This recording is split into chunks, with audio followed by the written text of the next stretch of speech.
Yeah, I'm feeling like showing my face today, but hold on, I gotta. Mm, actually, hold on. I have an idea. I have an idea.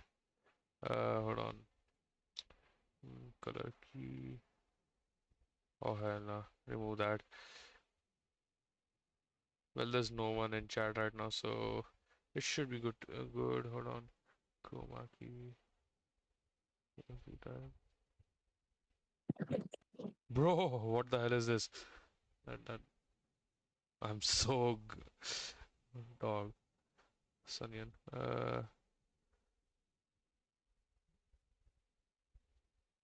Yeah, this is not good. Let's just remove this and like. Mm, actually, hold on. I have the potential to do the funniest thing ever. Saturation. Should I just turn myself green? I'm so green. Yes. I'm I'm so so green. green. I'm so green. Let's go. I look physically sick. I look like I'm about to throw up. Mom, I threw up. You know what I'm saying? This is not looking good. Or am I pink? Guys, I'm pink Deltarune. Hello, Mew and all. You know what I'm saying? Yeah. I sound exactly like her, like best impression ever. Or I'm gold, sorry to keep you waiting and all. Hmm. Pink, flowery, Gerson. Like, nah, you know what? I'm the one above them all. You know who I am. Oh shit, you Well, know who no, I I am. can't see it.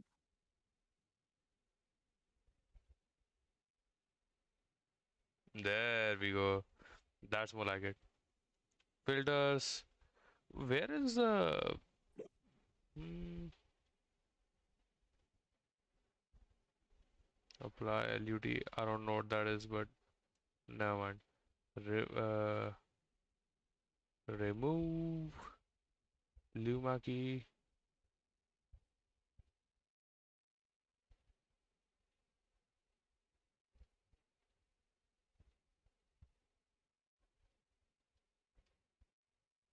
Yeah, there we go.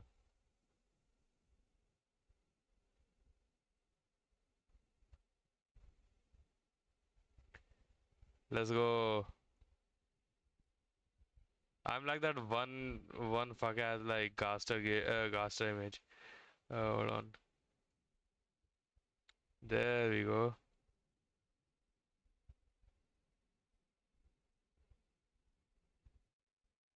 Oh shit, what the hell is this? Oh my god. This is so not worth it, but like, it's not like we have anywhere better to do, better to be.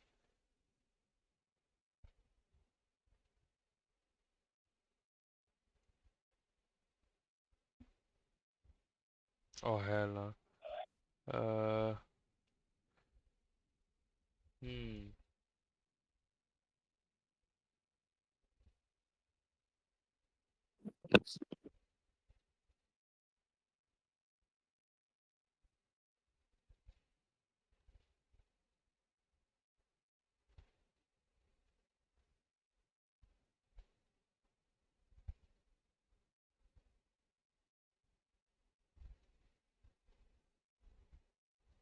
Let me just make myself look as horrific as possible. So that people just tune into the stream and immediately go out of fear. Let's go. That's more like it.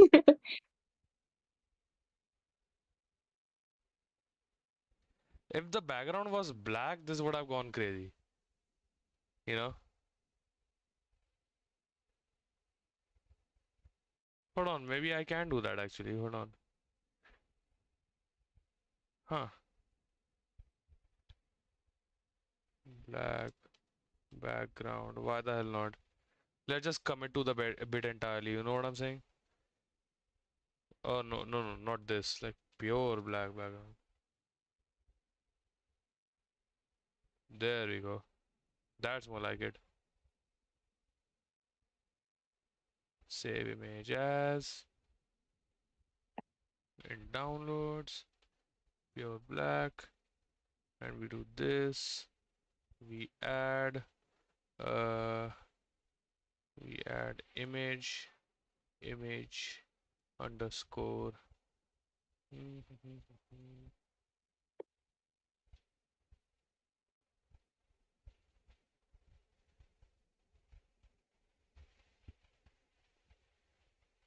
There we go. That's more like it. Look at me now. Hold on. Yeah. Look at me now. You know? Wait, I I can't look see it. I look so beautiful. Oh yeah, yeah. You cannot see me. Hold on. I completely forgot. So this is so you didn't even know what I've been doing the entire time. You missed out, man. No. Oh my god! What Yeah. did you do? I don't know. Hold on. Let me tweak around a little bit more. Ew. Ouch. Hi, bruh. I got glitchy teeth. Sorry. It's no, you're not. I'm in your walls. You know, oh, you laughing at me? Yeah, your family will pay for this. No. Hello, y'all. How's it going? Just it's your boy. Uh, it's your boy. And what the thing is? The thing is that this is only possible due to Luma keys. So like basically from my understanding, it's basically the black part is actually transparent. It's not actually black. So I downloaded a picture of pure black. You can see probably up there, right? And then I put it behind me. Now I look. I don't know how I look. Now I look. I should advertise this on in the thumbnail from now on. Okay. Anyways, this has gone on for long enough. It was a long enough tangent. Hello everyone. We are back. We took a few days off, but like we are finally back with more. Oh my God! If I change the lighting, I can change myself. Oh, that's neat. That's fire. Oh my god. Okay, I'll stop. Okay, I'll stop. Like, uh, how the characters see the angel us in chapter 7. Oh my If you know, you know. God, no. This is how we look. You know, this is what was behind the wall in that one prophecy thing. Like, they're like, that's the angel, Susie, and they're like, I don't know about that, man. If I saw this, yo guys, what's up? It's your biblically accurate Alexicon. Like, so we'll okay, finally, okay. No jokes, no more jokes. We're finally starting. We are doing obviously we are doing Antebellum Lockdown. Before starting chapter 3, we will be before continuing chapter 3, I mean, we will be doing this Love Bomb, which is Molly Uzuki's corrupt free time events in honor and respect for the goat, that we lost in chapter 2. So sad, tragic. I miss her, right? So I got my co-host once again, if you couldn't tell already for some reason, I got S with us, and yeah, it we took a few What days do you mean? off. I'm not here. Yeah, no, no, no, no. I'm by myself now. When S is not here, I just turn into this, whatever this is. This is how I become. I shatter across time and space and shit. You know what I'm saying? That is how I Damn. be. This is what I am on like 7 days of no lockdown. 7 days no antebellum lockdown. I just start tweaking. I'm a certified geeker. I don't know Me what to too, tell me you. too. You know, what do you mean you two? You are not even here. Oh, right, yeah. Yeah, exactly. Yeah. This is so stupid. This bit was so not worth it. I kind of want to make this slightly more scary if possible. How, What is how can this? you do that? I don't know. What is it? What can you do to make it worse? I was looking at you disapprovingly, like, bruh, I'm gonna appear in your dreams. It sounds like a threat now. Like, bro, please don't.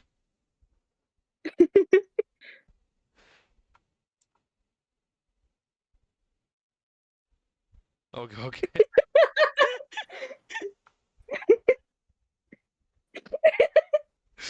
When your Uber driver just looks like this, can't wait to see where you live.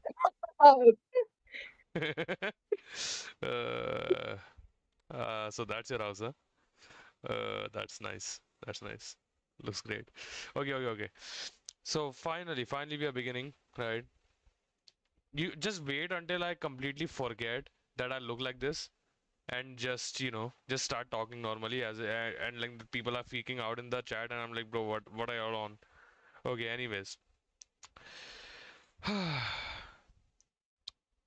How many days was it until the last time we streamed? It's been like 4 or 5 days, right? oh, I can't remember. I don't even know why I asked. I will be in your watch tonight, Why do you call me great at answering questions? I'm horrible at Yeah, it. yeah. Damn. I thought you were. I mean, that was kind of like the whole brand we built up and everything. Whatever. Okay, so Molly Uzuki's corrupt free time events. Okay, all serious, all serious. This is the goat we are talking about here. All must bow down. Taken from us too soon. We must put respect on her name. Yeah, we must.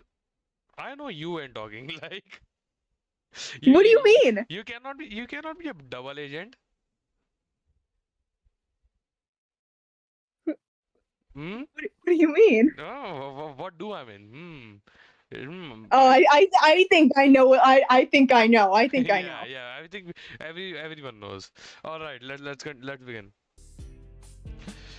Goat was sitting on the end of the infirmary bed, twiddling her thumbs. She's like, Shinku, what the hell is that in the corner of the screen?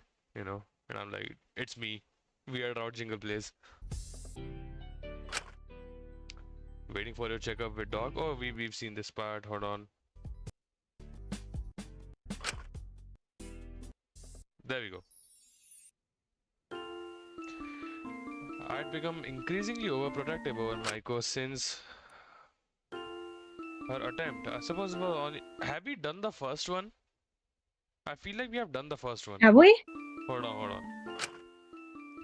But it also meant I had found myself abiding by Dr. Alinius's guidelines of not talking about her crime or verdict almost to a D. Why would we have done it though? We were gonna do Takiko's free time events. Of course. While I prevented conflict in the short term and kept Maiko fairly happy, I knew I couldn't keep it up forever. That would hardly be good for her. Hold on, let me check if I'm on the right screen here. Yep. Okay,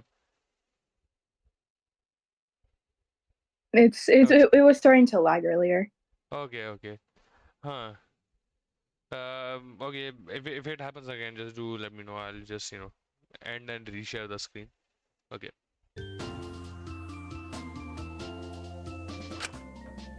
I thought perhaps we'd be able to have a Oh productive yeah, but it's lagging stable. really bad. Oh, damn.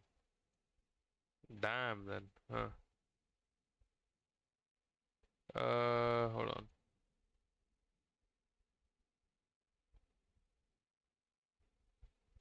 What about now? I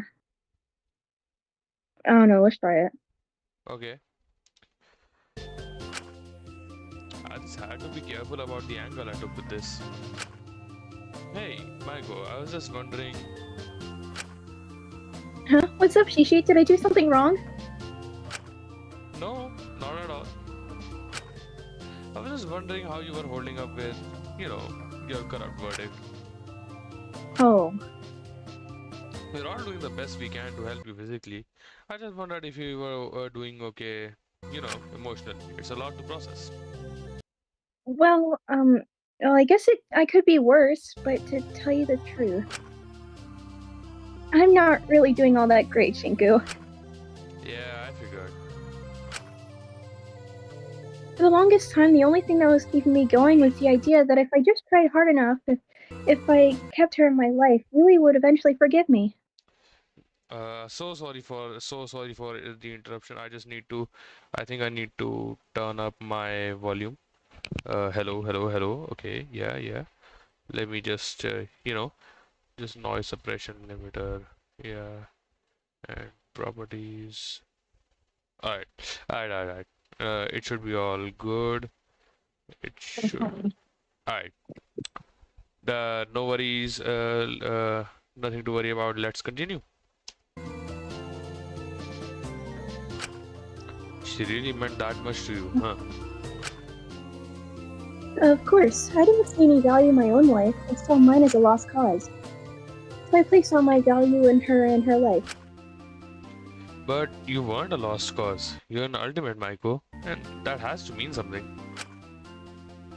Yeah, but I only really got my title because I had absolutely nothing else going on. No friends, no hobbies, no other jobs. I could do voice acting almost 24/7 because I didn't have anything else. That and the fact I could speak English means I could do both Japanese and English dubs. I'm just useful. That's still really impressive in its own right. I think you're really underplaying yourself here. Maybe. But I guess I never really thought about her all that hard. Yui's life just seemed more exciting to me. She had more than her talent. She made it in every aspect I didn't. Hmm. That's why it really did keep me going to know I could get her back. What is my cat doing? Hold on. What Damn. are you doing? Cat is Stop. very anti-Maiko. You hate to see it. I just let him in and now he's already messing with things. Oh god, no. Okay, I'm sorry. Okay. Stop. I'll stop. Okay. Hmm. That even a rotten girl like me could have someone as lovely and successful as her care about me, even after seeing the worst parts of me. I don't know how much she really cared for her at the end, but it makes sense, I guess. So when I got that corrupt verdict, it was a major wake-up call. I knew deep down Yui would never forgive me, but I didn't want to admit it. But I was forced to confront that I'd completely messed everything up. I couldn't deny it with that many people telling me I was wrong. Made me realize she was never coming back, and I didn't want to live in a world without Yui. But there's so much to life outside of you know what I'm saying? Maybe in your life, Shinku. Maybe in a normal person's life. But I'm not really a normal person, am I? I had nothing outside of her. All the best parts of me were from her. Now that's just silly. You still had your talent. How excited you get when you talk about your interests? If those parts of me were so nice, why didn't anyone care about me? Why was I only ever an afterthought to people? I have to let myself.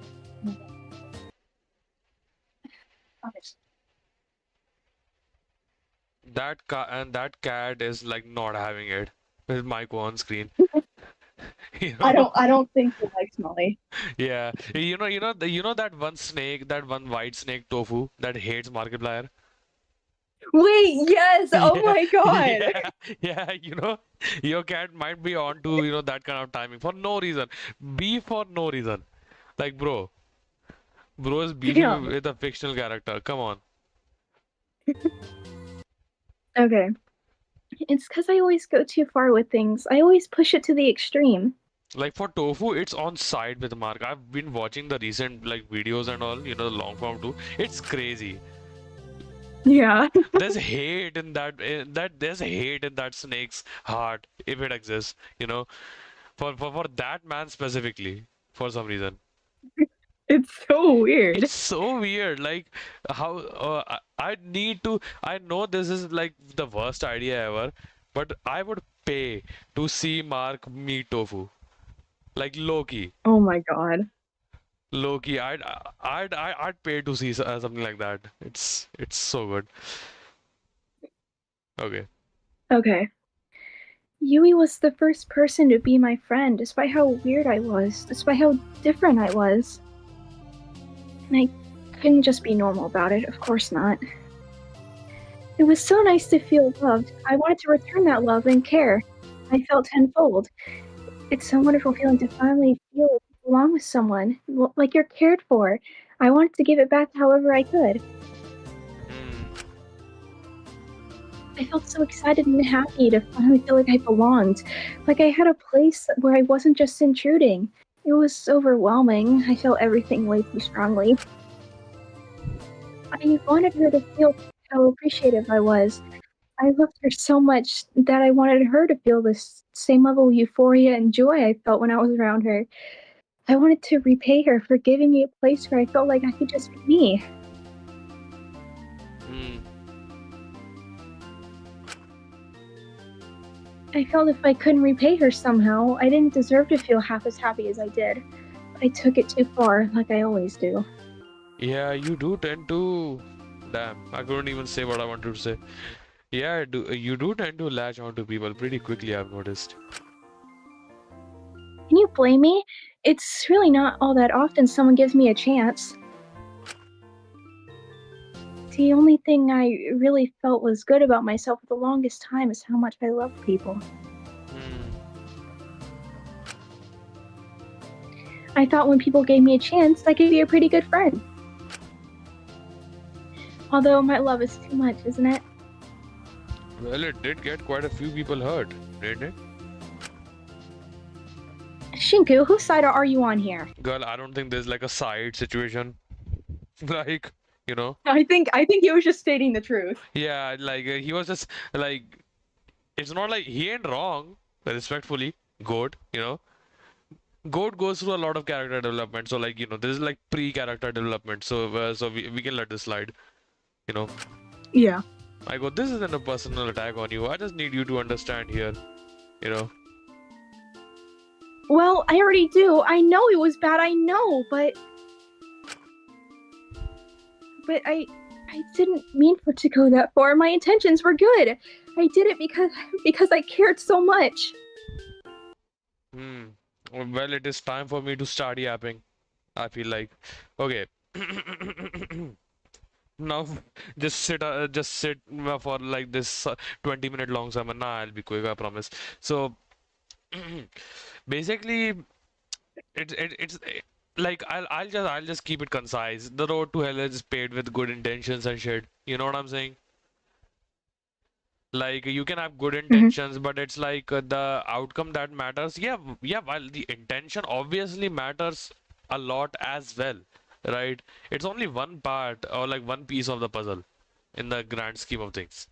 Your intention matters, what actually happened, the outcome matters, right? How much did you think about, the circumstances that could have led to the bad outcome? That also matters, right? These are all like factors that you should have to, consider before making a choice. Again, it's like very similar to Alora as well. Like it's about making choices for someone else, right? Making choices that decide someone else's fate. You know what I'm saying? Like you are making, if you are making choices that affect those around you, affect those that you don't know very well, or even if affect those that you do know very well, right? You have to be extremely careful because you might not have all the context, you might not do things the right way, and like you might not think things through, right? And that possibility alone should make you very, I guess, not like I'm not saying like don't help people. That's not what I'm saying. But like all I'm saying is that be careful, yeah, be cautious, when there's a high possibility of you not knowing everything and there's a high possibility of you being biased, there's a high possibility of anything happening, right? That can be outside your control. So, like, just be cautious when you take actions that affect other people, I guess, right? That is like the moral to take here, you know. Is it wrong to care, to love, to want the best for someone? If my actions were really, really bad, you can't deny I had good intentions. But if you really loved her, you would have respected her wishes, let her rise up on her own. Why did you feel the need to interfere? If you were so invested in her, surely you'd know that's not what she wanted.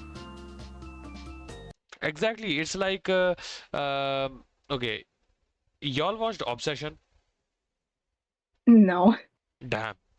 I cannot talk about it then, But like basically it's like loving the person and loving your idea of that person or your image of that person are two completely different things. And when Yeah. you when you love the latter, you have no idea you are not loving the former. You know what I'm saying? Does that make sense? Like Hmm. you genuinely cannot tell because like from you need an outside, that's why you need an outside perspective. Maiko or like Molly here could not get an outside perspective because Yui was really all she had, right? So that's why from her perspective, because it's her image of Yui, right? She thought like, oh yeah, this is what Yui wants, but that's what her image of Yui wants, right? Just like if like it's kind of it's like very similar to the earpiece that Alora wears, right? That Lilith is not actually Lilith, and we know that's not Lilith, right? The only difference between Molly and Alora is that like Alora is forced to recognize that that's not Lilith because she knows that Lilith is dead, right? No matter how much she tries to be in denial about it. But like for people that are alive and well, and if you don't have any outside perspective to ground your sense of judgment, I guess, then it can be pretty common to uh, do stuff like that. Unfortunately. I guess I saw it as my dream as well. Her success, that is.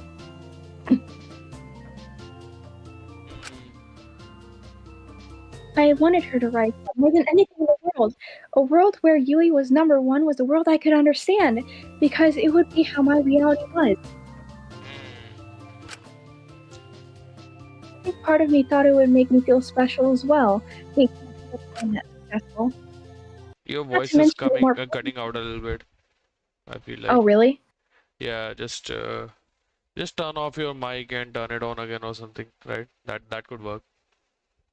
Let me actually rejoin the call to be Yeah, safe. yeah, yeah, yeah, sure, sure, sure.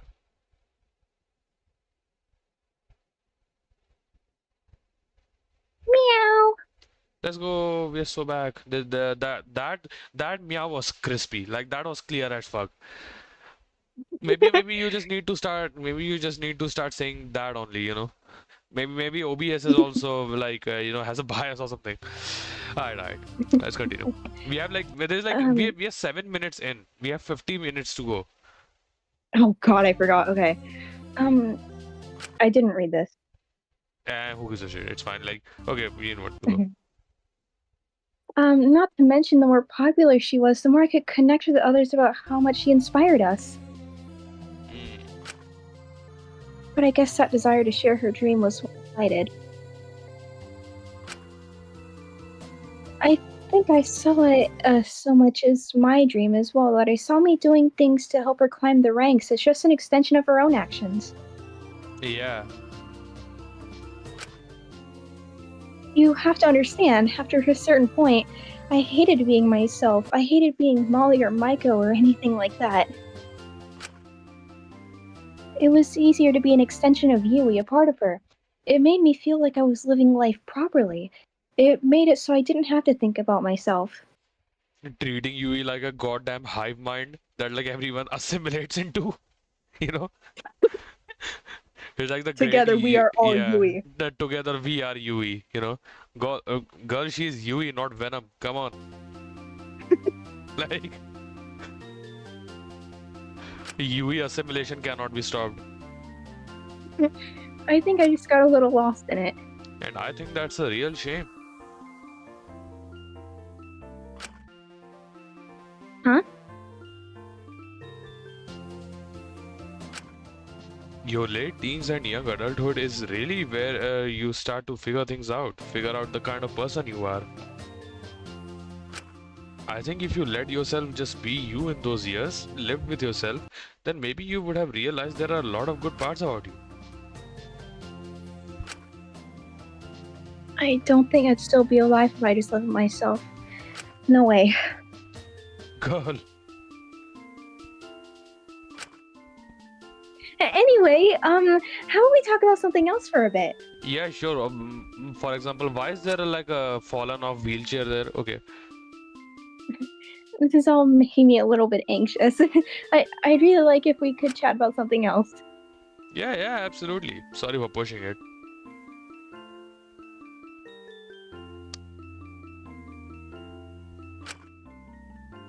It's okay. I really don't like talking about it or thinking about it.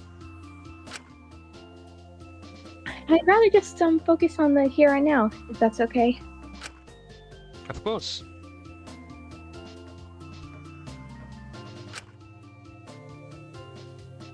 I was admittedly very nervous for Maiko going forward.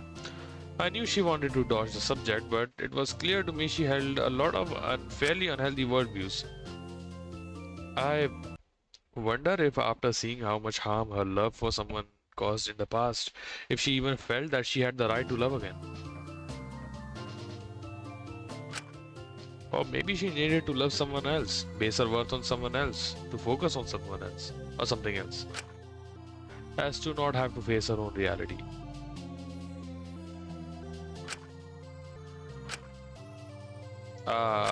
She really was quite similar to you, wasn't she? Substitute. Damn. Alright. Oh, Yeah, also, if you don't. we've done Oh, yeah. this part, yeah. Okay, there we go. Oh, God, I see her over there. Yeah, oh no. Oh no. Oh no, it's over.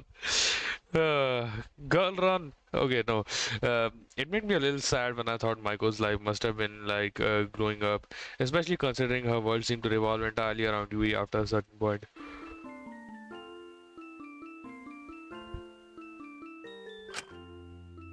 It just made me wonder how we got to this stage. Sure, Maiko was different to other kids her age, but surely kids weren't that cruel. Or you don't know, man. Hey, Maiko, how long have you been voice acting? Oh, wow. Honestly, I don't even really remember. Damn, she's so you. I'm so sorry. She's so me. I think I must have started when I was 7 or 8. It was just very, very young. Narrowly, very precisely dodging the bullet there. I respect it. I respect it a lot. And to those who don't get it, you're so lucky. My mama always wanted me to be a child star, but I didn't really have the looks for TV. Really? But you, Not the looks they were looking for anyway. what were they looking for, bro? But voice acting didn't require any of that, and the fact I could speak English and Japanese was pretty useful. Nice. Everything sort of snowballed from there. It wasn't long before work started piling up. I see. I'm just surprised that it did help you make friends. Huh? What do you mean? Well, even if you were very different from other kids your age, I'm surprised other kids didn't find your voice acting cool or interesting or something. I don't know. When I was that young, I'd probably do anything to be friends with a celebrity. Well, I feel like celebrity is a bit too big of a label for how many roles they had at the time. But I wasn't able to really talk about my voice acting or anything. I was under a lot of NDAs. Non-disclosure agreements? A lot of the stuff I voiced in wasn't released yet, and there were all these complications because I was a minor at the time, so I wasn't allowed to talk about it. Hmm. The school staff knew I had some kind of work to do, it's why I was allowed to miss so much of school, but we never gave specifics. Which kinda just made it seem to other kids like I was missing a bunch of school for basically no reason. Hmm. I missed out on a load of days and a load of jokes. I didn't really feel like I was ever really part of my class. I just felt so disconnected from it. Ah, I see. I'm sorry to hear it. But I guess being disconnected and ignored is probably a bit better than them being actively malicious towards you. Well, Ah, shit, I spoke too soon. people started making up a bunch of nasty rumors to explain why I was away. A lot of them assumed I had health issues. Due to my weight and would say I was in the hospital. I get a lot of maybe if you ate healthier, you wouldn't miss as much school. Classic. Classic bullshit. I've heard it. It's fine. Damn. And there was a lot of speculation about my family situation because my dad wasn't in the picture. But the worst one of all was maybe it's just the American way, or maybe she thinks she's still in America. Isn't she like not even American? Mm, I Wait. think she's Asian American or Yeah, something. yeah, Asian American and then went to Japan, right? Yeah. Yeah. I'm pretty sure her mom is shit. Like I know out of Yui and Maiko, one of them is half Thai, one of them is half Indonesian, I think. But like correct me if I'm wrong. I don't remember which one though, if that is true, right? So I will have to see, search it up later. I think she said that Yui was half Thai. Yeah, Yui was half Thai. That's what I'm thinking as well, but I just like, didn't wanna lock it down. Huh, get it? But like, but like, Lockdown. I'm so funny, guys. Please subscribe. Okay, so yeah, for Molly, I don't know actually. Yeah, I don't know. I don't know. Okay, continue. They just assumed I was careless and skipping school, that I wasn't any sort of diligent student, because they thought that's what American students were like. You should have shown them what American students were really like. Just pull out the blicky. Come on. Slime some people out, they'll get it. Oh god.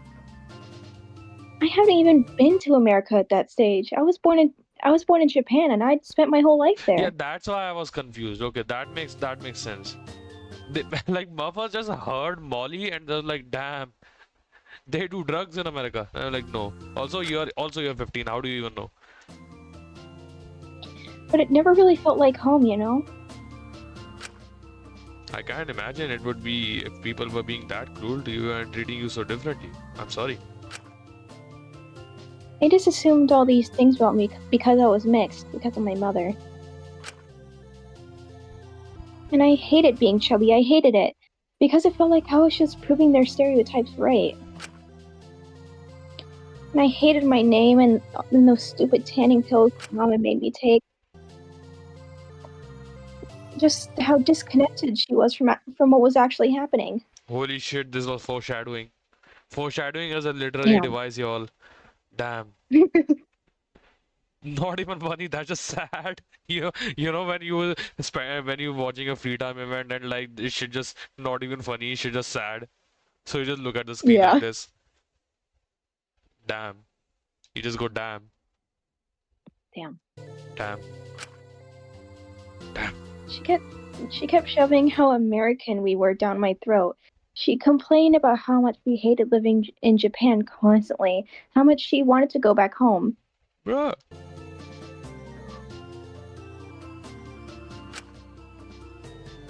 But when I finally went to America, I finally visited. It barely felt like home either.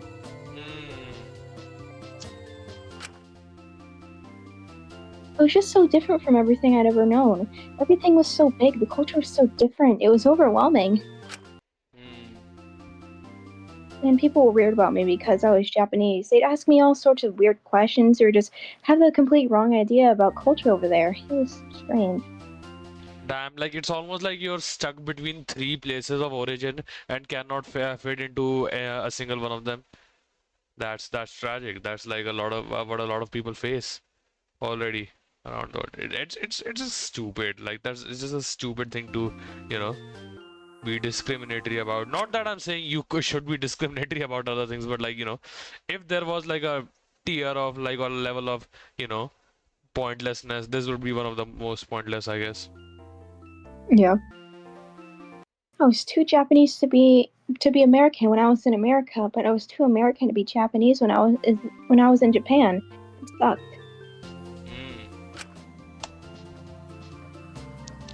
It's crazy how that works. It must have felt quite crushing to not be enough in one country but too much in the other.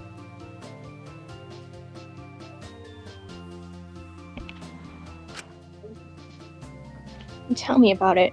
I never really felt like I belonged anywhere.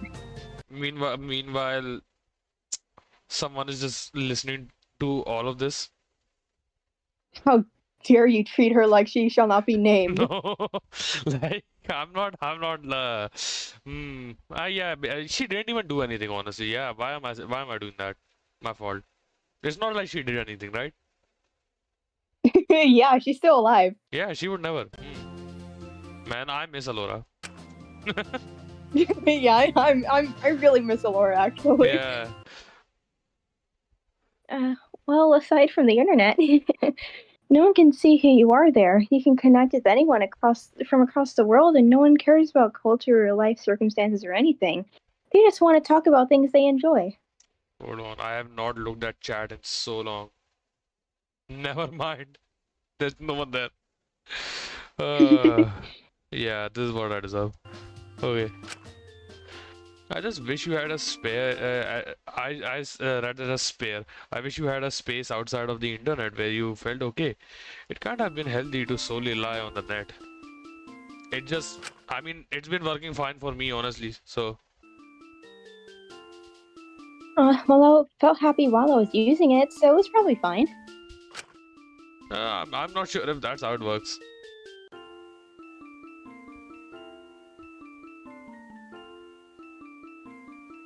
Sanian, move on. Okay. Sorry.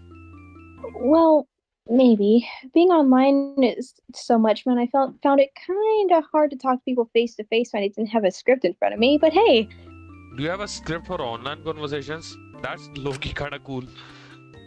I didn't really mind my voice work being a secret. In fact, it was kind of cool I couldn't talk to anyone about it.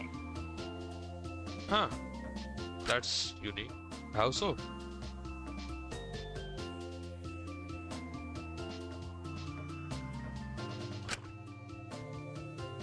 Well, it was kind of like my secret identity. It was like I had a double life. All the girls I voiced, all those magical girls, they all had double lives too. They couldn't tell anyone about the fact they were secretly a magical girl. They had to pretend to be normal. In a way, it was a little like them. I also had a secret. I didn't really have much in common with the girls I voiced, even though I desperately wanted to be just like them, so at least I had that.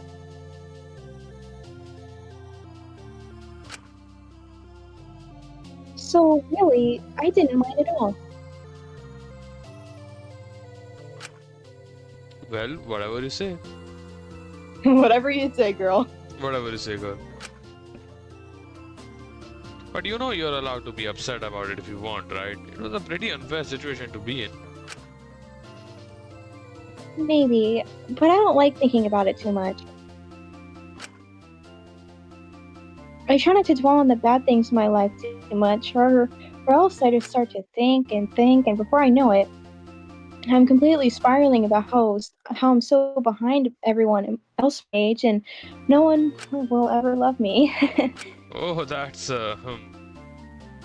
It's just better to focus on the nice things in your life, or the things you enjoy. I can't magically change the way my life was in the past, but I can watch a show about someone who can. That makes me happy. I just wish you had a place where you felt you belonged in the real world. I think you deserve that.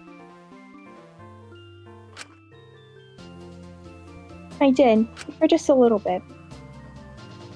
When I was by Yui's side, I suddenly felt like I wasn't completely different from everyone else. I felt like I had a home, a place where I was normal. Wait, you don't need to hear me ramble about Yui for the 10,000th time. Sorry, I must be getting pretty annoying, constantly going back to her. Hey, it's okay. I understand she was a big part of your life for a long time. It's actually 15,000, but like, you don't need to worry about it. She was everything. Damn. But let's not dwell on that too much. Hey, I haven't taken a shower yet today. Do you think you'd be able to help me turn on the water? Of course, anytime. Anything for you. I want to help you however I can. Shishi, you really are the best. You're like some big fancy Otome prince. I don't know what I ever did to finally get to be the hero in here.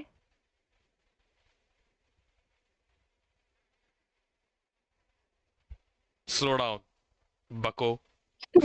Slow down. Also, Otome Prince, that's Alora. You saw what happened in chapter 1 in that one fuck ass mini Oh game? god. We Oh my all god, saw. yeah, I did see that. Yeah, that's so crazy. It's almost like, are you the one writing the scripts for those? I feel like Maiko. I feel like she is though. I feel Yeah, like I she feel like she is. she low key is, honestly. Like, because who was that mini game with for in like chapter 2?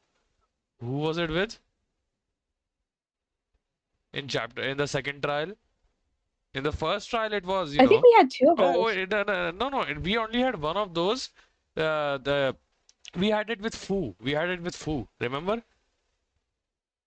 And Asuga, don't you remember? Oh shit. You're right. I forgot. Yeah, and we had like the midnight motorway. We had with like the two people arguing. We had Ismini and Zeke as always. I feel like that's like a staple for like all the chapters. It will be chapter 5. It will be chapter 4, and the ghosts will be talking. I'm like, bruh, chill out. They're still fighting. Okay, so yeah. That's it. Okay.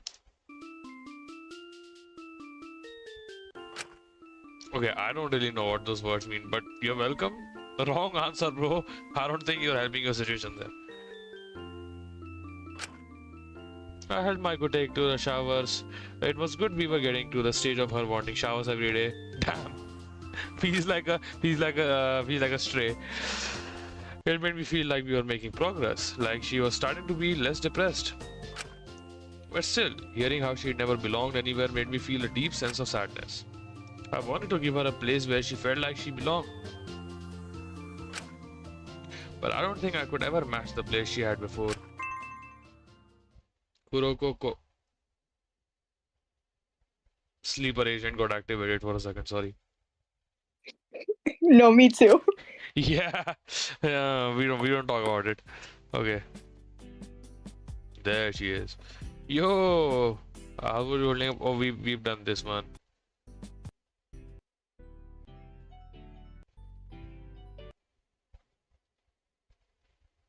Whoa, what's happening here? Whoa. We did not see this one. We did not see this one. I like this. We did not see this one. Sorry. Hold on. Yeah, No. I do not remember this. Yeah, I do not remember that. You know, or maybe we erased it from our memories or something. But like we do not remember that. Maiko, you doing okay? How are you holding up considering the motive? Oh, Shinku, I'm okay. I think I'll be fine. Although I might need some help with my dare later if you don't mind. Oh yeah, is it the one with the cooking? Yeah. God damn, I still remember that scene where the other goat plunged the hand into the boiling water. That was so funny. Although, no worries if not. I really, really, really don't want to be a bother. Not at all. Hey, no matter what you need, you can come to me, okay? I want to be there for you no matter what. We're friends, Michael. Shinku, You. you really are the best in the whole wide world. I love you so much. You're way too kind to me. Whoa, whoa, whoa, whoa, whoa, whoa. Hearts and eyes too, like holy shit. Brother, run. Michael flung her arms around me and hugged me tightly, basically nuzzling her cheek into mine. Hey, hang on, this is a bit much. I'm not a boyfriend, girl. Come on. Yeah, no way. You're way more important to me than any dumb boyfriend would be. I'm trying to work out the logistics here, but I feel like I should move on.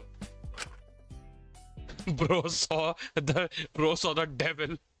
Like the woman was too stunned to speak head ass. Jeez. Uh. Bro, only less than one chapter later, man. Come on.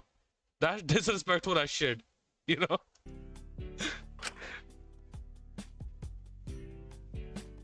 Huh? Did I say something wrong?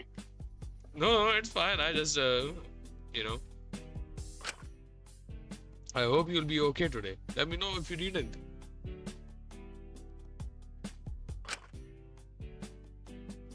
Well, I'm a little lonely right now, honestly. I'm just trying to psych myself up for later.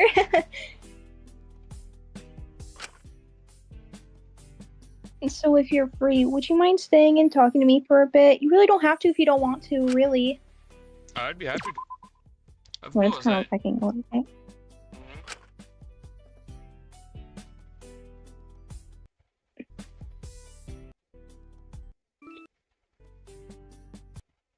Okay. Come on. Really? Okay. Okay, yeah, sure. Like, let's just get on with it. Both of them are like, Yeah, okay, sure. yeah. I understood now just how lonely Maiko was growing up. It was clear to me that she was other and isolated from the start. Which offered some sort of explanation as to why she did what she did. She was clearly not the most well-adjusted adult. But even so, how little do you have to value the people around you to hurt so many of them? Or perhaps the better question is, how much does someone have to mean to you in order to do all that in hopes of helping them? So good, I've been wondering, voice acting, am I right? Voice acting, all right? Yeah, of Yeah, course. yeah, see? You're so right. Yeah, exactly. I'm sorry, did I do something wrong? Please just tell me now if you're leaving. Please don't try to dance around it. It's worse if you do that. I just said voice acting, Girl. am I right? I don't think it's that serious. No, nothing like that. Don't worry. I already told you, I'm not going to stop being your friend, alright? Stop saying silly things like that. Till death do us part and shit. Like, your god heard this. Like, 2 rooms away. Oh, God. I was like, alright. Okay, sorry, I just panicked again. I was just curious. If all the other kids in your class sort of avoided you, how on earth did you manage to be friends with Yui of all people? You sound so shocked about it. Is it really so unbelievable? No, it's just, Bro indirectly called her a bum, which is crazy disrespectful. Damn, why would you say that? My fault. It's okay, don't worry, Shinku. I know me and her are on completely different levels. You don't need to beat around the bush. Well, we were really the only two who could understand what each other were going through, so I guess we naturally gravitated towards each other. She told me not to believe in silly things like fate. that only we can determine how and why things happen. She thought the second you start relying on fate, you stop trying so hard yourself. But I really do think the two of us meeting when we did was fate. I really do. I know that's naive and optimistic and probably silly, but you probably noticed Japan is very, oh, how do I Homogeneous. pronounce that? Homogeneous. Homogeneous? Hmm. Okay. You don't get a lot of hafus. It's why we stand out so much. I suppose you're right. Oh god, sorry, it's lagging again. Oh shit.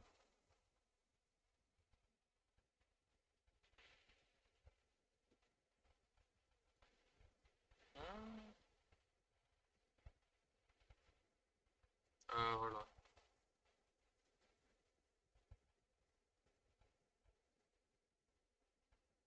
How about this? How is it now? We'll see. Yeah, we'll see. So what are the chances that two hafu girls were at the same school at the same time and we were sat right next to each other?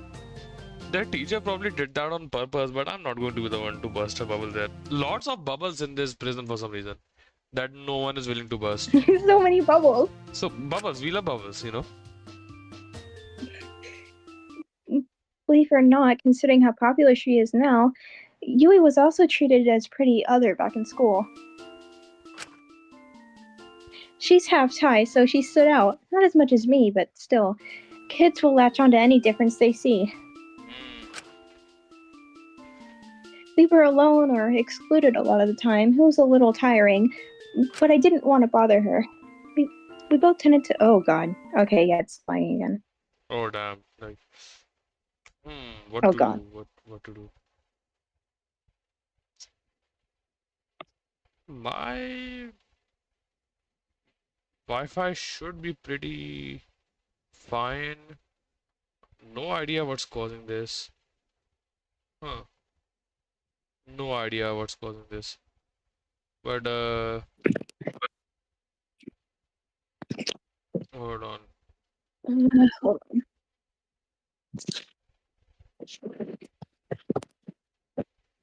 Oh god, I just saw the GIF. Holy shit, that scared the shit out of me. What? I'm so green. I just saw it. Oh I'm my so god. green. That's so foul. Oh my god, bro. Oh yeah. YouTube cannot be seeing any of that. Not from my channel at least. Okay. So let's continue. Okay. We both tended to eat alone. I never really spoke to her. She always seemed so icy and isolated, but so cool. I just didn't want to seem weird or awkward by approaching her. But one day we were sitting alone in the classroom, eating our lunches alone, when she moved our chair and sat on the opposite side of my desk and sat with me. I'll never forget what she said that day. Okay. If we're going to be alone, we might as well be alone together. It was so cool.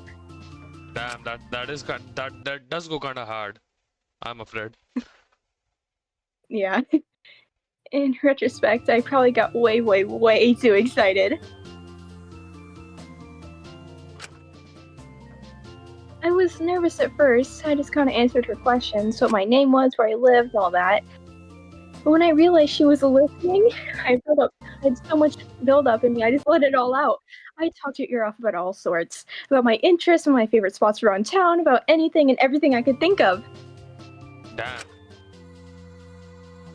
See, I was never really or a loner. I just really had anyone to talk to. That's so real. And I guess that became the new normal, eating lunch together.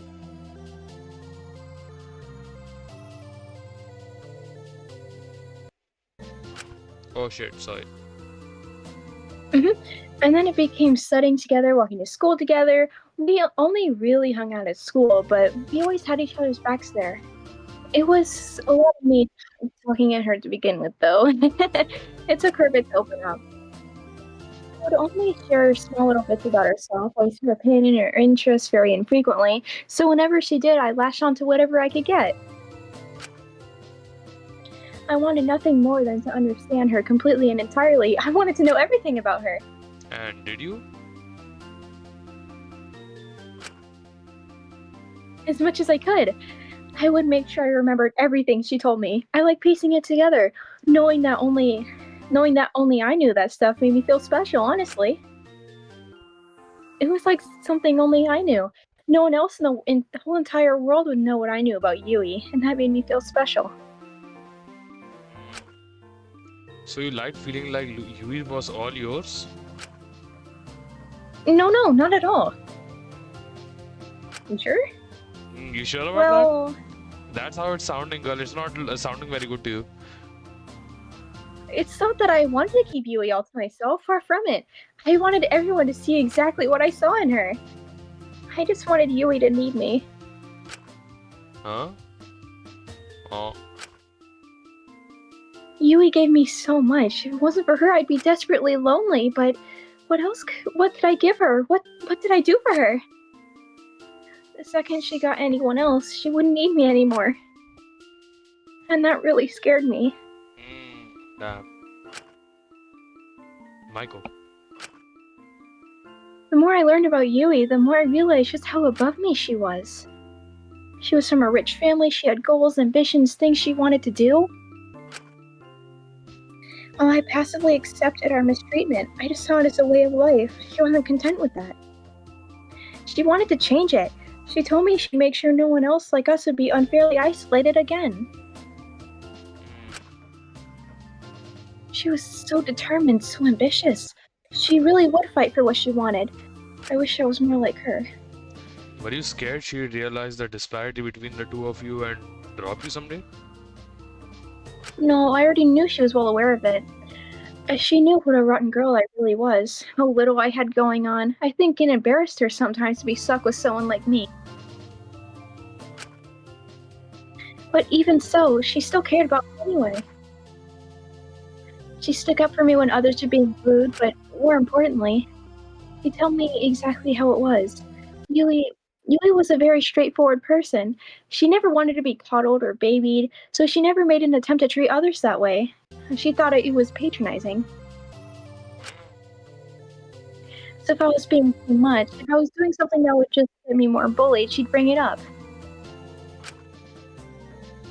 At the time, it always felt like I was getting told off, or like she secretly hated me. But in reality, I know she was just protecting us from more harm. Still, I feel like she could have been a little less harsh with it. Dog, you're clouding of judgment. You know what I'm saying? I feel like that this jury is not fully unbiased here. I think she was just preparing me for the real world, or at least trying. In reality, no one is going to coddle you or walk you through life, especially if you're not conventionally pretty. People are so quick to tell me that I'm pretty just the way I am, that I don't need to worry about my body. But I'm not dumb. I know when push comes to shove. Hold on. Yeah. I'm invisible to some people. Maybe that's why I infantilize myself so much, even though I always feel awful about it afterwards. It just adds to my self-loathing that I can't just act my age.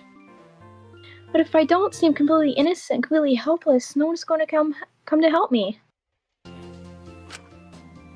Wait, are you saying that some of it is on purpose?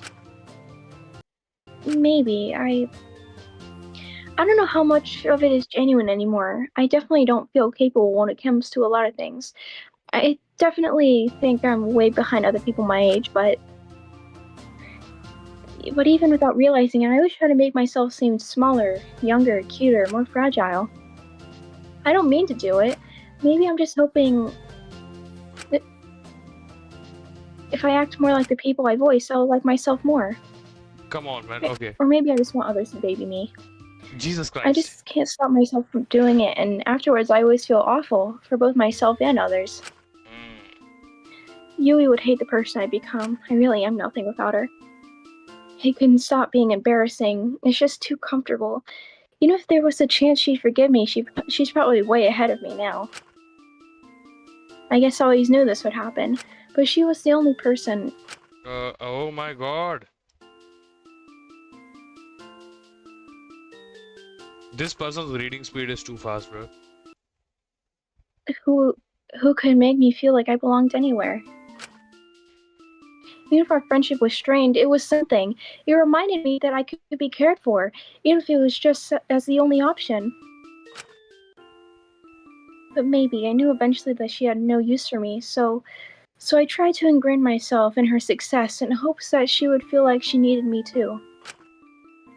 I just couldn't bear to lose her, Shinku. Not just to have her drop. I couldn't read that. Yeah, yeah. Drop me, but I couldn't bear to see her lose that spark she had, that determination to rise up in spite of the world pushing her down every chance it got. I couldn't watch her realize her dream wasn't possible. No way. But also, I knew well enough the world doesn't pan out like a perfect studio or fairy tale. It's shoujo. Shoujo. Shoujo, yeah. I knew how the industry worked. I knew how they treated those who were different as a novelty. That exotic, cool beauty Nico had his magazine appearances taper out as Ganguro went out of style. The unique death metal idol Hasu, she was so revolutionary and fresh until she fell to the wayside, replaced just as quickly as she got injured. Manny K is still successful, sure, but she originally had a partner. She was a duo unit. No one remembers the other one, hardly. She got discarded. Damn. And even those who got burned the brightest. Like Kanon, right? I'm pretty sure that's how it's pronounced. Even those who, like Kanon. Have you heard of her? Oh, that name. Holy shit. It was national news the day she ended her life on stage. Oh, damn. Oh, fuck. And it's all she's remembered for now. A star who imploded, who burned too bright, who was too famous for even herself to bear. An industry like that, I knew how it would burn her out. I couldn't let it happen. So I thought I could be her guardian angel, save her, let her realize her dreams without having to see the reality of it. Like this shows that like Molly's smart, like not in like the manipulative, but like she is smart in terms of like knowing actually about the world, right? Yeah. Because like if someone who actually was not interested in like making Yui's life better, or like was not actually invested in the effects of this industry, like Yui was, Yui was an advocate for stuff like against stuff like that. And if Molly was not herself not an advocate for that, she would not know about all these cases. She would forget them just as much, just as quickly as the audience did. So like this kind of like shows that like she has more to live for and fight for, right? But like it's just she just never took that step, which is really unfortunate, just a bit too late. When I learned how the world really worked, I felt crushed, destroyed, helpless. It made me never want to face reality again, just hide away in fictional worlds that seem much nicer. I never wanted anyone to feel like I did, especially not someone I cared about. Because I knew someone as grounded as her would always focus on the reality above all else. If she saw it for what it was, she wouldn't let herself dream in the first place. But in the end, I just made things more messy. She didn't need me at all. I think I revealed a far more harrowing reality to her than the industry itself ever would have. And yet she's gone off and found somewhere she can belong. It's Oh, it's so fast. she's Okay. made a world where she belongs. Oh, damn. And I'm still here, alone once again. Well, I don't know why you cannot do the same. Huh? Why can't you make a world you belong in? I mean, you might feel completely isolated now, sure, but Yui isn't the only other Hafu person out there. Even in the prison, there's Asuka and Taka. And sure, they might have different life experiences, but even outside of that, there's people who do want to care about you and make you feel included. I know that. I don't know if I really deserve it at this stage. I really can't seem to care about someone without hurting them somehow. Well then, go ahead, hurt me. Huh? She just kicks him in the balls and like, damn. Uh, okay, seriously. Hold on. However you want, hurt me. Show me the worst of what it's like to care about someone like you. Show me your lowest moments and treat me the worst ways you can think of. Because at this stage, I care about you being safe a lot more than hold on. A lot more than I'd like to admit. And if learning what your crime was isn't going to stop me from caring, then I don't know what is. She's gonna explode or something. Sorry, I must seem pretty crazy to you. I do want to talk about this after this FT ends. Hold on. Did she say like yes or something? Oh, no, nothing. Look at the face of this woman. You know that diary, that forbidden diary that shall not be named? Mm-hmm. Something is brewing up in there. I'm afraid. No, like I'm Yeah. literally afraid, you know? Shinku is not ready. When that diary comes in chapter 4, he's not ready for what's written about him. It's crazy. You okay? Good. Sorry, did I say something wrong? No, sorry. I was just Little speechless, I guess. yeah. Let's just get you some food, all right? If I'm hungry too, so we can eat together. How about spaghetti? Of course, sounds like a plan to me. I went and made us both some food, eating it together and laughing. Maybe I should have done more to stop her from infantilizing herself, or more to make her recognize just how much clinging to you was wrong. But at least she had spaces and people outside of UV. So when we eventually had the discussion, it wouldn't feel like she had nothing left. I just didn't want her to hurt herself. I didn't want to lose anyone again. I didn't want to be alone again. But if we were going to be alone, we might as well be alone together. Ah, Bars, I see what you did there. I see what you did there. Hmm. Okay. Now we can talk about this, right? We can talk about this. Mm-hmm. So, like again, you can. Yeah, it is by the end of this episode is like pretty clear cut. Like the Shinku is also trying to overcompensate, right? In a way, like the motives are not ulterior, but there are secret motives right behind him treating Maiko with so much slack or like so much grace, I guess. So considering that, it made me look back on all the people that are here, and like all of them are lonely to some degree. It's like a core theme running alongside the prisoners. It's like people not having anyone. Yeah, we can have like we have like multiple examples of that. So here's the thing, right? Like it's like everyone everyone needs at least humans are social creatures, right? First of all, humans are social creatures. I think like we all would agree on that. Mm-hmm. A person's past, as we see here, and as we will see in real life as well as we grow up, we'll see a person's past really prohibits them or like discourages them from putting their trust into someone, into being that special person or like being someone important to them, right? Like let's say I want to be important to someone, right? I'll help anyone, you know let's say hypothetically I'm that guy. I'll help anyone, I'll help anyone. I'll stay with people through thick and thin and shit, if they allow me to. But that's the thing, right? The other person has to allow you to, right?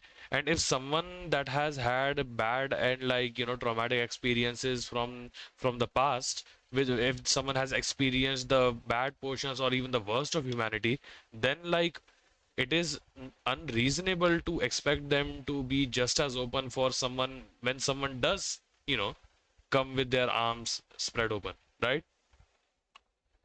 I don't know where I'm going with this, but like I just wanted to, talk about this a little bit, I guess. I don't know where I'm going with this. I guess my point really here is that, hmm, what is my point? My point is just that sometimes people end up alone because, the person in front is, not willing to accept them for who they are. And sometimes people are alone because they don't want to let someone in their life, right? It's like a two-way street almost. And in both situations, the outcome is, I guess, pretty unfortunate. I don't know. I lost my train of thought. Whatever. You wanna say something about this? Something? Uh, not really. Yeah, I don't know. I don't know. I was going somewhere with this, but I lost my train of thought. Whatever. If I remember, I'll just write it down for later. Oh yeah, I remember this room. Oh my God, we had a party in here somehow.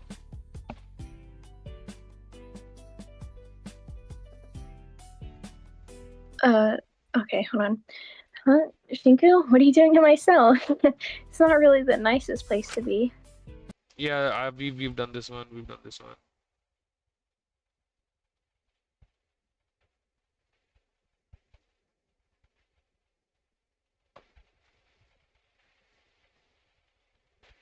Okay. Maiko seemed to be in a better mood today. She'd been steadily improving recently. It was nice to see after the last month of barely any progress. I found the best way to get her to talk about her crime was to talk around it. Get her to talk about her home life, her relationships, her work. She was surprisingly open about how she really thought about things and why she thought about those things when you didn't approach it directly. But typically, you still had to start the conversation yourself and gradually work your way up to the point, which is why I was surprised when Michael started the conversation today.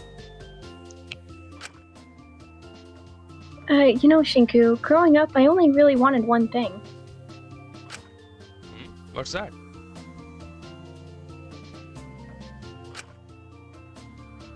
Ever since I can first remember, I always wanted to be a beautiful bride. Not like this, not like the, hold on, not like the sideways, like the sleeping three for like the mouth, you know? Oh God, colon three. I know it's silly and probably really childish, but being all dressed up like that, like a princess, hair done nicely, in the most gorgeous dress imaginable, makeup on, it's really the most feminine you could possibly get, and probably the prettiest you'll ever feel in your whole life. I guess. It would make me feel like the heroine of some shoujo manga or something. I mean, you already dress pretty girly. I don't think there would be all that much of a difference. Brother does not know. Like, y'all don't know about Indian weddings. Holy shit. Like, you cannot see the skin of the bride with how much jewelry is on her if you're going to like an extravagant Indian wedding, right? Like, Wow. it is insane. So much jewelry, such like heavily decorated and like heavily lavish dresses, like nothing like that, like that white bride gown shit, like no disrespect, of course. I honestly prefer like simpler clothes, but like if we're talking about pure extravagance, then oh nah, like Indian, nothing beats Indian weddings, especially the rich people's Indian weddings, right? There are people out here that I cannot afford like a proper, steady income, that still pour like their life savings into just the wedding itself, right? Not Damn. even like the future of the bride and groom, but because it's like just such a tradition in some places, yeah. But yeah, it gets loud as well. It's just like at least, usually like at least 200, 300 people are there. It's crazy. There totally would be. Sorry, my voice sounds like extra tired right now. It's fine. It's different when it comes to weddings. Damn girl, my fault. Don't kill me, please. A lot of my life, I felt pretty disconnected from my own femininity. I'm not soft or skinny or really the type of girl that guys go for. I also never got to do any of the stuff other girls do. Getting nails done, going for sweet treats together, shopping. I never had anyone to do that stuff with, so I just didn't. All this is like quite outside my area of expertise. So yeah, unfortunately, I cannot comment on any of it. What about you? Didn't she want to do those things? Oh, I really didn't want to bother her outside of school. I didn't want her getting sick of me.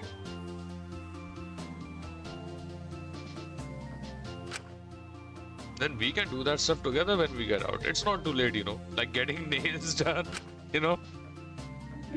Shanku, don't be stupid. That's mean. You're just gonna get my hopes up. Oh, just oh Oh God. man, oh no, don't say anything. Yeah. Yeah, it's so sad. I'm serious. Let's go do it, man. It's always the muffers that talk about like going out and doing shit. You know what I'm saying? Yeah. It's always them. Like, stop talking about if I'm ever in any situation with like multiple hostages, I'm not talking to anyone about going out and doing shit. I'm sorry. I'm not jinxing it. Call me like, believing in like superstition and all. I'm telling my best friend in there with the hostages, we are dying here. We are dying here today, to like jinx it or something. Okay. I mean, it wasn't too bad getting my nails done with Is back then. Although I'm sure a professional would be a bit gentler. Shanku, don't be mean to her. You're horrible. She tried her best. Damn, my fault, okay. Since when did you become a fan of her? I thought you two were. Since she started being really nice to me, her attitude reminds me a lot of Yui, actually. It's nostalgic. Huh, now that I think about it, yeah, that does make sense. Oh, wait, I'm getting off track. What was I talking about? That's. You're like, that's so me. So me. Wanting to be a bride. Oh, yes, right. So, brides, am I right? It's Yeah, so you're so right. Yeah, see? But it isn't all about the dresses and wanting to feel like a princess or a proper girl for a day or anything like that.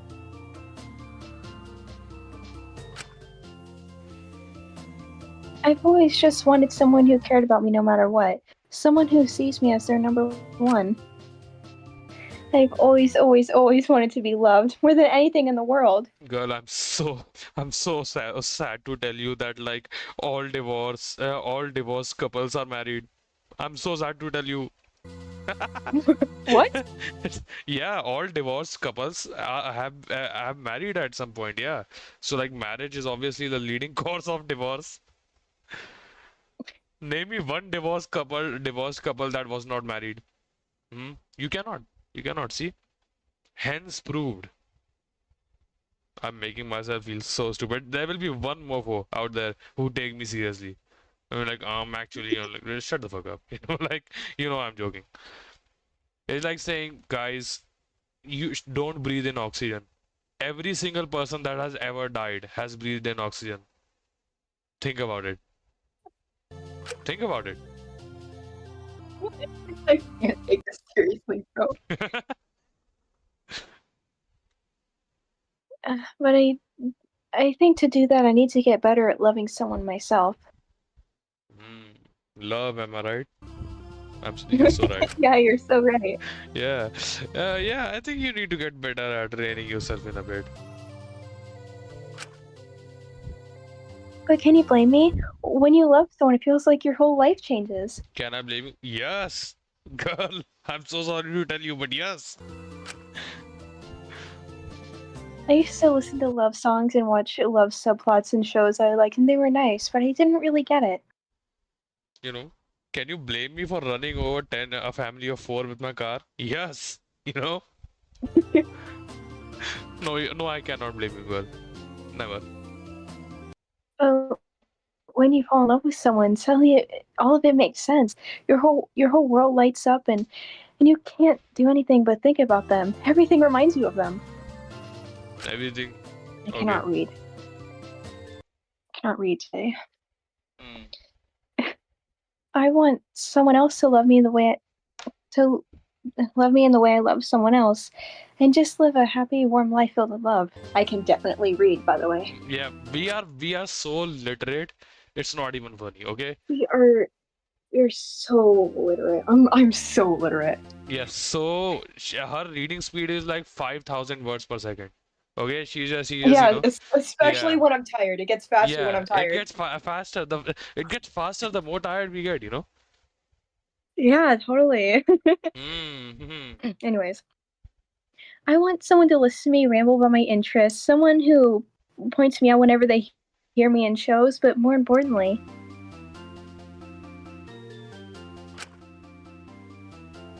I really truly want someone to dote on. I want to take care of someone. Ah, that's nice. Also, no offense, Coco, but like you're really not the best at taking care of yourself. You might struggle to take care of someone else. Not gonna lie. I know, but when I care about someone, it's different. That indirectly implying she never cared about Shinku. I'm kidding, I'm kidding. It's like when I care about someone, it's different. I do take care of them. And like implying that she does not care about Shinku. Because alright, whatever. That joke landed flat.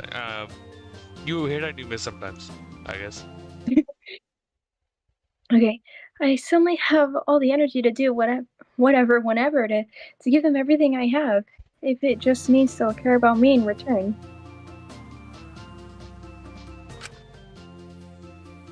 But getting married is just a silly little pipe dream of mine. I think I'm getting a bit too old for it. I'm almost 30. Oh my god, I just realized, I keep forgetting that she's pushing 30. Oh my, like that's so disrespectful to say, but like I just keep forgetting and it just hits me No, in the face. no, I forget too. But if I had to turn it into a positive, she's really good at doing what she's doing, I guess. If it makes us forget that she's pushing 30, you know, people would kill Yeah, to look so young for all the for completely different reasons, but I guess what can I do? Well, these days most people aren't settling down until they're 30. I don't think it's too late. Yeah, that makes sense. who's gonna tell him? Who is gonna tell him?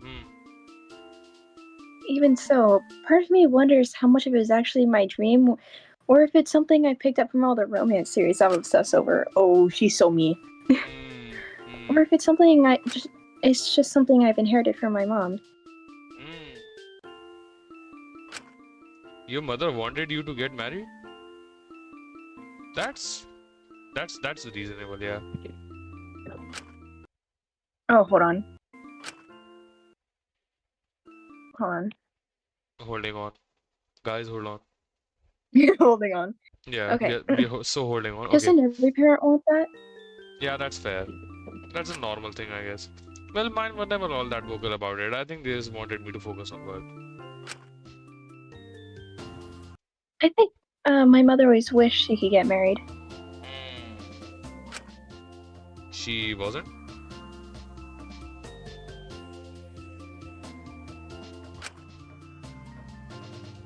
No, I've never even met my dad. Damn.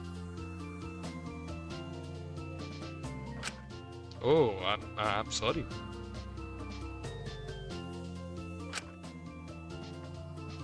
I can't really miss something I never had, can I? The parallels between Dracula are insane, man. I suppose not, but Oh God. like I said it, someone had to say it. Come on, I'm not wrong. No, you're not wrong, and it hurts a lot. Yeah, it's so sad. I honestly don't really know anything about him. All I know was my mom dated him when she was studying in Japan abroad for a year during university. Hmm. She got pregnant and her family were really conservative, so they totally freaked out and disowned her. They refused to even pay her for her flying home back home to America. They just told her to figure out her own life after that. That sounds like a lot of pressure at quite a young age.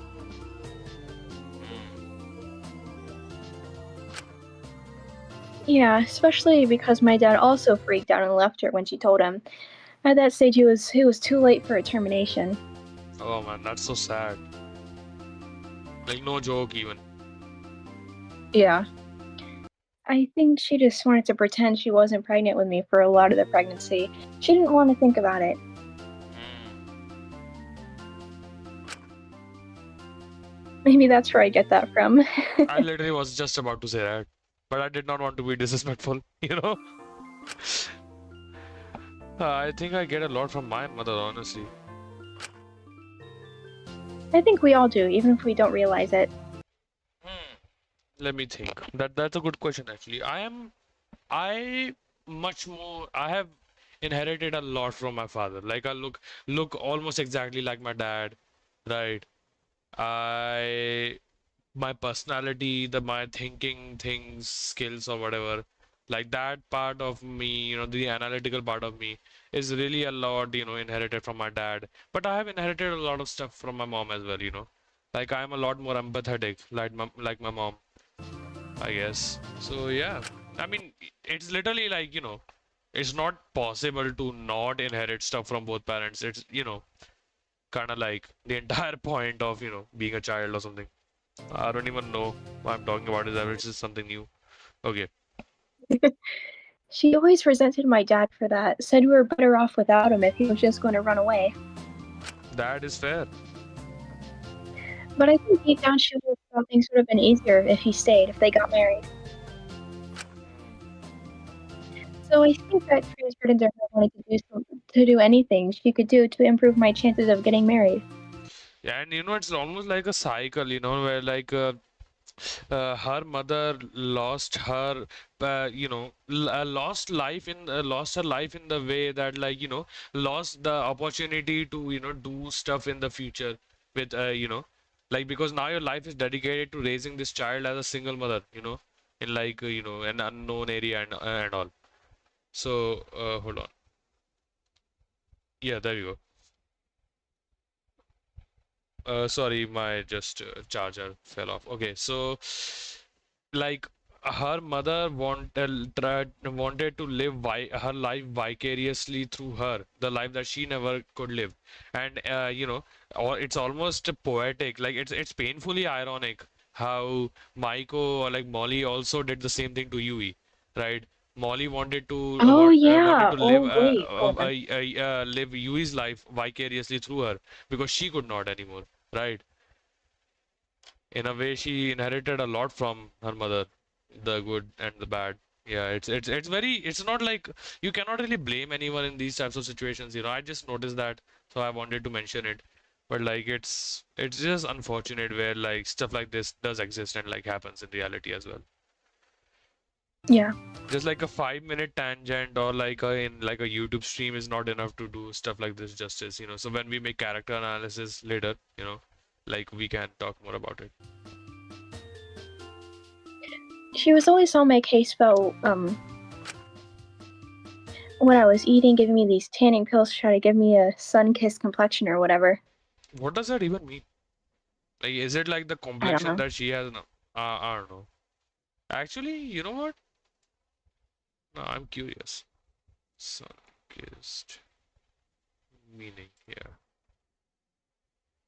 Sunny, receiving lots of sun, warm hearts, having a nice tan by exposure to sun. Images. Oh, huh. Well, yeah, that makes sense. That makes sense. That makes sense. That makes sense. Yeah. Okay.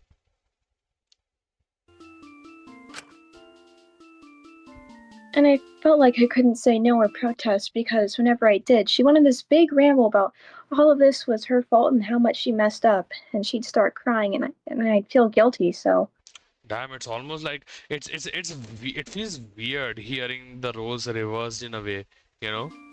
As much as I, hate to say it, like it feels off. I think she just didn't realize how different standards were in Japan. Well, if it's any consolation, I think you look nice just as you are. You keep saying things like that out of nowhere. It's not fair. Damn, she low-key looks genuinely pissed. She suplexes Shinku the next frame. She was like, damn, my fault, my fault. Why not? Because I never know what to say. Girl, ain't that all of us at some point? You know what I'm saying? Yeah. And I guess I worry you're just lying so I don't hurt myself. You really don't have to step around the truth. It's okay, Shinku. But I'm not lying, bro. I swear. I always wanted to be more feminine looking or pretty, not for any dumb guy. Well, a guy would be nice, but I think it would just make me feel a lot more happy with myself, more acceptable, more wanted. A guy would be nice. Yeah, sure, buddy. Sure. A guy? Hmm. Whatever. Oh, man. More like I lived in a nicer world where those kinds of JoJo happily ever after marriages happen. Yui was always effortlessly feminine. She never had to try. I guess I also thought if she could get her happily ever after, I'd be able to experience it through her. I also think the less and less conventionally appealing or feminine I felt I was, the more I felt the need to double down. My room back home was covered in painting glitter and all sorts of children's toys and plushies, and I think you'd find it way too childish. But it helps me feel like a girl, you know? I am just clinging on to being younger. The world outside seems way too heavy and real. Guess I just fall back into what brought me comfort as a kid. I don't think there's anything wrong inherently with that. Well, as long as you're not going too extreme with it. Hold on. Hold on. Holding on. Guys, hold on. Okay. Okay. I don't know. I'm starting to think maybe it's time I start to grow up a little. Oh. Wait. Was she actually making progress? Oh shit, hold on. It keeps like lagging and delaying, I think. Okay.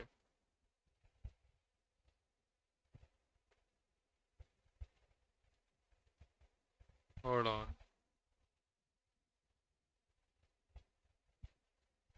Hmm. Uh, there you go.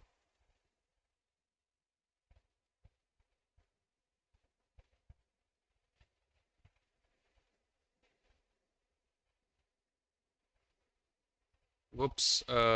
Yeah. I'm back now. Okay, so can you see the screen? Yeah, Okay, let's continue. okay. I don't know. Taking the first step still feels a little scary for me, but maybe if I was more my age, I'd feel like I belonged in the world a little more. Belonged to people my age. I just don't want to let go of all the things that make me happy, bring me joy, you know? Well, you don't have to let go of everything. And like also speaking, there are people that like start going to school at age 60 because they want to learn, right? People that never got the opportunity to truly live life, where they were battling an illness that kept them bedridden for multiple decades on end. And by some miracle, let's say they there are cases like that. If you look, you'll always find cases like that. People that had lost years, decades of their lives, multiple decades, and like still they want to try living again, right? Even them when they're all by themselves. And yeah, it's not like I won't be the kind of guy, to like give the like concentrated hopium that like anything can is possible if you try hard enough. Obviously, I'm not stupid, right? The world is not fair like that.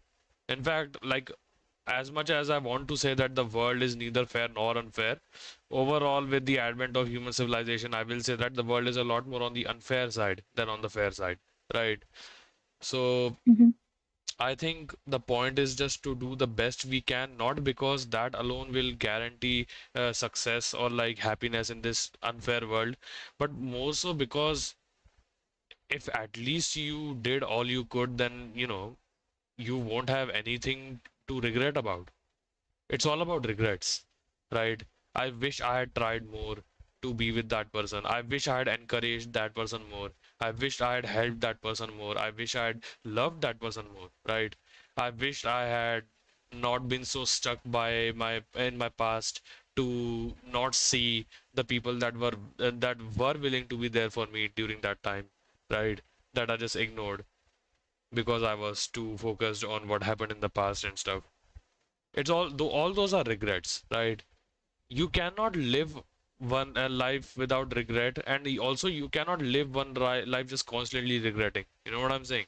So it's all about balance. Just try to minimize your regret as much as possible by making as smart and informed of decisions as possible. Decisions that you can be proud of in the future. That's all I want to say about this, really.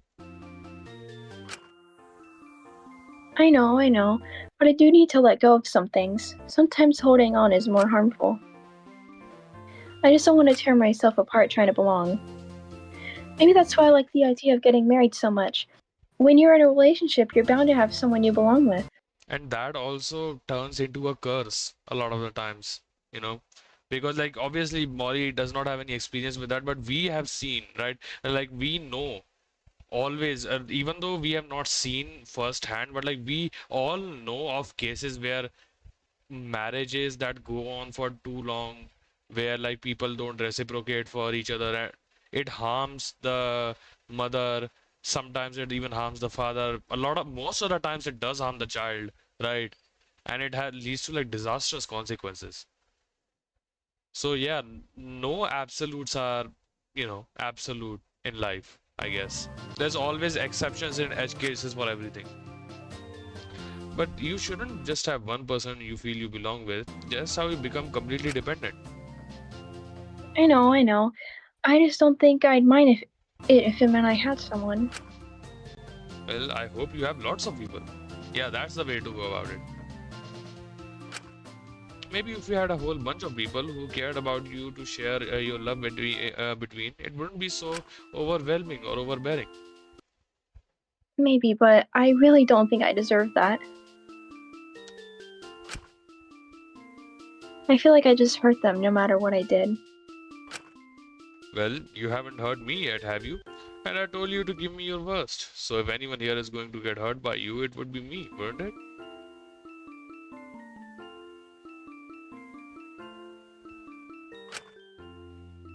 Molly.exe has stopped working again. Okay. I guess you're right. Measured response. Wow. Maiko wasn't a great person. She'd hurt people irreversibly in the past and struggled to bear taking responsibility. But even she deserved a second chance. If we just isolated her and discarded her forever, she'd never improve. I once thought I could solely help her, that I could help her feel like she had someone she belonged with.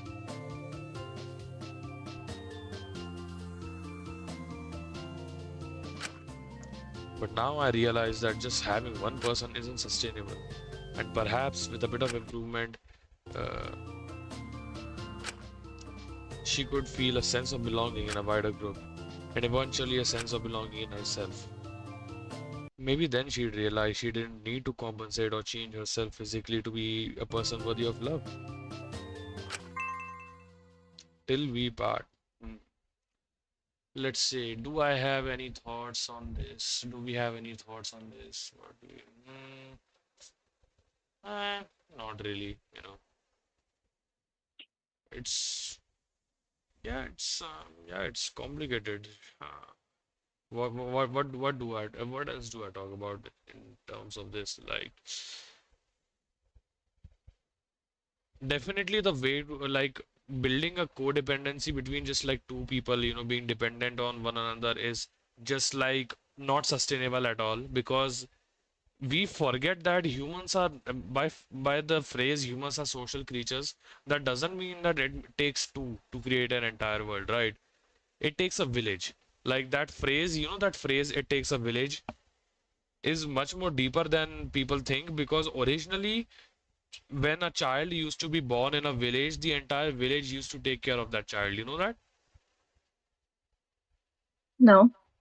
Yeah, it actually, at least here, but like I'm pretty sure in like a lot of, like earlier, civilization in like the village type systems, like if in a small tightly knit village where like everyone knew everyone else, if there was a child born in a household, then the women of every household will help the mother, right? And the men of every household will support the father in the work and, like, offer stuff. The children will come out to play with the baby and all, and like it will basically the elders of, like, the elders that live in some households, they will give advice on what to do, right? And they will teach the parents how to do things. So it's like when there's like an entire village, the responsibility of taking care of a child really does not seem that overbearing. And the fact that now in today's capitalistic, yeah, I will go there, like some people like, "Oh, why are you going there?" I will go there because that's like the root and the source of like most of the suffering, a lot of the suffering that's happening nowadays, right? As much as I hate to say it, this the like today's world is has been broken down into just nuclear families, a mother, a father, right, and just the children, just two people taking care of children. One of them has to work the entire day to make ends meet. Most of the time there are like two people, both parents are going out to work.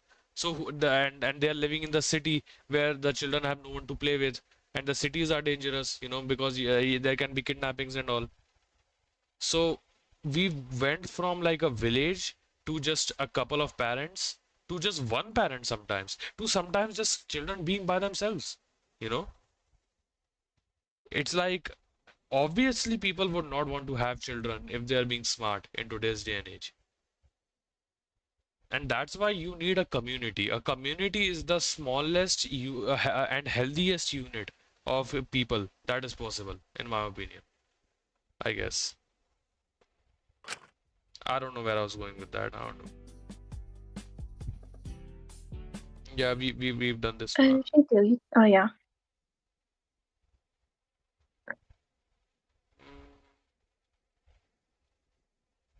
Okay.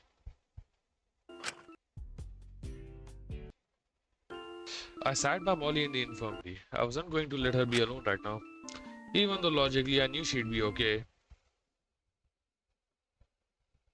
Mm, mm.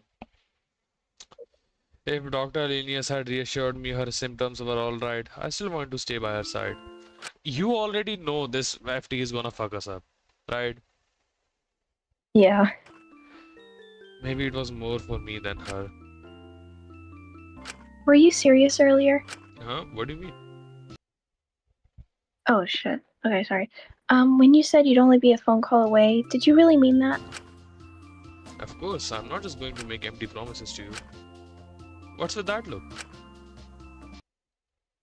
What are we doing here, Shinku? Damn, shit is about to get so real, by the way. Huh? All this playing house, scattered affection, giving each other nicknames. Damn. Are we just licking our own wounds, filling ourselves with empty pipe dreams? We're just doing Sashiko with shadows at this point, sewing up the holes left by others with different yarn. Damn. The analogy game is so fire. Like, I know that's like really not relevant, but like I just wanted to mention it. The analogy game is insane. This the Yeah. girl who says like she's not smart, by the way. Like, come on. I can't be him, and you can't be her. I'm 28, Shinku. I'm almost 6 years older than you. You shouldn't be the one taking care of me. Oh, I forgot this fact two times in like the same video. Oh my God. Yeah. 6 years. 6 years. 6 years age gap is actually insane though. Like, huh? No, no, not like in general. It's not. I'm just saying that in this context, 6 years age gap is like insane. That's all. In Yeah. general, it's like as long as yeah, yeah. Maybe not, but man, this light is so bright. I gotta turn it off. Okay, let's continue. Before, perhaps we were just using each other to fill something we'd lost. Yeah, that's it. But I don't want to do that anymore. Huh?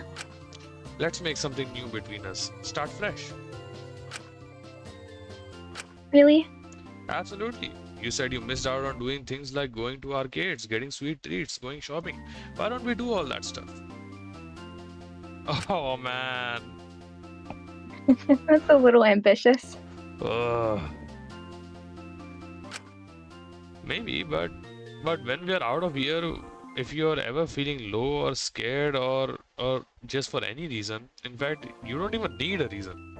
That's a very important line. Hold on. Like you don't even need a reason, right? Like Yeah. I wish I could say that to more people in life. I guess I don't have really enough people, but like, the people that I do have, I wish I could say that like with like, with like all of my chest. I don't know why it feels like so weird saying stuff like that. You don't need a reason to, like talk to people and like just call and stay with people you love, I guess. Ah, man. Whenever you want you to give you whenever you want to just give me a call and we can take something off. We can do something on your bucket list together. You don't need to force yourself to do all that for me. It won't just be for you. I could honestly use the days out myself.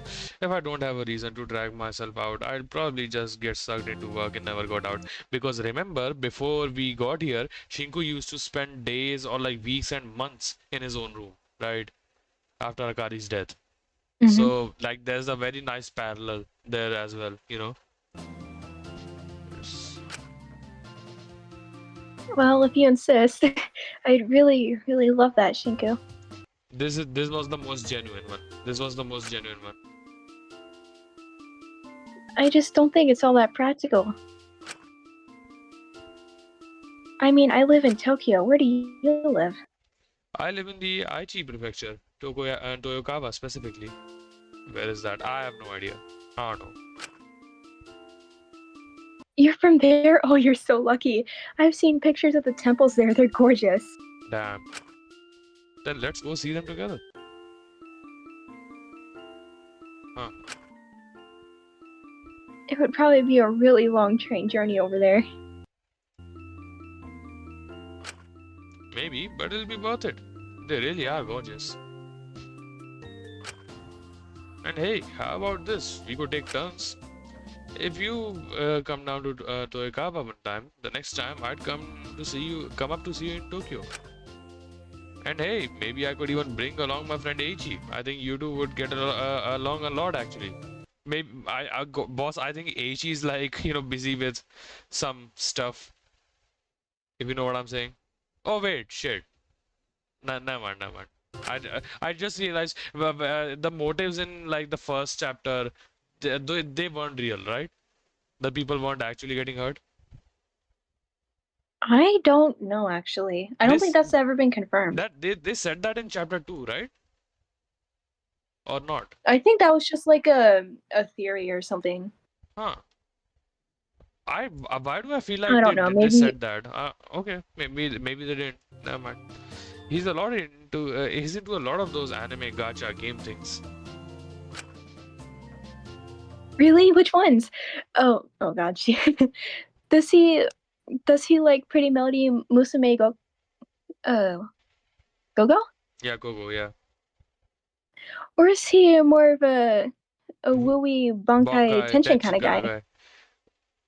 That is a language beyond me. I felt like I was just spoken to by in a language I didn't understand. Right? It's like if someone spoke to me in Yeah. Mandarin. I don't know all of the words for them. Sorry.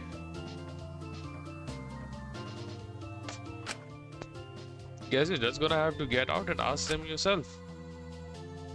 I guess I might, huh? I think I'd like to see the sky tree in Tokyo. I can only imagine what the views like. Dog, as the protests are going on there right now in story, brother, you'll get lynched. Unfortunately, respectfully speaking. Didn't Fu said that? You know? I think it was said in chapter 3 at some point, Yeah, it but was. Like, oh, I remember when we were talking to Fu, and you know how there's always a choice before starting a freedom event, right? So Fu was talking to Yeah. Shinku in chapter 3 about like where would you want to go after when you get out, right? And Shinku said, I'd visit I think that the was sky. mentioned. Yeah, I think that was mentioned again somewhere, like outside of free time events. The fireplace thing, right? yeah, the fireplace thing that was mentioned there. But like when we were talking to Fu specifically, he said Shinku said he'd want to visit the Tokyo Sky Tree, and Fu there mentioned that there's the protest going on right now. You sure it's not the best idea for you to go there?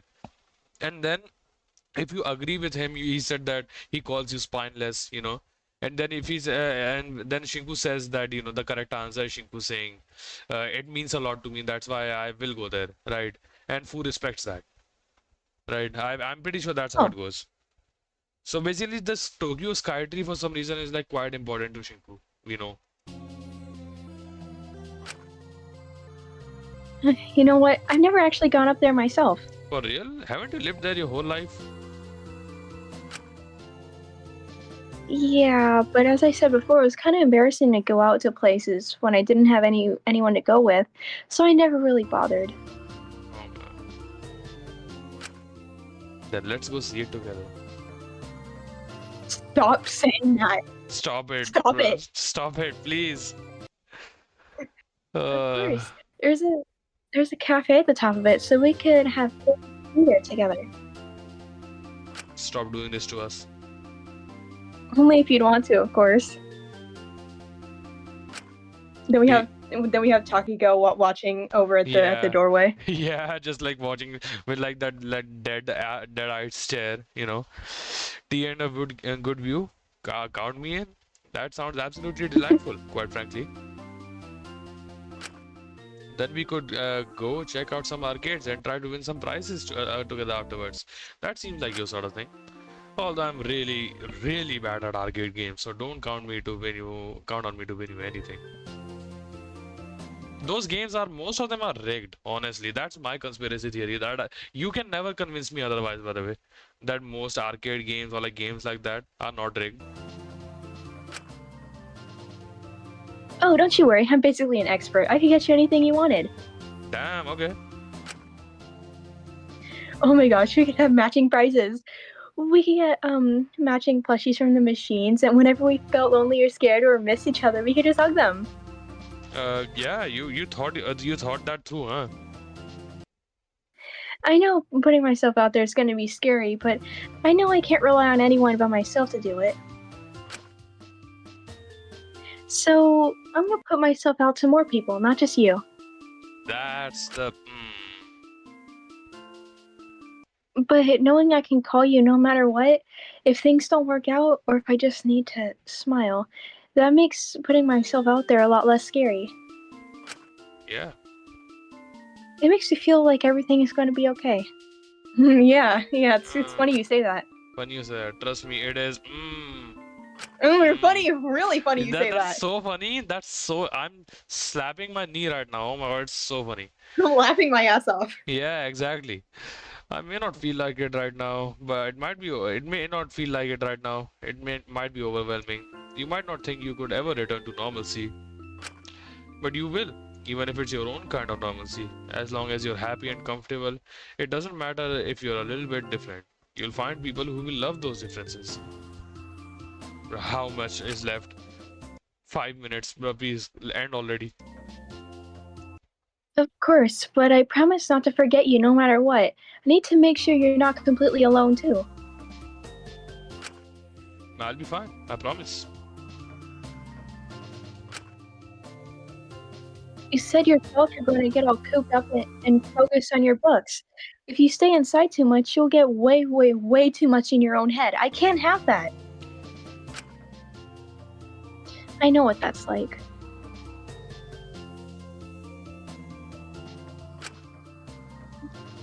So, no matter how many friends I have or how my life progresses, I'm also only a phone call away, okay? You can rely on me if you need. Bro, stop. I know, I know. A lot of the time, I just feel bad taking time off, especially when I know I've got work to do. I kind of made a deal with Fu. I feel like I got scammed, but it is what it is. Why would you do that? Yeah, that was pretty stupid, wasn't it? Actually, no. I would have done it too. I would have done it too. Yeah, exactly. See, you get it. Good You choice. understand. You know, like scams. Am I right? So Scams. Yeah, you're so right. it's such a stupid joke. It is so fucking idiotic. It is so stupid. Like it's not it the this That's what makes it good. yeah this gag is not good because it's clever. Like It's good because neither it's of fucking yeah stupid. because it's fucking stupid. Like like you say this say this line What? say this sentence that's on the screen right now. Uh, then we'll take you to a bookstore or Bookstores, something. am I right? Like, Yeah, you're so right. yeah, that's exactly all you need. It's exactly good because it's so fucking idiotic. It's so bad. That's why it's good. You know, So like bad, it's good. I know, like some people would be thinking, who would do such stupidity, right? You know, uh, Maiko, is that your real hair? Who said that? uh, what was his name? I can't do It's this. so fucking stupid. I Uh, don't know. stupidity, am I right?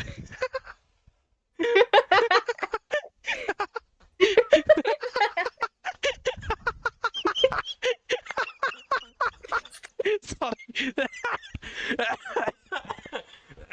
I'm fucking dead. Are you okay? Oh my god, I'm good, I'm good. Uh, it's so fucking stupid. Uh, oh man. Oof, coughing, am I right?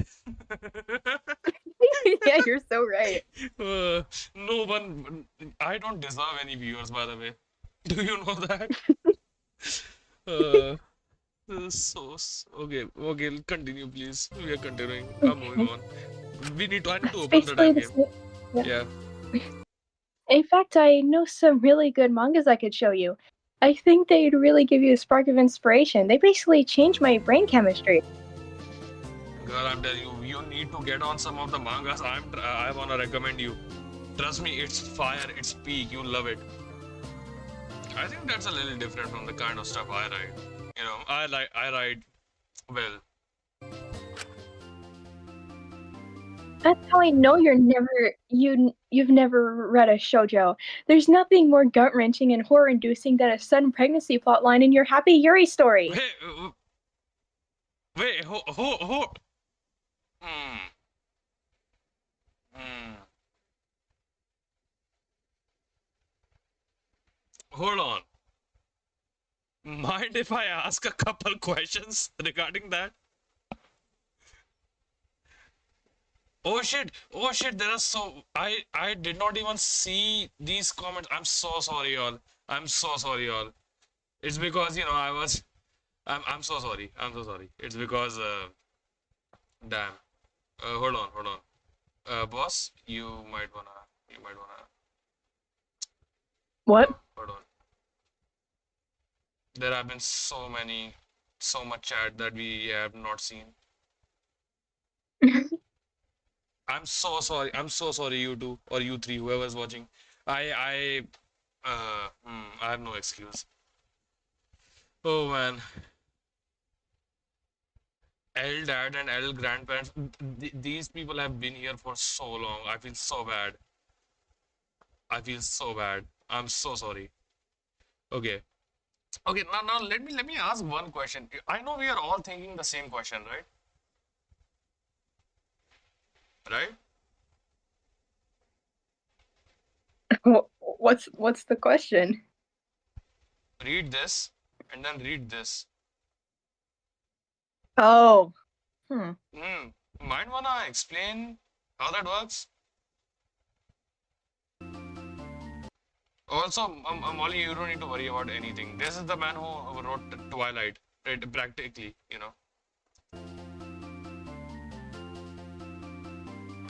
Yeah, I'm sure. Do you know what I'm most excited for when we get out? What would that be?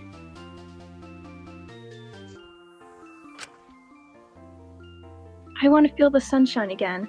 We spent so long here cooped up, I never thought I'd miss it, but Don't do this to me. Come on, please don't do this to me. I feel bad I took it for granted before.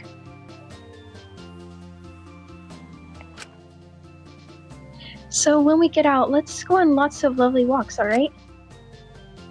I never really enjoyed walking. I'm not a fan of the bugs or dirt or any of that, but I want to get into it when we get out.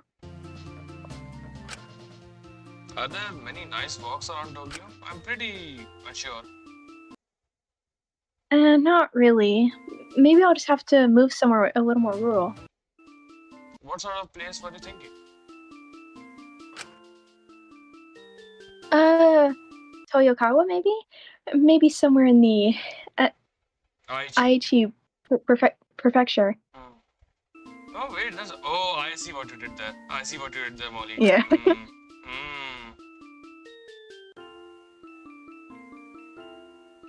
The man was too stunned to speak. I just want a fresh start, a change of scenery, something new. But I'd probably need a roommate or something. Well, when we say like men are oblivious, they don't take hints. The hints in question, you know.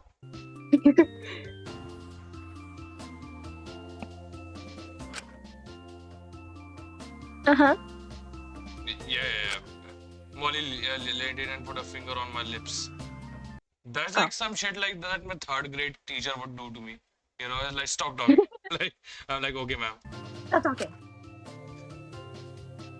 I think I need time to grow on my own, figure things out, become the person who can love myself before I can put that onto anyone else. Oh, so when she said she was not doing like she was doing Oh, you know? yeah. Oh, okay. That makes sense. Okay. For so long, I never really understood what it really meant to love someone. And I was still so desperate to be loved that I just took things as they came.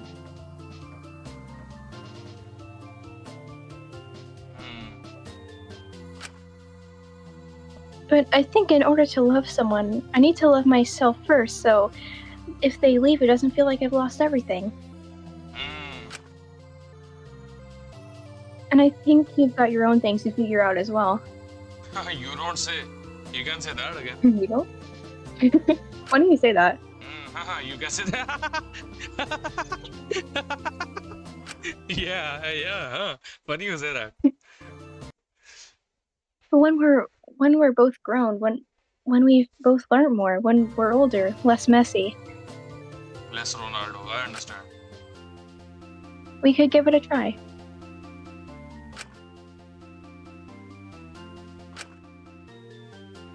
Being roommates, that is, if you want that. Yeah, of course, roommates, yeah, of course, you don't even have to ask. Man's went with it too, you know that oblivious comment is absolutely true. I think even rotten people like us deserve a chance to be loved again. They just need to grow to a point where they feel they're the kind of person who deserves that love once more. Let's grow, Molly. Let's grow together, alright? Absolutely.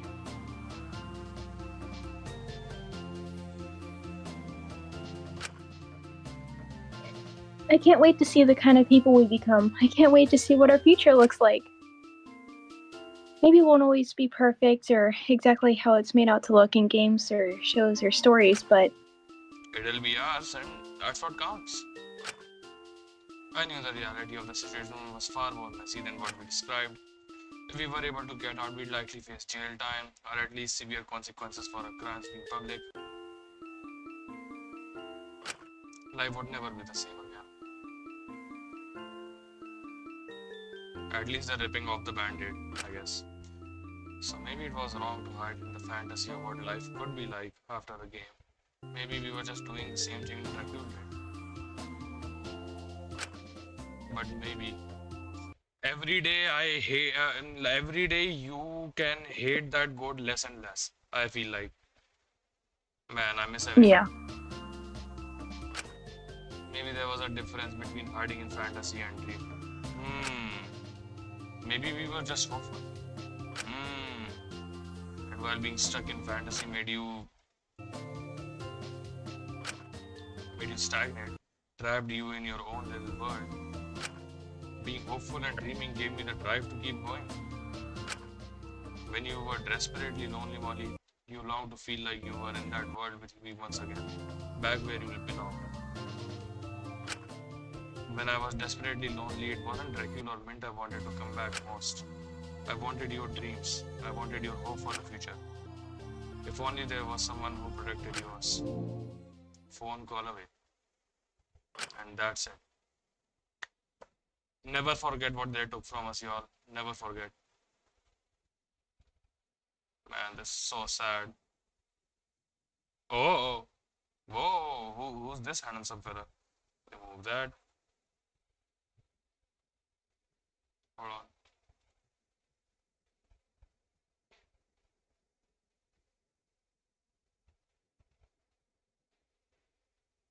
This is so sad.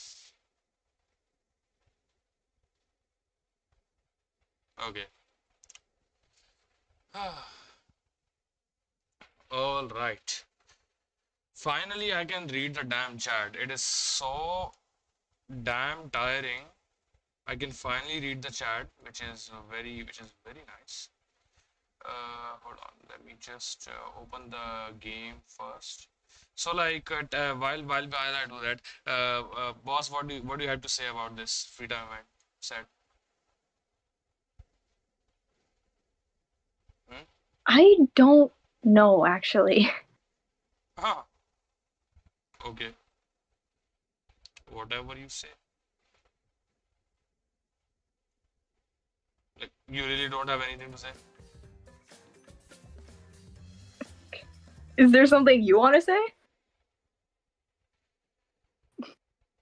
Hold on. Of course I do. Oh my god.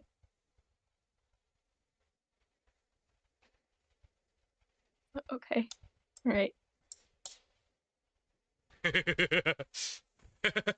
Oh my god, that's so fucking freaky.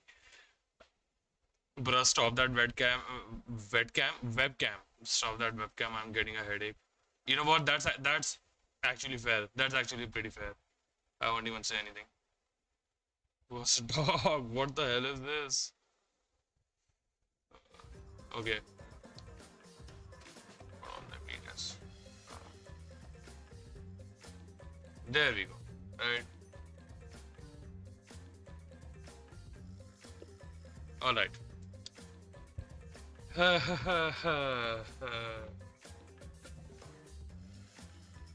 I look great, don't I? Yeah. Yeah. Yeah. I'm so black and white. I can make an analog horror out of this. For sure, yeah. Okay, let's see. I am become square, for I was not there before the big bear across the street said, damn, we missed so many bars. Oh my god, look at this. Damn. I'm cooking as always. Oh hell yeah. Your cam will give me nightmares. Bro does not use his own Discord. My fault. Is that a monster? Yes, yes, I get it, I understand. When we peak bride material. Oh, sorry about that. Uh, monsters, am I right? Proceeds to Yeah, breathe you're in so right. carbon dioxide instead of oxygen because I am pure mofo energy. Damn. I feel like we are missing the context of so many of these because I did not read these in time. I'm so sorry, all. If you all are watching, please do type in the chat. Bed rotting. Oh man, look. Okay, to be fair to Shinku and Molly, bed rotting is fun. All right, we've all bed rotten at some point. You know, I've done it. You've done it. We've all done it. Come on. I We've literally all, do it every day. yeah, like exactly. Like that's what, you know. Some people are paid to be in bed. Never forget No. how unfair life is. I'm just saying. There we go. So, without any further ado, let's begin. Let's continue. Chapter 3 has begun. You can celebrate, by the way. Let's go. You know what we gotta do first. You Oh, know Lyra's what we here. gotta do first. Oh, yeah, yo, what's up? What's good? It's probably a favor, you know. But like, you know what we gotta do Yeah. first. You know what we gotta do first. Yo, hey, you. What's good? Good. Hold on. Can they even see her? Oh, yeah, they can see her. Okay. Nice. What the hell do you want? You know what I want. I like how you can Oh, see great. my face up there, you know. So like I'm permanently switching it to this now, by the way. Sure, I try talking to Goat. Hell yeah, we do. Okay. Even if some of you majorly piss me off, I do still like watching you. Thanks. It sounds stupid as hell, but when Takiko was alive, oh, don't even. Who was alive? Don't even. Alright, sure. Okay. She and Asuka used to have these sleepovers constantly. Huh. I liked watching those. Sometimes I'd. Never mind. No, you can talk about it, Goat. You can have anything you want. By the way, all is forgiven. Don't worry about it. I won't judge. Like he's so chill with it. You know. Like nah, it's all good, bro. You know how Undertale Dead Alone spoilers ahead, but like you know how at the end of Undertale Pacifist Route, you know, Asgore in the end says, "Sorry for trying to take your soul," by the way, as if like nothing happened, you know. and then Fizz is just chill and like, nah, it's all good, bro. You know, like you're the only one who apologized actually. So like I feel like it's like that, you know. It's all good. Don't worry about it. This doesn't leave the room. Got it? Lips sealed. No one will know aside from us five, right? And like anyone else that watches this. Whoa. What is going on there? Huh. There we go. The plug was loose. Okay. Right. Of course, I'm gonna tell everyone about this. I'd watched them to feel like I was there with them. I always thought they looked fun. It was nice being the anti-ultimate movement and finally having friends my age, but we were all pretty dedicated to the cause and, well, everything. Uh-huh. I never really got the chance to be a typical teenage girl and do all that girly sleepover crap. So it was nice to feel like I was a part of it for a bit, even if I wasn't. That's actually kinda... Say sweet one more time and you'll get a sweet, sweet knuckle sandwich to the face. Who says knuckle sandwich in the big 26 anymore? Wilting gross emoji. Knuckle sandwich in the big 26 is crazy. My bad, I forgot you were more of a feet guy. Whoa. You know? Lucky guess. No, I'm just kidding. I was kidding. Excuse me? Oh, well, you know, with all the bootlicking you do. Damn, okay. She got him good. Not gonna lie, you gotta take the other. She got him good. That's kind of fire. This is why she's my goat. Yeah, you can insult me all you like. It's not going to make me leave. Damn. I really do hate you. Just make sure this sleepover thing doesn't leave the room, okay? I'm serious about that. Especially don't tell Asuka, okay? No, I will actually tell Asuka. It's fine. Oh, fuck. I'll have you executed immediately. Okay. It's already hard enough reminding myself I wasn't there. Sometimes I end up slipping up and feeling way closer to Asuka than I actually am. They have no idea about any of it. Damn, letting it all out today, huh? Like, feeling bold today, aren't we? Proceeds to say sweet 11 or 37 times because I'm a mopo. Damn, bro. Bro on his villain arc, I guess. Man. Like, so parasocial. It's like, why are you so, like, I'm not complaining. Like, you would never hear me complaining. Honestly, you, God, Queen, you would never hear me complain, you know? Or trying to open more. I know someone new would join and like would feel like, why is WD Gaster playing Antebellum Lockdown? And like, don't worry about it. Don't ask too many questions. Maybe I idolize Asuka a little too much. I know they kind of suck, but I guess I sort of wish that was plucked out of that hospital and taken into their little world. Wow, we got 5 concurrent viewers now. Yes, I can see the chat now, so I can respond to them in time. Boss can see the chat as well now. Yeah. Boss can see my face too. No! Okay. I think I would have liked that. Anything would have been better than what I grew up in. Yeah, that's fair. Well, whatever. It was a pretty stupid thing to do. I know that. But at least I'm not doing it anymore. If you thought it was stupid in the first place, why did... Dog, you are priming yourself for getting kicked in the nuts. I'm so sorry. Like,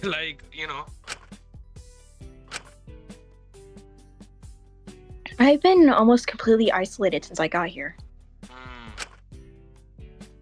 It was nice for a little bit to feel a little less alone. You know that I'm only human after all moment, Villains are still people and all. She was practically forced into this. Like, this is still a prisoner in my eyes, honestly. Just a prisoner that cannot leave. If you do want to talk, I am here. Brother, I think like you are the last person in the building that she would want to talk to. You cannot be for real. You cannot be dead ass right now. Do you seriously think out of everyone here, I want to talk to her brother? I don't understand what the hell you think you're going to get out of continuing to talk to me. Guys, we can read, by the way. We can definitely read. We are so literate. Y'all don't even know. We are so educated, right? So educated and so literate. You tell him. We are absolutely like...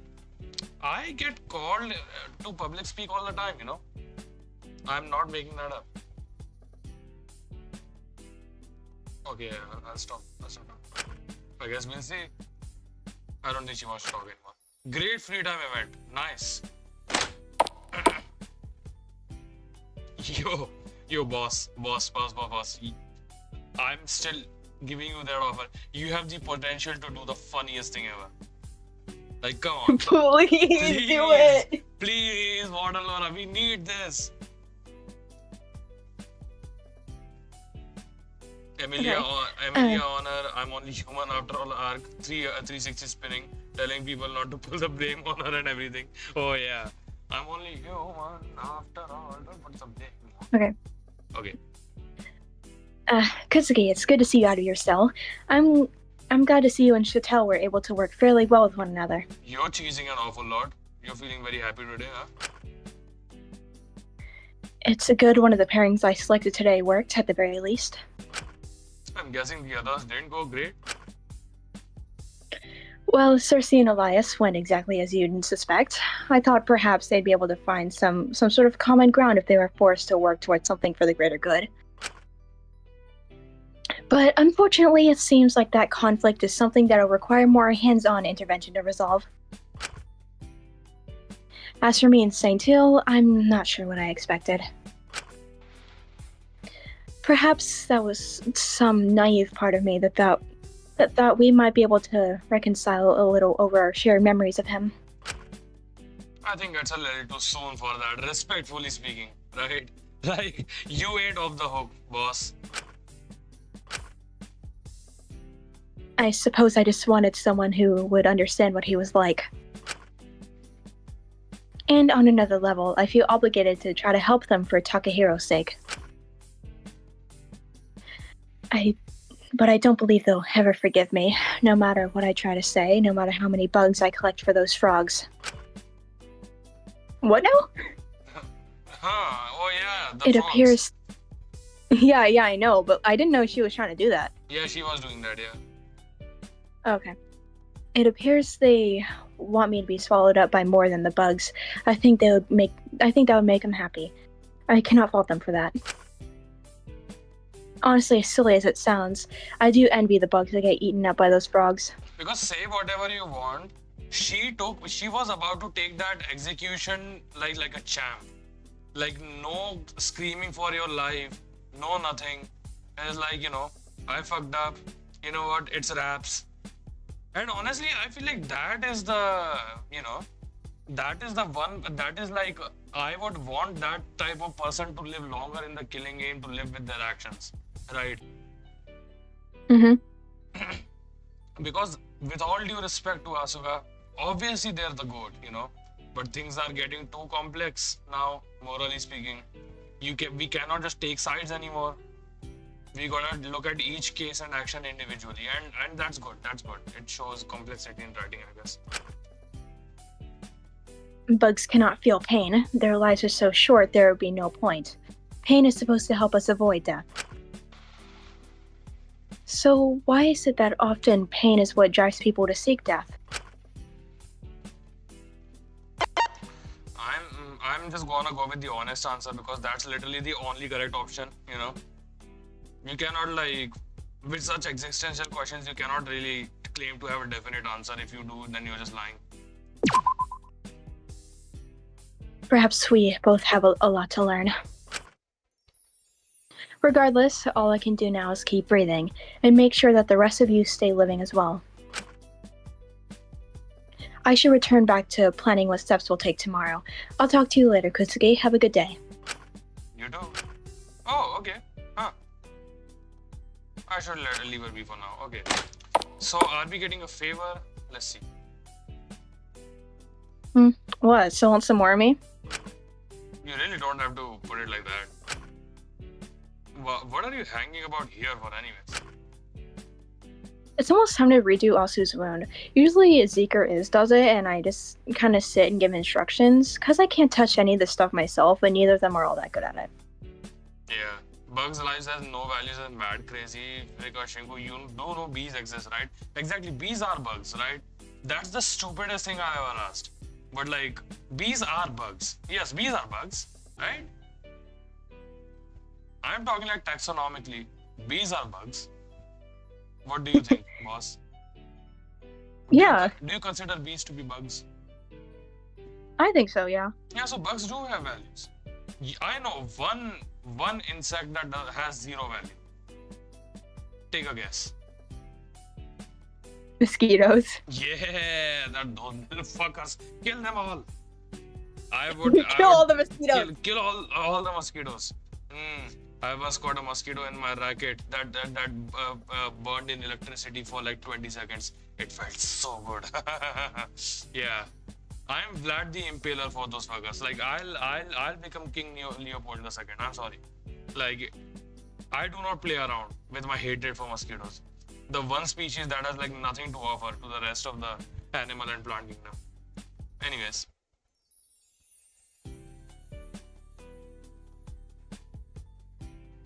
I already read this. Oh shit.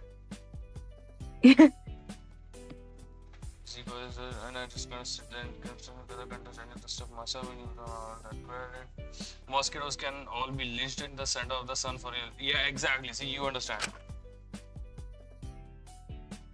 But, the two of them seem to be all cooped up, probably annoyed from earlier or whatever. I know Zeke will come out later, but it's a bit annoying he isn't here now. I thought you were avoiding him. One-on-one, at least. When Asu's around as well, he's more normal. But it wouldn't hurt to have a fourth wheel, you feel? I'm not sure I do. I don't think I'm the right person for this, but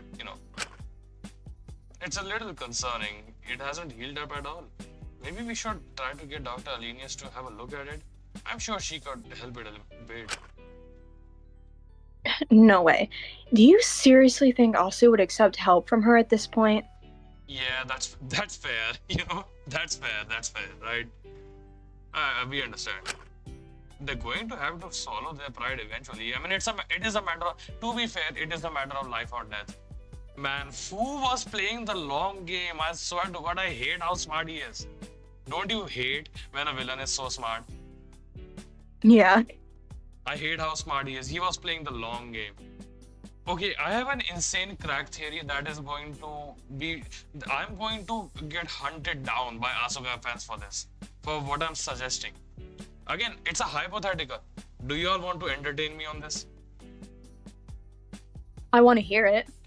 Okay, hear me out. Don't, Asuka fans, please don't hate me for this. I'm not saying it's what's happening. I'm just saying that it's possible. What if Asuka themselves were worsening or like keeping their wound, severe in order to like gain an edge or something? I don't know how that would work. I don't know if that even makes sense. It probably doesn't. It definitely doesn't. But like, hmm, shit. The seeds of distrust have been placed. I cannot trust anyone in this damn building anymore. That's so sad. I cannot trust anyone. Damn. You understand where I'm coming from though with that hypothetical? I think I do. Because it's been what, like more than 1, 2, and if we take like 1 week for chapter 2, 1 week for chapter 3, like around 2.5 months almost, right? It's been 2.5 months at least. Like it should have done heal a little bit at some point, right? Mm-hmm. But like if it's just the same as before, it's like, you know, huh. Or maybe it's just that Asuka is like doing too much work. That's like the more likely explanation right now, honestly. You know, if you don't, again, if you, let's say you fracture your leg and you still keep going workout, 4 days a week, it's not gonna heal in 6 months. It's gonna take more than 6 months, a year or something, right? That makes sense then. Okay. Oh, hold on. You think that's gonna happen anytime soon? Yeah, I don't know about that. Still, there has to be a better way around this. Wait, there's a mosquito. Hold on. Idhar aa ja. Come here. Ah, there you go, you little fucker. This fucking bitch. Okay, got it. You cannot see it, but this all black. You think that's just light? No. That's just, the blood of the mosquitoes on my hands that I've killed. Yeah. Yeah, you're welcome, by the way. The world is inherently a better place now. Well, hey, you're free to read up on it or whatever. If you're able to find something that might help, then you're free to join us later and help out. I'll have a look around. Cool beans. Let me know if you find anything. There might be some useful books in the infirmary that could hold some relevant information here. Oh, that's pretty easy, huh? That's pretty easy. Why is it lag? Okay, it's not lag. Why the webcam giving WD caster vibes? Yeah, that's what I was going for, I'm glad you recognize that, Diplo. Yo, what's up, by the way? I really do look like him, I really should start learning those sea shanties and talk like a pirate to be more accurate, because apparently he's a pirate now. You all heard the news after chapter 5. He's a pirate, so yeah, I definitely do gotta look up there. Okay, let's see. Potions, medications, first aid kits, all there. Okay. There's a letter here. Huh. What? Definitely a previous killing game happened, right? We need to read all these, by the way. I feel like we are not reading enough of these. You know what I'm saying? Yeah. Okay, like I'll read it. Hey sis, being a warden is pretty sick. But things have gotten a little complicated. Less and less real wardens are showing up day by day. And when they do show up, they don't do their fucking jobs. They throw the dogs a bone and leave. The prisoners are getting pretty desperate. But don't you worry, I'm completely okay. Can't wait to see you again, so we can have some fun. Huh. My dearest, I'm ill.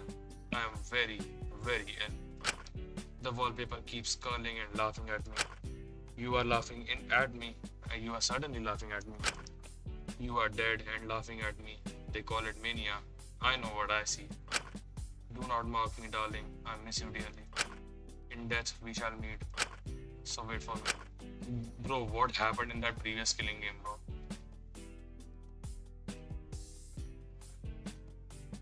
Oh, I'm running up the wall. That's pretty cool. Look at this. Huh.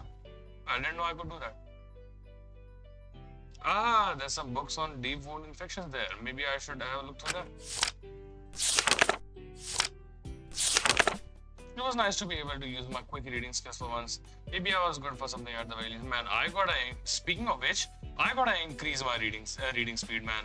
Like, I need to increase my reading speed. I read like a snail nowadays. I need to read more quickly, man.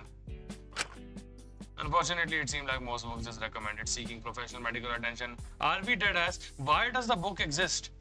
Alright, bro. But there were some tips for safely cleaning deep wounds at home. And some instructions on how to do DIY stitches, but I thought that might be a little too ambitious. Either way, I should talk to Lyra again. Huh, nice. Let's read some more letters though. Carmine? Wait. Whose surname is Carmine? Amelia? Yeah, Amelia. Yeah. Miss. Oh, so that hey sis letter, I feel like that should also be from Amelia, right? Like, I became a warden, you know? Does she have a sister? I don't know, honestly. I don't know. Miss Carmine, I have restocked the infirmary as you requested. But some of these pills are questionable. Do you know what these are? Since you've dismissed my previous concern, I'll make it clear now. I was grateful you withdrew my status of prisoner. I do not say these things to criticize you or undermine that. As much as I disagree with your cause and resent your mocking of me, I'm starting to fear this is bigger than even your boss is prepared for. Ooh. Please address my concern. Oh, this shit goes deep. Holy shit. Oh, hold on. The plot is thickening. Kind regards, K.A., Head of Cleaning and Maintenance. Wait! This is Jenny! Yo! I knew it from like the point where you said I'm glad you withdrew my status as prisoner or something. I knew it. Yeah. Okay, so this is recent. Wow. Head of janitor. Damn. Damn, it's Jenny. It's Jenny, man. Oedipus complex? I think you'll find it's rather simple. There's that one avatar as give. You know that blue man looking at the camera? You know that one fuck ass avatar picture? You know the one? No. Hold on. No, I don't. I like read this. Oedipus complex. I think you'll find it's rather simple. Hold on. Let me show you. It's so not worth it. Oh my god. Jesus. You are so far for this. Anyone who's watching the stream has no idea why I made that reaction. Yeah, this one. You know? God, wait. You understand, right? Yes.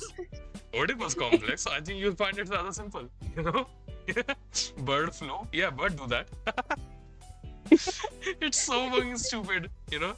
It's like it is clever, but like it is so stupidly clever. You know? A book about psychology for dummies. Huh. Maybe I'm just gonna read one more letter. There's one more. There's a letter here. My dearest, I apologize for my previous lapse in judgment. I made a severe and continuous lapse in my judgment. I feel like by the writing styles, the authors have done a very good job here. I feel like by the writing styles, you can tell that which letter is from like a different prisoner, right? Like one prisoner always starts with their letters with my dearest, right? Now, I don't know if that dearest exists based on how delusional these letters are, you know, but like, not my place to judge, you know. My dearest, I apologize for my, I made a serious and continuous lapse in judgment. I was briefly hysterical, but I have recovered. The others have not though. I hear sobbing, everyone seems broken. I can't recall the last time I saw a warden. The food is dwindling, some prisoners have resorted to eating the plants, others the pills, which may explain their behavior. But they will come back soon, I'm certain. So wait for me. Dog, what happened in the previous killing is... Oh yeah, the wardens just left, didn't they? You remember? That's what it sounds like. Yeah. These don't look like the others' letters. Don't you miss me? The plastic flower you clogged your ears with is adorable. I'm still here. I promised, after all. Immortality, no? You're so funny. Is this like a response to the one that reads My Dearest? I don't know, I don't know. Let me read this. Let me read this. Alright. Visitor hours, Monday through Sunday, temporarily suspended indefinitely. Great. Huh. This is so weird. Boss? Boss? You good? Can we pretend that airplanes? Okay. Letter of complaint. Miss Carvey. When I okay, I'll talk like Squidward, obviously. You know, we know this is Jenny. When I took this position, you provided me with seldom instructions or guidance. You instructed me to, I quote, clean up the nice shit and leave the traumatic notes or whatever. Now I've reviewed these traumatic notes or whatever, and I have a few concerns. But when I brought these concerns to your attention, you scoffed and told me to get back to cleaning. Specifically, go change your book. You say this. Hold on. Go, ginger boy, go. Get that bleach like you can never get bitches. This is low-key disrespectful. And even she goes like, ouch man, damn, she really cooked you with that one. Shut up. This paired with a plethora of other unprofessional activities on your end has made this work questionable. He is so good at writing, like, you know, corporate emails. Holy shit. I refuse to clean until you review my concerns. Kind regards, K.A., Head of Cleaning and Maintenance. Janet. Awesome, man, awesome. Hope you get what you're looking for. Dearest, do not be discouraged. While circumstances may look grim, my innocence will become clear soon. Do not waste any pretty tears on me. Just promise you'll keep on fighting. The prison itself is strange, but there are many here like me. It's like they loaded up everyone who didn't agree with them and shipped them off here. Regardless, I will stay in good spirits. They won't break me. So wait for me. Damn. Guys, do you think like this person wants their dearest to wait for him? I don't know. No, not very certain. Okay. Hey, I'm not a doctor by any means, but I think we might be able to help. Also, you saw some of those notes that were on the ground? They're kind of wild. Really? I love this sprite, by the way. Like, completely unprompted. This is such a goofy sprite. Yeah, it is. I love it. Yeah, I think I might know what the problem is. Well, we were just about to head off to the infirmary ourselves. Why did you send me there? We could have... And tag along if you think you could help. I'm sure Elsie would appreciate it. But, good luck trying to tell Zeke what to do. I don't know if he'll want to hear it from you. Oh, I cannot wait for this CG. I'm sure he can put that aside for Asuka's sake. Come on. It's boss. One can dream. Yep, one can. We made our way to the infirmary. Asuka and Ezekiel were already waiting there for us. Ezekiel didn't seem very receptive to the idea of me helping out, but Asuka forced him to begrudgingly let me stay and assist. It wasn't the best feeling in the world to not be wanted, but I was willing to suck it up for Asuka's. Oh, that's gnarly. That is gnarly. While unwrapping it. Yeah, like, try not to do it too fast. If it's stuck to the skin, you might accidentally rip or strain it. Oh, brutal, am I right? That's like... You're so right. Yeah, that didn't even... I wasn't even trying to make a joke. I genuinely just said it genuinely. Then I realized that how stupid that sounds with the context. That there's a gag now. Okay. I know. Oh, I'm going as slow as I can. Is it really so hard for you to be steady? Ow! Ah, shit, sorry. Maybe it would be best for the rest to let Shinku take over here. Yeah. No, I know what I'm doing here. I've got this. Boss, you don't got it. Respectfully, you know? You don't got it. If you're so sure, Zeke. Okay, I think that should be the old dressing off. By the way, I love the expression that Asuka's making here. Yeah. She's like so unsure. She's like, Asuka's like, why are you all playing Russian roulette with my body, bro? Like, come on. You know, it feels low-key kind of disrespectful. You got the stuff to sterilize it? Yes, here, I prepped it. Sorry about this, guys. Dude, it's fine. Don't you worry about it one bit. It's all good. Might be good if you stopped opening it every time it heals, though. I know. It's just every time I get stressed or too up in my own head, the only thing that'll really help me is doing aerials. How does that even work for someone logically? Man, I could never understand adrenaline junkies. Maybe you should consider more peaceful relaxation methods. Have you tried teas? Sitting down and slowly sipping a cup can be pretty soothing. I feel like that's like, Chingu. Z's got some tea blend he hardly touches on his bedside yeah. still. Maybe you could try some of that? Doesn't taste the same when I brew it. I don't think it would do shit. Nothing can really replace the feeling of being suspended in the air. With certain tricks, it really feels like you're flying, you know? Girl, be suspended or like, be dead. Those are the only two options at this point. Be there or be square. Come on, man. When the world is feeling really heavy, it can help a lot to feel so weightless in the grand scheme of things. I do like feeling kind of weightless though. Like, genuinely, I do like feeling weightless. It is a very weird feeling. Have you ever felt weightless on like a ride or something? Boss? Have you ever felt weightless on like a ride or something? I think so. It like feels so weird in the stomach.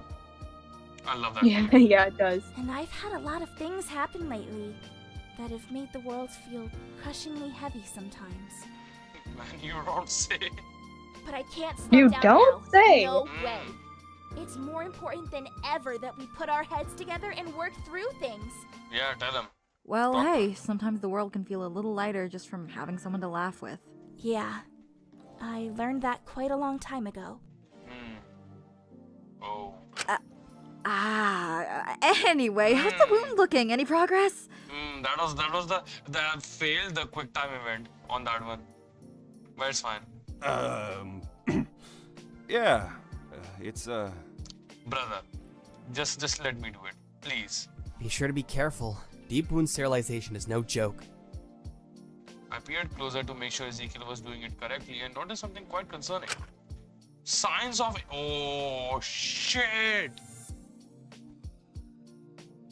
That's not good. That's not good. That's not good. Fuck. Someone enters the stream and they'll be like, so why is this monstrous looking man freaking out over this? You know why, we all know why this is bad, right? In this situation. Yeah. Infection, I don't think any of us really knew how to deal with for certain. We could only try. it's good. Slow but steady progress, you know? Yeah. Yeah, not like there's any signs of infection or anything. Who's gonna tell him? Stop! Okay, I'll stop. Who's gonna tell him though? You gonna tell him? Okay. No, I don't think anyone could. I can tell him. No, I'm not. Who am I kidding? Of course I can. But, nothing to worry about, Asu. Just don't strain yourself. Does bro know? Does he know? I think he does know, but I don't think he's saying anything. Yeah, bro. I don't think we should hide this. But it's... Ezekiel elbowed me before I could continue. A more serious look in his eyes. Oh, he does know. Oh, he does know. He knows. I understood. Like it's you know, it's almost like I think Asuka knows at this point. Look at that expression. Like, am I crazy for believing that even Asuka knows? No, I think they know too. Dog, why are we lying then? Like, who are we hiding this from? 4 people in this room, all 4 of them know. All 4 of them. Why the fuck are we lying? This can lead to a death. I feel like I would do great in a killing game if I wasn't killed. That's such a stupid thing to say, but like, I do great in situations like this. It'll be good in a few weeks if I you think can I just would sit die your ass first. down and let others do stuff for you for a bit. Yeah, you know what? No, that's fair. I think be like, if you'll die chapter 1, I'll die chapter 2. At most. That's a relief. It's been hurting real bad recently, so I was worried it had gotten worse. Oh, never mind. They do not know. They might not know actually. There's gotta be some painkillers. or There's still a something I chance. can give you. There's still a chance, you know. Maybe And the now infection they're just being goes away on its own. constantly stocked. I don't want to hear anything. Be greedy. Take as many as you'd like. Yeah, Sam. You grab some painkillers. They're up on the top shelf of the right cupboard. I'll focus on rebandaging this up. I moved over to the cupboard. The painkillers for where he said he. And also, the more I think about it, the more Zeke's, approach makes sense because we cannot treat a deep wound infection. Like if it was like a shallow cut or something, like normal topical antibiotics would work, but like we cannot treat a deep wound infection in this place, right? Right. So like if you cannot treat it, why worry the person, But like I feel like, but then again, we should still tell him, because that would make them be much more careful at the very least.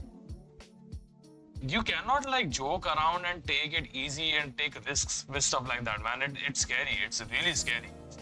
Like a single infection, you can lose. Like with a single infection like this on the leg or an arm, you can lose the entire appendage. And this is like the torso. This is like life-threatening, But yeah. Next to a variety of antibiotics, it seemed they'd been trying to deal with the infection without telling Asuka about it. I grabbed a few painkillers and a few useful antibiotics and returned back to the others. Okay, let me know if it's too tight.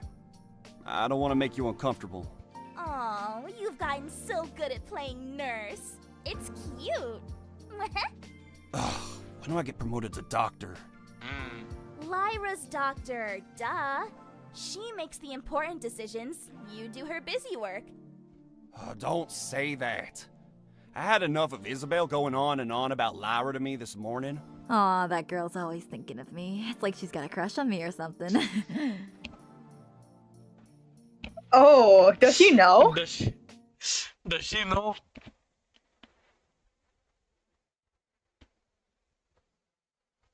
I'm hitting the speed right now. Shinku immediately hitting the. And then Asuka's like, yo, Shinku, I'm watching the stream. I try not to laugh, bro. It's just that for the shit, hold bro. on. Yeah, exactly. It's so fucking funny. Who's gonna tell her? Who's gonna tell her? Who's gonna burst that bubble?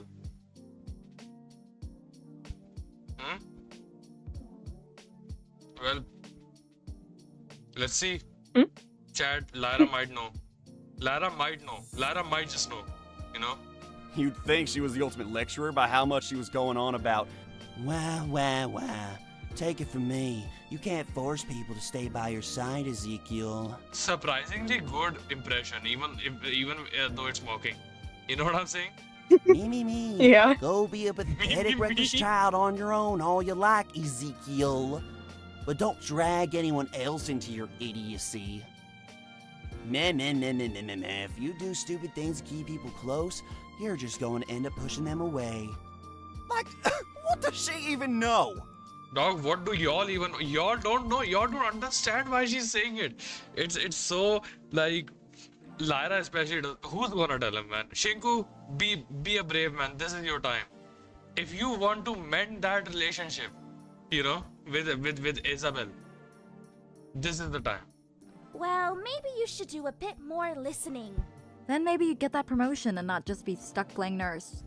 I think you're really downplaying the work nurses do. This shit is hard. Didn't you just say when you would be promoted to doctor? Sorry. I know it's a bother. I really appreciate you guys always helping me with this. Dude, it's keeping you alive. Why the hell would that be a bother? Yeah, like, you're our friend, man. We're not gonna let you die in this place. Especially when you don't even deserve to be here in the first place. That would be majorly fucked up. Okay, I'm not saying like they deserve to be, but like, You see how this is so frustrating, right? How they still don't know whose idea it was to give Zeke a southern accent, but by God, it's iconic. It is so iconic, honestly. I cannot as try to close your eyes and try to imagine Zeke's voice without a southern accent. I can't do that. I can't. Yeah, I cannot do that. Nobody can. It's impossible. Come on. That's part of this man's identity, you know? Like, it's almost like his hair is turning more and more blonde the more he's embracing himself. It's like it's like shit, what the fuck was his name? Whatever, I don't care. You see how it is so difficult to like talk about stuff and object to it, you know, in a group like this, herd mentality and all, you know, like not herd mentality, but like you just go against the group here. Because number one, they are doing a logical fallacy by believing they're not doing the right thing by believing the verdict, first of all. Because it's hypocritical, you know, believing the audience and like putting your trust in them is inherently hypocritical, morally speaking. But that doesn't mean I'm not saying that they deserve to be here, right?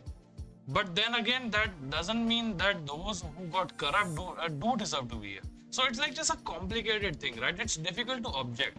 So I kind of understand why Shinku is like hesitating to object, right? Mm-hmm. It was a little concerning how much he insisted that Asuka didn't deserve to be here. I didn't want to say it, but the crime was still pretty severe because, yeah, exactly. It was sweet to see them getting along at least. But despite that... You guys... And you gotta keep on living for them, no matter what. That's just how it works. We've all gotta. No way I'm letting anyone else get left to die here. Sees the chapter number. Immediately shits bricks. I'm so sorry. I'm so sorry. I hated it. I hated seeing them all this happy. I felt an awful, terrible guilt about how spiteful this all made me. And I would never ever admit it out loud, but... Got your painkillers, Asuka. Here's some water to have them with. Oh, thank you, Shinku. You're the best. It reminded me of Molly. Can't help it, you know, old habits die hard. If you know what I'm saying. You know? Wow, Yeah. fuck us then. Guess we did jack shit. Oh, come on. You know I didn't... Zeke is so childish. You know, it's almost kind of adorable. Like, the more time I spend with this man, the less threatened I feel by him. I just cannot feel threatened by this man. He's just so goofy, you know? He's messing with you. Don't sweat it, Asu. Of sitting in the infirmary with her, talking through things, taking care of her, of making plans, making promises, making amends for all the stupid mistakes I'd made, and of failing her over and over again until it was all too late. He's probably just pissy today because Iz saw how squeamish he gets when he sees a worm or something. Oh, shut the hell up! Fuck off! So there was a worm? Never mind, I quit. Go die from your wound or whatever. Wait, Zeke, we were joking. Come on. Oh, Zeke is smiling too, see?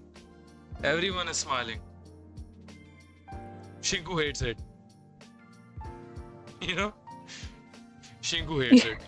Like, I feel bad for Shinku a lot now. You know, I know we put this man on fraud watch because chapter 2 Shinku was on major fraud watch. I'm sorry. Right? Like, Real. That was awful performance. Awful. But like, now at this point, I feel bad. I'm sorry, I feel bad for this man. Look at them, Yeah. smiling and all, you know, and he's lost everyone and all, and seeing them this happy, working things out bit for. But you know who I feel even worse for? What? The other person that lost everything. You know, at least Shinku talks to Alora, you know? Yeah. Ace has no one, I'm pretty sure. Oh, yeah. Right? Still Wild Yeah. Out chapter 3 is consistently the one with the weirdest skull. We are still in chapter 3. Don't say anymore. Be very careful, James. Big J, Goat. Be very careful with your next words. We don't know what the culprit or the victim is. Oh shit. Damn, he got me. He got me. I just realized that chapter 3 Deadly Life isn't even out yet. I'm so fucking stupid. You reading the chat, right? I'm so stupid. You got me, man. You got me. You got me so good. Ezekiel versus Worm 1v1. Guys, I cannot believe the worm killed Ezekiel, man. RIP, am I right? Fly high, king. Guys, a moment of silence for Ezekiel. While he's on screen, it's so foul. It's so wild. My list will remain sealed per our NDA. Exactly. Thank you so much. That's why we love having you, man. That's why we love having Seriously, you. though, thank you guys for this. This sweet. No problem. I just wish there was more we could do. Limited resources. Gotta do what you gotta do. As awful and spiteful and terrible as it was, it made me sort of hope they failed too. Oh man, it's a slippery slope. My man, it's a slippery slope. That's a dangerous lane you're going down. Oh 07 for the one and only Ezekiel Elias. Guys, isn't it so sad how Zeke died? Yeah. It's so sad, man. Damn. Damn. I miss him already. Worms, am I right? I really was horrible. Tell me something new. I could have told you that. Okay, I'll stop. Warden's office? Oh yeah, it's the evening meeting. I thought like immediately after this, like bro went to the warden's office. Like, boss, you're my bestie right now. You're the only one I have. Imagine Shinku telling Amelia, you're the only one I have right now. Damn. He'd get clogged immediately, I swear to God. The evening meeting snuck up on us before we knew it, but for the third time in a row, we all found ourselves huddled in Amelia's office in the middle of the office. One prevailing feeling between all of us. Man, I'm tired. Hello, tired. I'm Shinku. I'm so sorry. I'm so sorry. Yeah, kill me right now. Yes, I deserve it. It's fine, I understand. Tell me about it. Those small portions are fine, but eating so little really drains your energy, huh? It's fucking exhausting, especially paired up with all the labor we had to do. At least she's compensating us somehow. I'm sure those fans will come in handy someday. They're real strong. I feel like I'm gonna get blown away by them whenever I turn them on. Oh, how strong are these fans? No wonder they're scrapped together from industrial ones after all. Oh, that makes sense. Are you just joining in on our discussions now? Oh, you're in my office. If I want to speak, then I will. Got it? This whole arrangement is ridiculous. Asuka would disagree. At least no one encountered any major issues today, right? Yes, not. But the pairings today didn't exactly make the working peachy. I'll say that. Tell me about it. It's bad enough having to be around her every mealtime, but working with her was a whole other thing. They're always so harsh on her. She's not trying to make her lives any harder. Like, I feel like, man, I know people, see, here's the thing, right? You know how a lot of people would rightfully, like, understandably so, will get frustrated over people not speaking out against the group, right? Like a lot of people get frustration over that in situations like this, when they see situations like this. And that's understandable. You can easily understand why someone would be, like frustrated.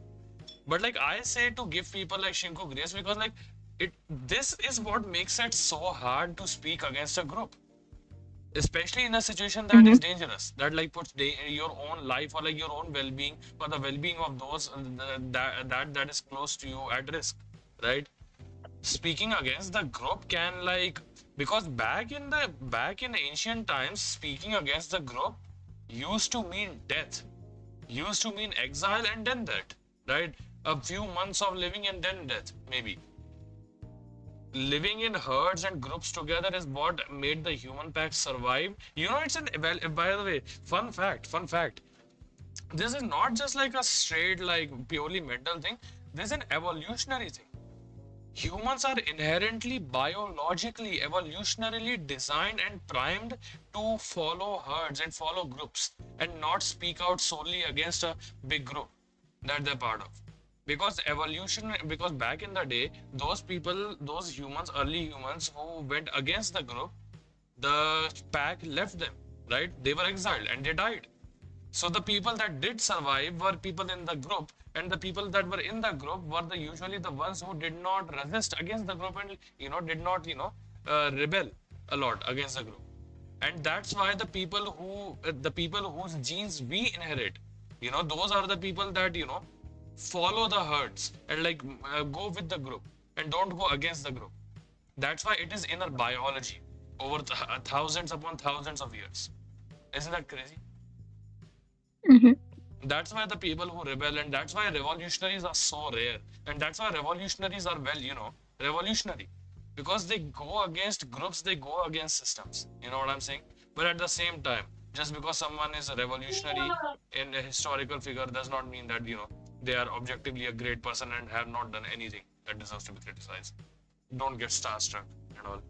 Thank you for coming to my TED talk. Let's move on. Yeah, was working with her today okay, also?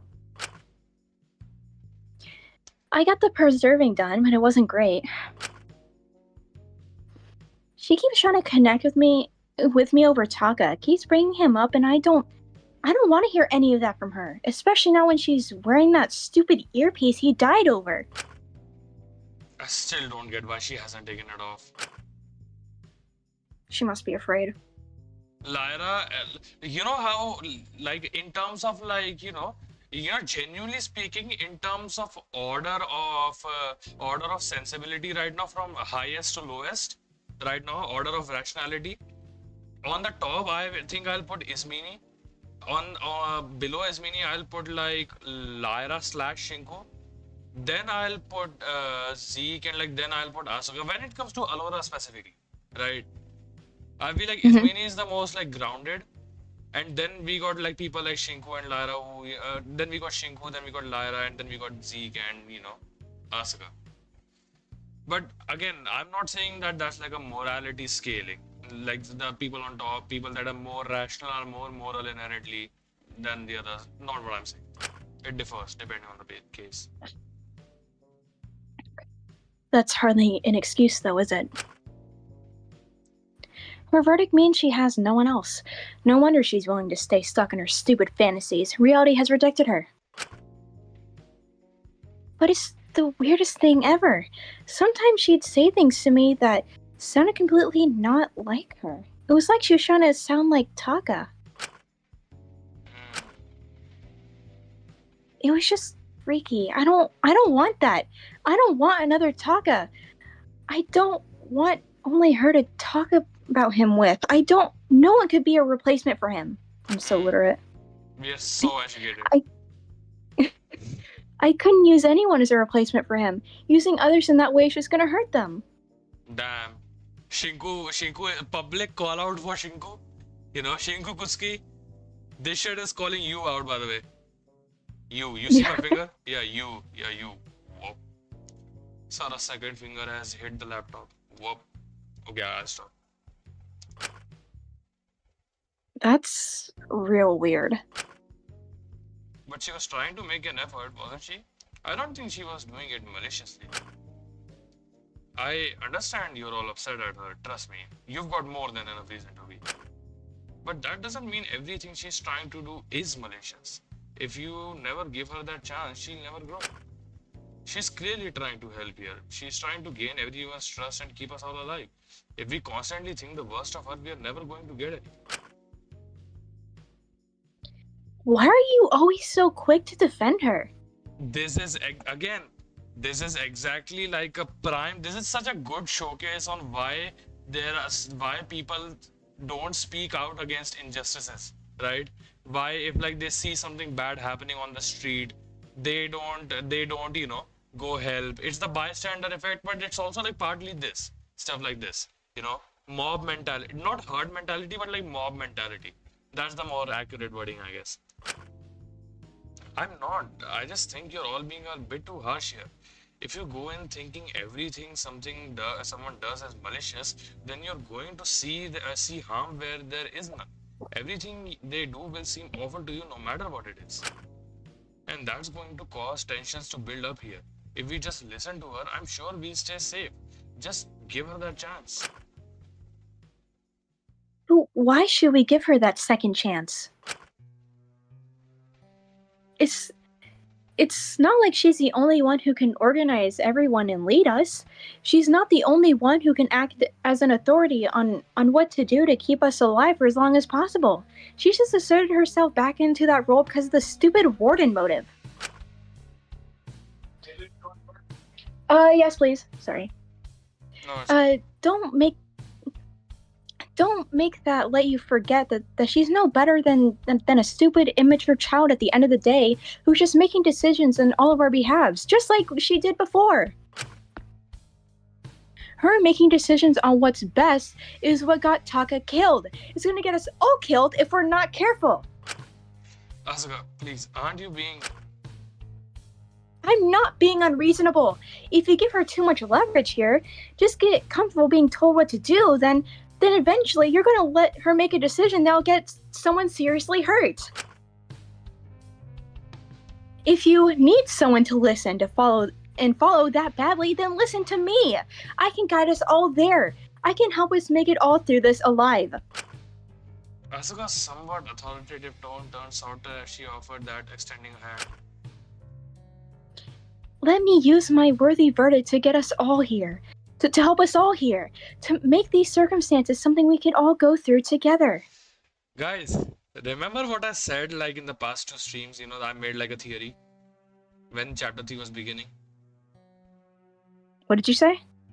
You know the theory about what can happen once when the warden motive was revealed and Alora was made the warden. You know what I said would happen?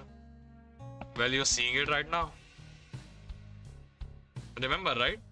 Basically the not the all of it, like just like the gist of what I said.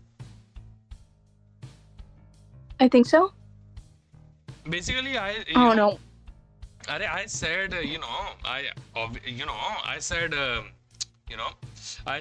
Asuka will try to create a divide between Alora and the rest of the group. Yeah, Remember? right, And like right. Asuka would, I said word for word that Asuka would want to become a leader themselves, right? I said it. Mm-hmm. I said word for word everything that is happening right now.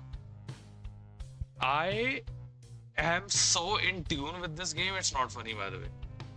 First time's a coincidence, second time's first time is lucky, second time is coincidence, but like this has happened again and again. I'm just saying, I'm sorry, I am media literate. I'm sorry, I have media literacy. I feel like this is a good enough proof. I feel like I have decent media literacy, I'd say so.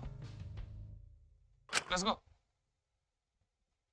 We don't need her. We can do things better. Trust me. You want me to push back on Asuka because I don't have any consequences here, you know, I won't get killed. So you want me to talk against this stance for a little bit, you know, if you don't mind. I don't know.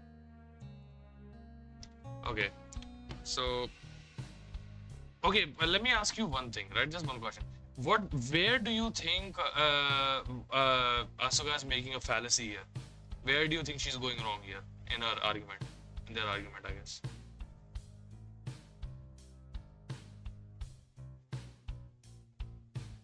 I'm trying to think here. Yeah, please take your time. I don't really know the exact definition of a fallacy because I'm kind of dumb, No, but basically like logically / ethically / morally, you know, in that basically logically / ethically / morally, where is she going wrong in her argument, right? That's what I'm saying. That's what I'm asking basically, right? Where are they going wrong?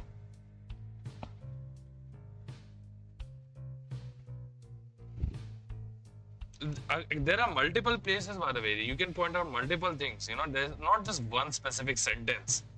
There's like just an idea. I can give you one example if you want, right? You know what a slippery slope is? I don't know a lot of things. It's fine. I don't know a lot of things either. You know, come on. Like it's not like we are on any other unequal levels or anything. A slippery slope is basically pretending that a process will eventually snowball into a much larger, much more drastic result without anything being able to stop it, right? You know, whereas there are multiple stopping points, and it's not just a slope that, you know, if we start step 1, we will absolutely have to go to step 10, right? Basically an example of a slippery slope is, imagine, okay, imagine we are talking, right? And if I told you that, like, oh, we want to ban gun, we want to ban firearms in the United States, right? A slippery slope, me using the slippery slope fallacy would be like me saying, oh, first if you all ban guns, then you're giving the government the permission to ban anything. Then they'll ban, you know, freedom of speech. They'll ban voting rights. They'll ban everything, right? They'll ban access to proper medication. They'll ban access to healthcare. They'll ban access to education. See, this is what banning guns gets you. That is a slippery slope, right? Because I acted as if banning guns, or like banning or regulating the use of firearms, would snowball into the government taking away all our rights. Whereas there's a huge gap between those two statements and a lot of complexity between that. You understand what I'm saying? Mm-hmm. You can see where Asuka uses that here, how Asuka uses that. You know, basically that basically Asuka says, the way Asuka uses the slippery slope fallacy, I'll only take a minute or two. I'm sorry, I'm just, you know, like passionate about the media that I consume. That's all. So like Asuka says here, you know, basically that Asuka says Allura has made this mistake before. Allura has made decisions for others that have gotten them hurt before. So if we, again, Shinku is not saying that we should let Allura make all the decisions for the group all the time. That's not what Shinku said, remember? Shinku started at the small place. But like, we should probably get her, give her some grace, at least give her a chance to prove herself. At least give her a chance to prove herself right before we deem her as wrong from now on, right? For something that she hasn't done. That is where that small little snowball is where Shinku started. And what did Asuka do?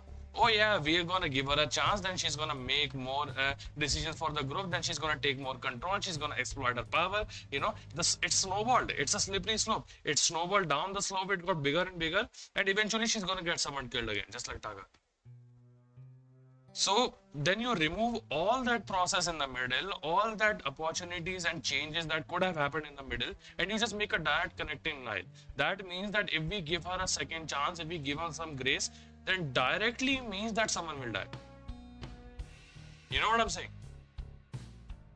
I think so. That's what's happening here. Like, that's not right.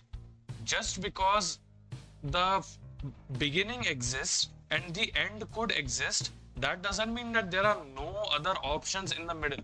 You cannot just erase the middle there. It's not a slippery slope, right? Okay. Sorry. I got too much into it. Sorry. Hold on. Okay. With how warm their tone sounded, I almost just completely backed down. But I couldn't help but feeling a little uneasy about this all. Seriously, consider your options. You're either in with us or you're out. If you wanna bootlick that murderer, be my guest.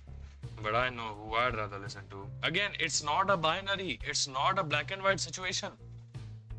Humans don't work like that. Ezekiel, you've literally been a victim of that binary system, right? You've literally been a victim of that, where like either boys just have to be boyish, or like they just have to be tough, and like girls have to be stuff like that.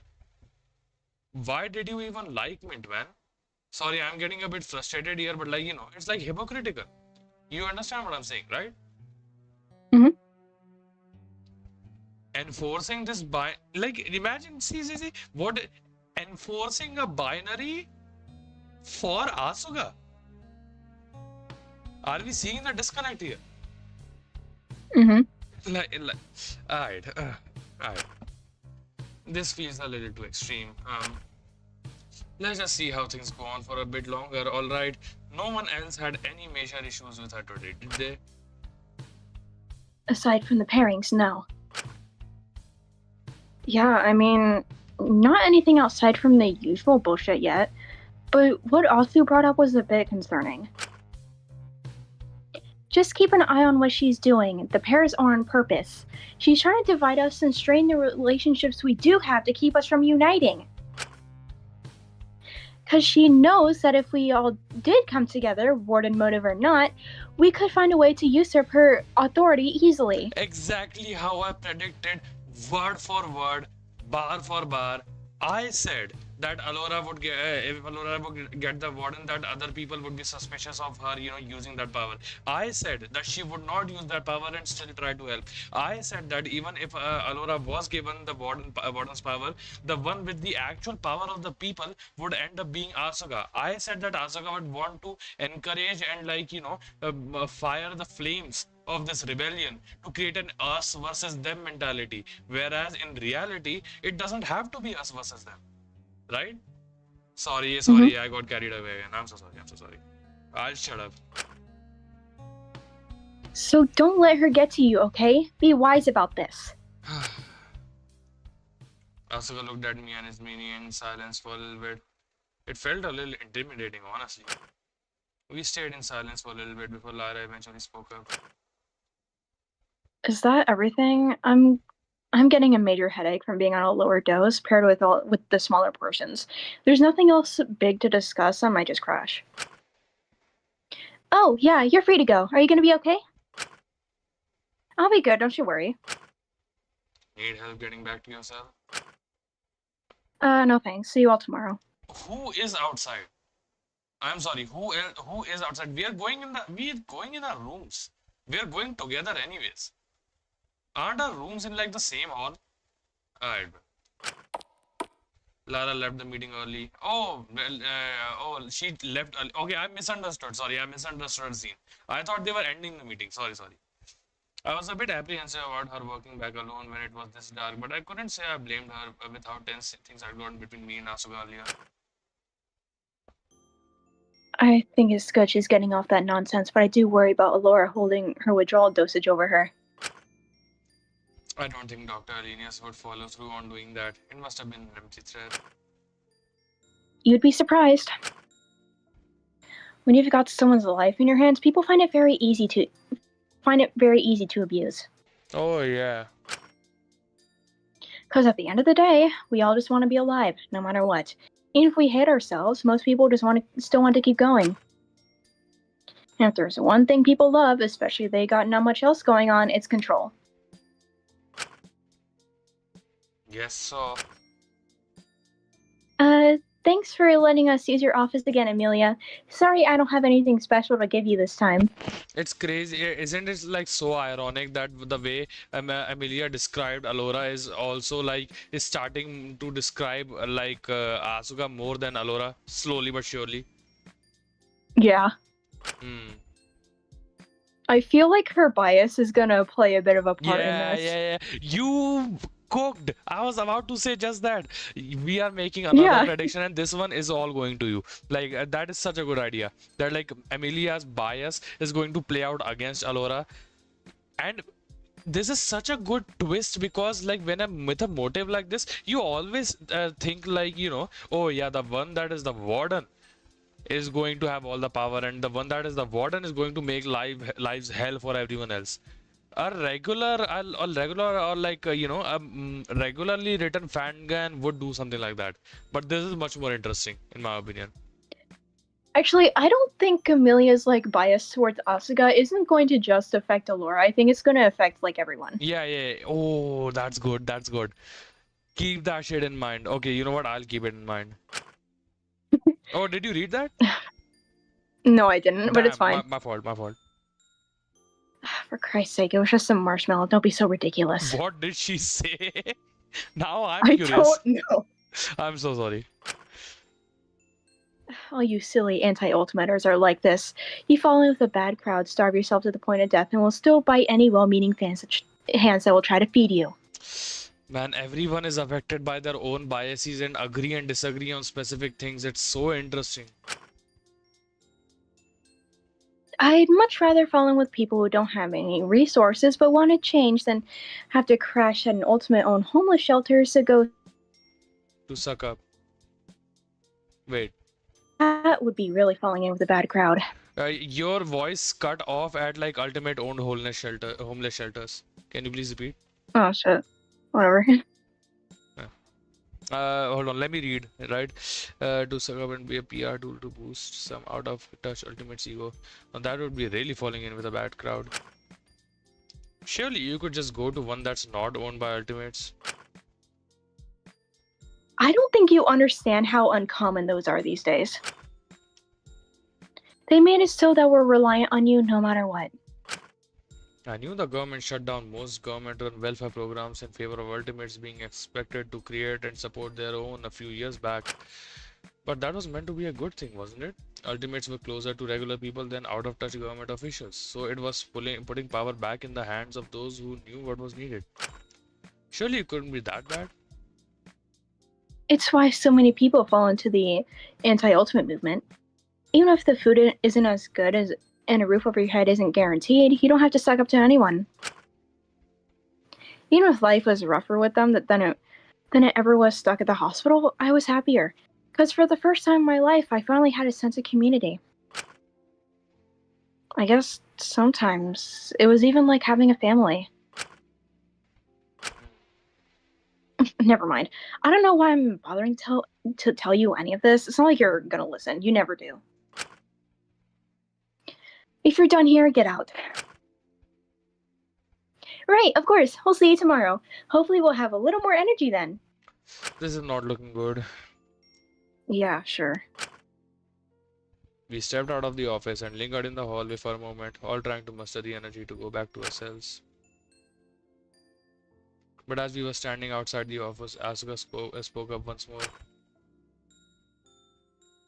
Well, I think that's a wrap, huh? Oh, but before we head to bed, if I could just do one thing on Lyra's behalf. Huh? Yeah? What is it, Asu? Asuka rose to their tiptoes and did something I'd wanted to do for a very, very long time. They slapped Ezekiel clean across the face?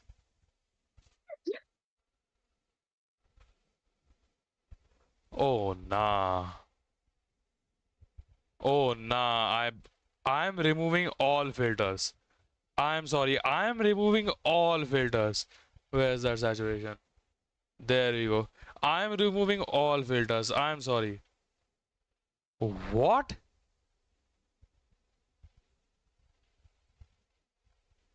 Boss, you saw that? Or like, Yeah? What? What the hell was that for? Before Ezekiel could argue back much further, Asuka looked at him with a much sharper gaze. Get over yourself! You're acting no better than a little kid. I'm getting nervous. I'm getting nervous. I'm getting nervous. Oof. What's that meant to mean? She doesn't belong to you. She doesn't belong to anyone. The firmer you try to desperately hold on to her and force her to stay by your side, the more it's gonna make her want to leave. Get that through your head already. Grow up, or you're gonna be completely alone again. Do you want that? No, but... All this talk about how you don't deserve to be here, how you're above everything, how it was just the industry. Get real. You can't seriously believe any of that, can you? Damn. Like, to be fair, like I will say one thing, because I'm a fucking contrarian. I feel like you, of all people, do not have the right to say stuff like that, you know?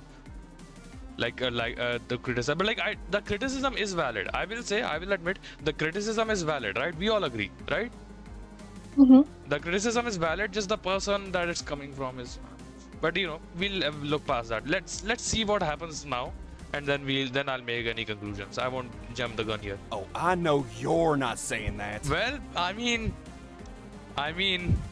damn, these people are smart. These people are smarter than I give them credit for. Okay.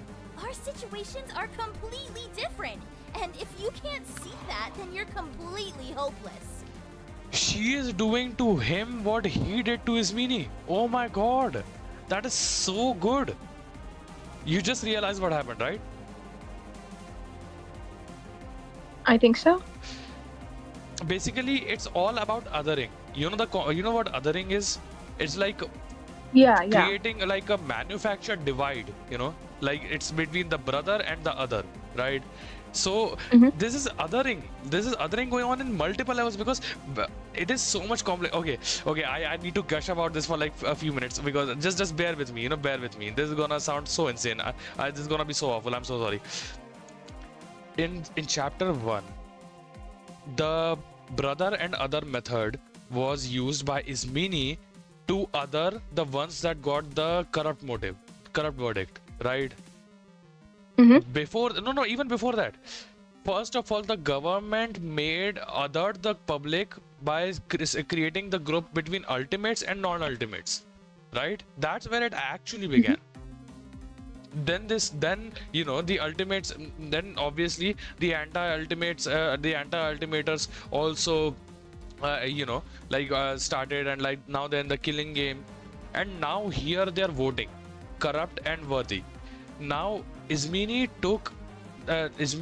othered the corrupt prisoners and created a divide between the corrupt and the worthy prisoners, right? Then Zeke, and like Zeke was against that.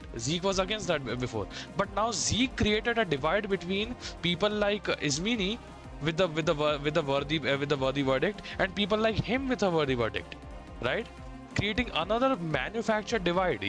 Two groups. And now Asuka is doing the same thing between her and Zeke. That's different, and it. When it's not really that different. If like it is different enough for like because here's the thing, right?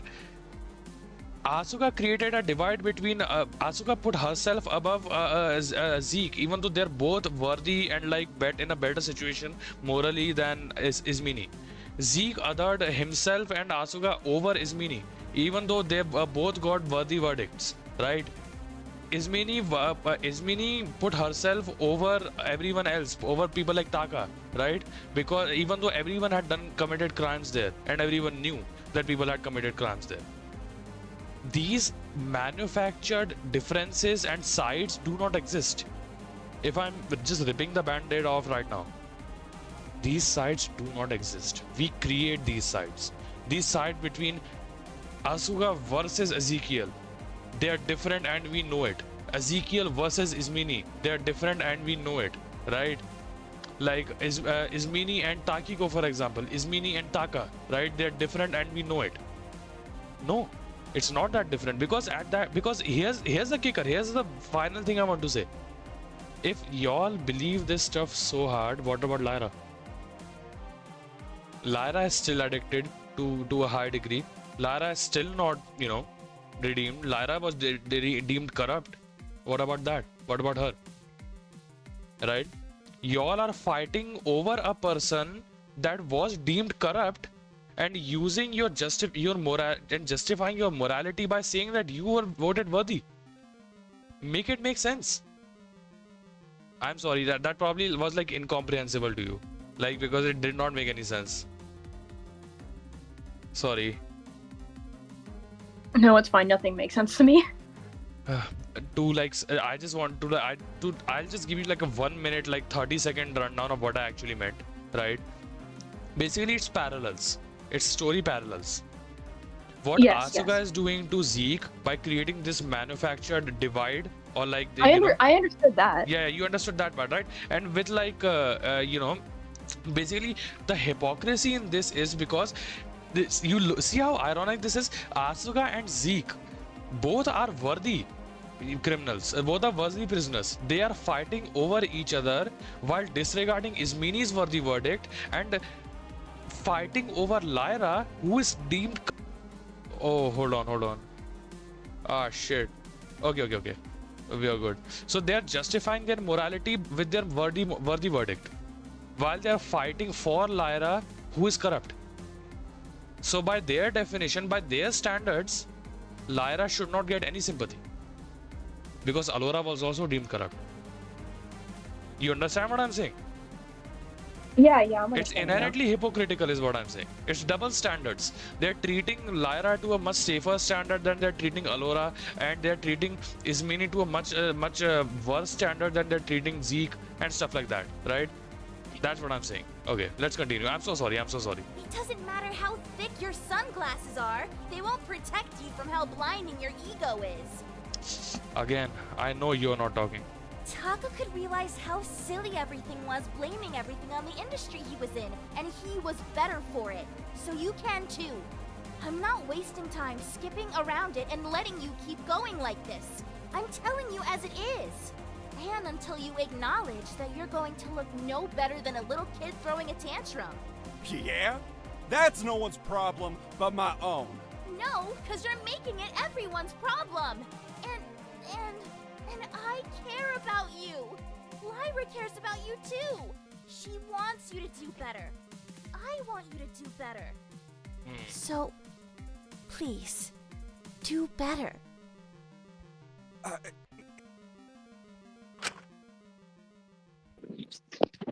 Asuka took a deep breath in and smiled at me and Ismini, and she walked past us, leaving Ezekiel by the door to the office. I'll see you all tomorrow. Hope you're able to sleep well. Oh, that is psychopathic. I'm so sorry, Queen. That is psychopathic. Like the switch off was so scary. Am I Yeah. wrong? That is so scary. That is like, oh my lord. Let's try and sort things out and be on the same page from now on. Okay? You ordered. You got it. My house would be raided and I'd be slaughtered if I disagreed. And just like that, they left, leaving us dumbfounded. This is how dictators are made, by the way. Don't tell Asuka I said that. I'm just saying. I'm just saying. Observation. Well, Don't say anything. As you wish. Sleep well, Asiko. Ismini left, leaving me standing alone with Aziz. Worst thing. Brother, run to your room right now. Run to your room right now, Chinku, please. Who had slumped his back against the wall and was sitting down. I looked at him for a moment, expecting him to yell some sort of profanity at me or threaten to do something if I didn't leave, but instead, What am I even doing? I paused, hearing the weakness in his voice. Take the chance, come on. You can support. I could have potentially tried to reach out, connect, try to reach a level of understanding, maybe offer him some kind of comfort. But I never knew how to even start with Ezekiel. So I just looked down at him and offered a few words. I'll see you tomorrow, Ezekiel. Perhaps that was overly cruel, but I think he needed some time to reflect. Get him, Asuka, get him! I understand, Asuka, but it's so... I understand, Asuka, to a painful degree, but I don't know. I'm conflicted. I'm conflicted. I remember I was conflicted. I'm very conflicted right now. As I settled into bed, as the stillness of night set in. By the way, I should probably now. Well, it is time for the copy to go back to being monochrome. Let's go. Boom. There we go.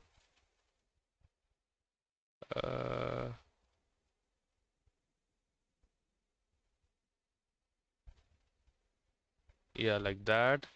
A little bit like that. And a little bit like that. A little bit like that. Yeah, there we go.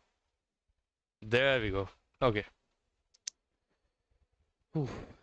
Very good scene. As I heard a quiet, steady knocking at my door. I considered ignoring it for a moment, a terrible feeling arising in my gut. Ever since the last trial, I'd been paranoid. I knew I wasn't exactly the most liked in the prison, if anyone was to target someone. And yet, perhaps part of me felt that if such a fate were to befall me, it might be deserved. Since, despite my better judgment, I approached that quiet knocking and slowly creaked open the door. And almost immediately, before I could do anything, Who's that? Oh, Lyra. Okay. The girl who was standing outside slipped into my room and closed the door behind her, holding the door handle tightly behind her back. Oh shit, it's serious. I'm so fucking scared. I'm so scared. What do you think is gonna happen? I don't know. Lyra? She looked away from me, her eyes not meeting mine, but there was a small smile on her face. Hey, That is not going to suffice in this hour of the day. can I sleep in your cell tonight? If Alora finds out. She only said I couldn't sleep in Zeke's. Huh, that is a good point. Please. Oh yeah, nightmares and all. Yeah, I understand. I don't want to be alone. Oh man, that's such a sad sprite. I had a bad feeling about this, but there was something different in Lyra's eyes. I couldn't quite place my finger on it, what it meant, but for some reason. All right. Great. Before I knew it, the girl slid past me and climbed up the stairs, sitting on my bed. She stared at me for a moment before patting the spot next to her. Wait, hold Till, on. mm, yeah. This is so good. Give me a second. Yeah, take your time. This is so nice. And this fan can is well written, I will say that. Like this is good, this is great. There's so much to say. I wish there were more fan gans like Lockdown and another. Hmm, Man, fan games just being completed nowadays is such a miracle. It's a miracle that Desperate Heart was even completed. With the quality that it had. I wanna check Desperate Heart someday to transplant as well. Right.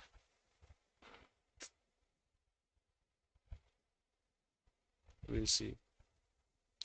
She stared at me for a moment before patting the spot next to her, tilting her head a bit.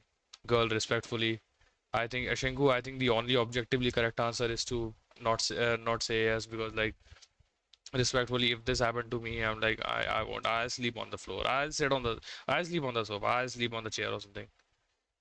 I'm sorry, I cannot like sleep with another person besides me in the bed. At most, one of my family members, but like other than that, I cannot sleep with someone else. Like especially like someone, Uh, yeah.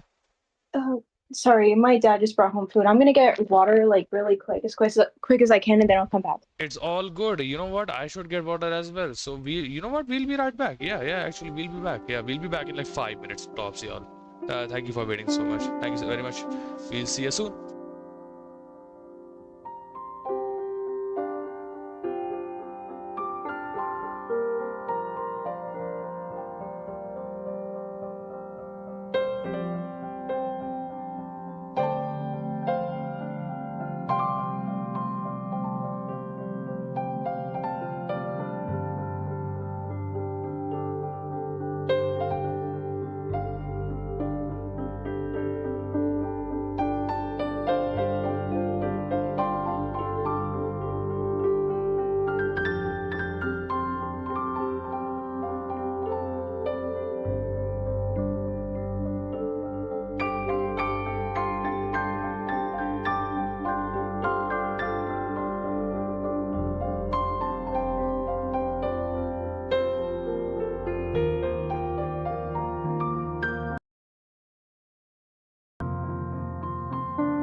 We are back. We are back. We are so back. Sorry for the wait. Sorry for the wait. Sorry to keep you waiting. Am I right? But yeah. Okay. Okay. Okay. Let's go. So where were we? Yeah. She stared at me for a moment before patting the spot next to her on the bed, tilting her head a bit. Are you coming or not? Huh? What? No. If you're taking the bed, then I'll go on the floor or something. Why the hell would you do that? Well, it just feels well. You know. No clue what you mean. Get over here. Damn. I'd have to have some audacity to insist on crashing in your cell and forcing you to sleep on the floor. All right. You can tell that like everyone is too damn tired to think about formalities and shit at this point. Aren't we just past the point of that? Right? Yeah. We have passed the point of like odd manners and formalities and shit. Anyways, I hesitantly made my way to the bed, laying down with Lyra. This all felt very, very strange. I can tell, I can imagine, because let me just tell you, me, I would never, it takes me so much effort to sleep comfortably in a even a big bed, even in a large bed with someone that isn't like at most my mom, dad, or sister, right? Other than those three, like I feel so weird. Like I'm fine. I feel comfortable sleeping on the floor, on the hard concrete floor. Honestly, it feels great. It's just weird. I just I just get like squeamish and all. It's a me thing, really. Ah, there's a nice CG. Is this what you do with Zeke every night? Why do you care? I guess it's nice, not being alone. It's very easy to feel alone here. Yeah, that makes sense. How can you possibly feel that way? You're surrounded by people constantly. Being lonely and being alone are like two different things, Like, sure, you're not alone, but one can be lonely. Funny, isn't it? I mean, you weren't always alone. You had Dracul, Molly, Iz. But even those days when you were surrounded by so much love, did you ever really feel fulfilled? Damn, she's hitting him with a big question. Guess I've never really thought about it. I just feel like something is missing now. I've always felt like something has been missing ever since I got here. I kept trying to fill in that hole with others, but... Did it work? No. It just made me feel more lonely in the end. Yep, there it is. Lyra's gaze stayed on me. It was like she was expecting me to say more. And with that expectation of me, something was forced out of me that maybe I hadn't even realized myself. The only time I really felt like things were going to get better wasn't when I was trying to fill that hole. It was when I met Molly. Not Maiko. When I met Molly. Oh man. Shit. When we promised to grow together, when we tried to make something new, it was scary, it was imperfect, but that night, before she died, I really thought that we could... How on earth am I meant to feel like I have the right to grow when she never got the chance to? I hardly have the right. When Mint died, I couldn't forgive myself. But you didn't have anything to... I couldn't forgive myself for being alive instead of him, that someone like me, someone who's got nothing waiting for them out there, survived over someone who had so much left for him. I tried to just double down, hope if I was careless enough that I'd get what was coming to me, get what I deserve. But I realize now how stupid thinking like that really is. I wasn't doing anything but making excuses for myself. I guess I can't blame myself, it was easiest. But he'd hate me for living like that. In the end, it was only up to me to make my life something worth something. To become someone who deserved to keep living when he couldn't, live the life he never got the chance to. I can tell myself all I'd like that he'd be judging me or pretend I don't deserve that chance, but in the end I can never know what anyone wanted me to be. Only I can really decide what to make of my life from here. Only you can too. I think at this stage people would be upset if I gave myself that chance, if I treated myself with that much grace. Hmm. I owe it to Ismini to be alone for breaking her trust. You owe it to Ismini to do better. You owe it to everyone you've lost. Hell, you owe it to yourself. Hmm. I don't even know where to start to make things right. What's even left for someone like me? I can't answer that for you. Hell, I don't really know what's left for someone like me. I guess I'll just have to find out. And if it's somehow worse? Then at least I gave it a try. Exactly. We were talking about this earlier as well. At this stage, I feel like I'd have to do something drastic to make up for anything. I don't even know how I could even start to get better without somehow pushing someone down again, using them to fill in the gaps left by someone else. I don't even mean to, it just happens. It just... Well, if you're so convinced you can't change, if you think there's no way you can make it up to anyone,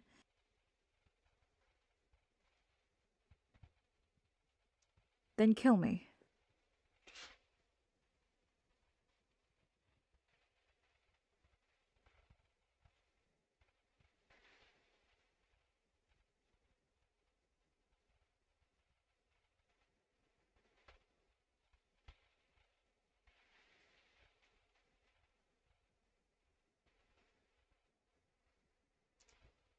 Whoa. Chad, is this real? Oh. Damn. What? It would be pretty easy, wouldn't it? My cell is right next to yours. You could strangle me right here and now, and just move my body back to my cell. No one would have any idea what happened. And and with that motive, you could get Ismini out, couldn't you? She'd hate me even more than she already does if I did that. It's not like you're ever going to fix anything anyway. At least this way you'll give her a chance to live her life fully. I suppose I've already broken her trust. Even if this would shatter it fully, it would save her, wouldn't it? Maybe if I could save her, Whoa, whoa, whoa, whoa, hold that on, hold on, would hold start on. to make it up to. Baby, what is going on? What is going on? You know, I feel like the Punisher right now. No, no, no, no, wait.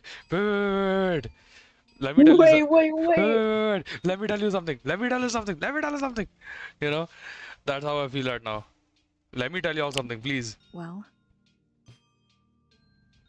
I could practically feel my heart pounding out of my chest as I rolled over on my own. My head felt fuzzy.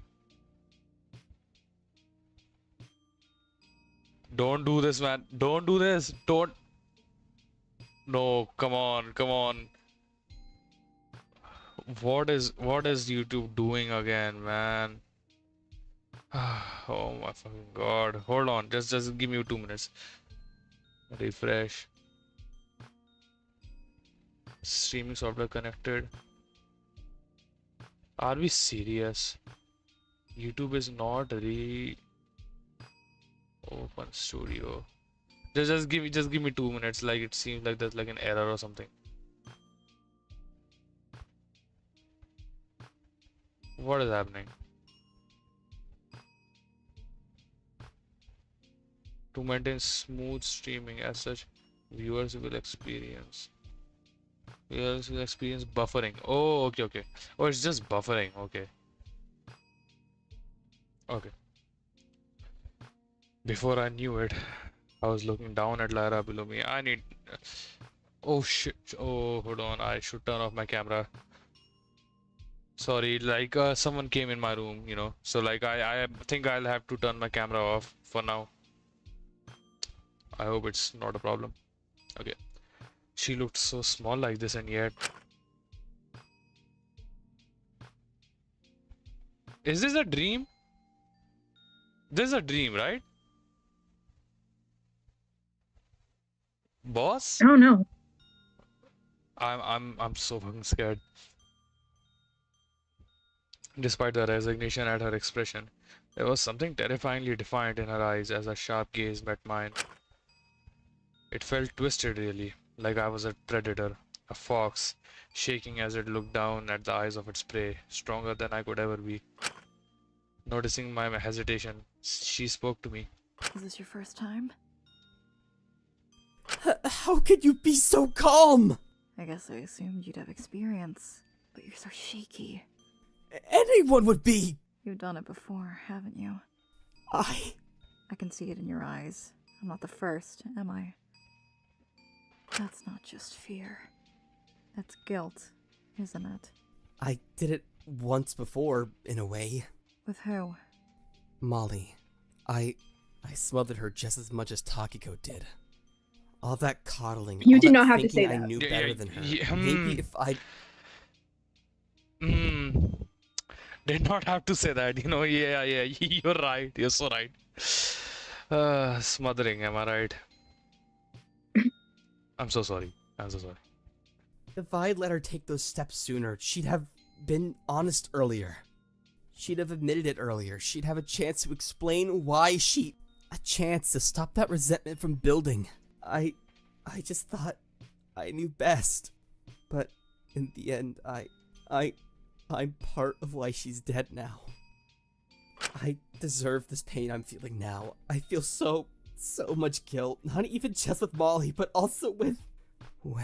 But even knowing that, I still want to be happy despite everything, despite how selfish and undeserved that is. It sounds awful. I know, but... Is that so? Those awful blue mirrors of hers did not move from mine, reflecting a horrible coward that I just couldn't stand the sight of. I wanted to shatter them more than anything in the world. I hate you so much. I hate you so much. He's saying that to his own reflection in her eyes. For having Damn. the strength to stop being a coward, to be a better person.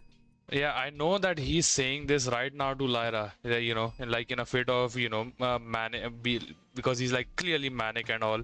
But like, I feel like actually his hatred is like completely of his own self. It's precisely because, Lyra is a reflection of Shinku. She is showing him just how ugly he really is. Right, and like how ugly he really can be, and like he hates the reality of who he really is and like what he has done. Right, he sees himself in those eyes. Right. So like and as a whole, like when he looks at Lyra's face, who's unperturbed by this, and like looks unperturbed at the very least, he's jealous. He is incredibly jealous. He is sore. He is jealous that like how can you be so strong when I've wanted to be, and no, I'm not saying trying to be, again, watch my wording here. I've wanted to be strong for so long, and why is someone who never wanted, and why do people who had never wanted or aimed to be strong are, how are people who never wished to be strong are stronger than me, are able to endure through so much and are able to grow from so much, right? It pisses me off. It pisses me off how strong people can be. It pisses me off because then when I think about like I have problems, then like what do I have even to complain about? I have nothing to complain about and I deserve that, but like the natural human instinct to survive itself is something that I feel like I do not deserve, Like, you gotta be fucked up way too much to remove a human's desire to exist. It takes a lot. And that a lot, as cruel as it sounds, happens way more often than we would like to admit. So yeah, he's scared. He's scared to this day. One might say that he's like a scared, abused, like a, animal, just fighting back against anything he sees. But like a wounded tiger is the most dangerous, a wounded lion is the most dangerous, but that doesn't make the lion not a predator, right? Having what I could never have. I want you to be miserable. I want to feel like I do now.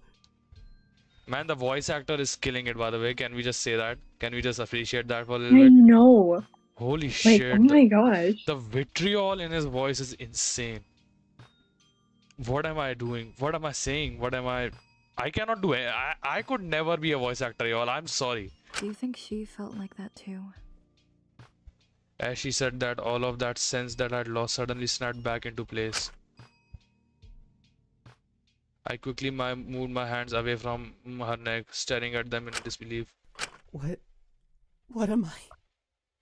I moved away from Lara quickly, my whole body shaking, overwhelmed with disgust that I'd even thought about killing her. I wasn't like that, I couldn't. But the fact I'd even considered it for a moment, there was something deeply, deeply wrong with me. Oh man. I sat on the cold floor of my bedroom. I could hardly breathe. I was practically hyperventilating. My mind was moving at 100 miles per hour. Shinku?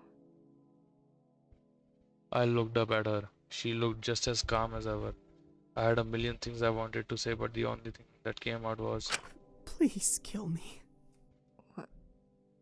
What? Lyra, there is something deeply, deeply wrong with me. If you don't do it, I'm just going to hurt more people. I'm awful. I can't be normal, Lyra. I can't be trusted. Just stop me. Stop me before I do something that'll ruin everyone. I couldn't possibly do that, and you know it. What? Why not? I'm awful, please! The fact you couldn't go through with it shows you're not entirely a lost cause. You're not ready to completely throw away your life. So take that part of you that couldn't do it, that couldn't be completely awful, and put in the work to change, goddammit! You're right. I know. I'm just scared. What would you have done if I was at that point? If I could do that? I guess at least I gave it a try. I need to change. I can't keep going like this. Only just figuring that one out. I knew before, but this was a bit of a wake-up call. I think we all need one sometimes. yeah, I Last guess. trial, when Takiko was talking about changing herself and just being a replacement for others, I guess. I don't know. As I said earlier, it just hit a little close to home. I'm so used to twisting myself into whatever will get me what I want that I don't even really know who I am anymore. I think there's something wrong with me too.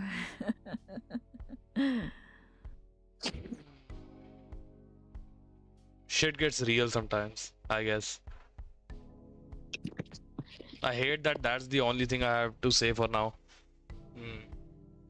Don't throw away your life either, Lyra. You're stronger than I'll ever be.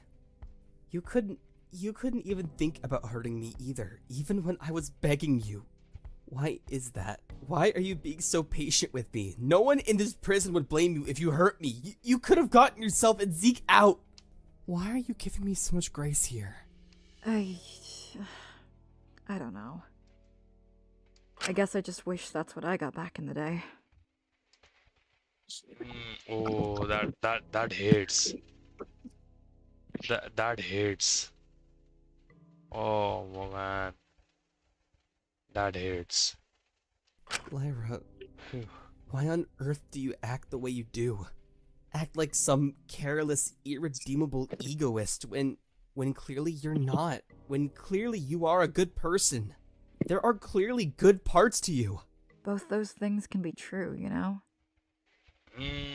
I can be both deeply flawed and have done some really, really shitty things, but still have good parts to me. Parts worth loving. But I'm just me. It's just, you confuse me. I could ask you the same thing. Why is it that despite everything you've done, every shitty thing you've said, every time you've treated someone a little badly, you still are able to empathize and want others to keep on living? That's part of being human. Everyone's got good and bad parts to them. I'm just human. Exactly. Then why should I be any different? You're not. You're Not at all. Why should anyone be any different? Hmm.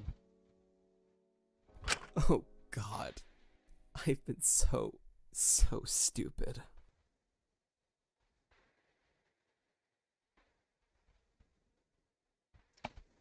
If I wasn't so much of a coward, I think I would have killed myself that night.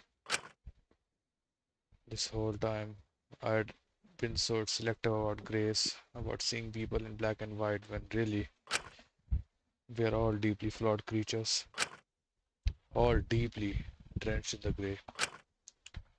And maybe, even if I hadn't done it until now, I could reach into that grey and embrace people for what they were, not ignoring their flaws, but not condemning them entirely for their mistakes either. I could earn the right to get a hand extended to me once more. That night I spent, weak and vulnerable and confessing everything to Lyra, was the first night in a long time that I'd felt lived not as the ultimate crime novelist, but as a human, as Shinku. As messy as a person he might be.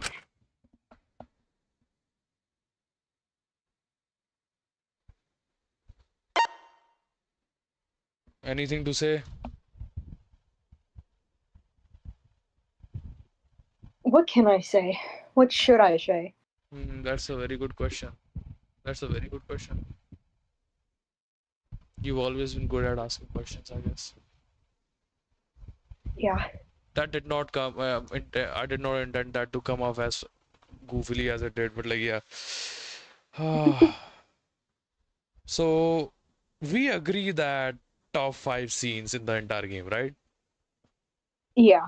Yeah, like without a doubt, yeah. Yeah.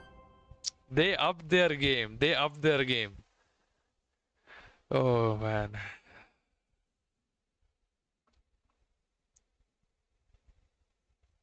It's Should I leave time. this one you did it this time? Um, you do it this time. I'll focus on. You know what? I think I actually try voice acting this time. I I don't won't. know. I think I Hmm. think these ones are voice acted. Oh yeah, these ones are voice acted. I forgot. Yeah, that's good. That's good actually. Yeah. Yeah. Okay. Please make your case for the jury. I went through my whole life thinking I was a good person. I was special, sure, but I always tried to be modest. One thing that interests me a lot logically is like when in time chronologically is this taking place. This is taking place after chapter 2 because Alora was talking about Taka's death, right? But like, are they out yet? Does this happen every night? Do they get kidnapped and like put in this room and are they given like a truth serum or something, and then their like memories wiped or something? Like, what is happening? Or is this after the game? But like, by that logic, if every person is interviewed here, then that is weird because people died here, right? People will die soon as well. So I don't know. I was just happy to be an easy child, to not cause any trouble. It felt good to be praised. I was very content with my life. The only thing I had to worry about back in those days were deadlines. I lived a very simple life. You know what? Can I be the interrogator, I guess, in this one? Yeah, sure. Yeah, just want to. You were blind. I want to go back to that sort of life sometimes. It's a lot easier being a little kid. Things made more sense. People made more sense. These days it feels like nothing seems to work out for me, which is strange because I'm not doing anything different. I'm doing what I've always done, what I thought was good behavior.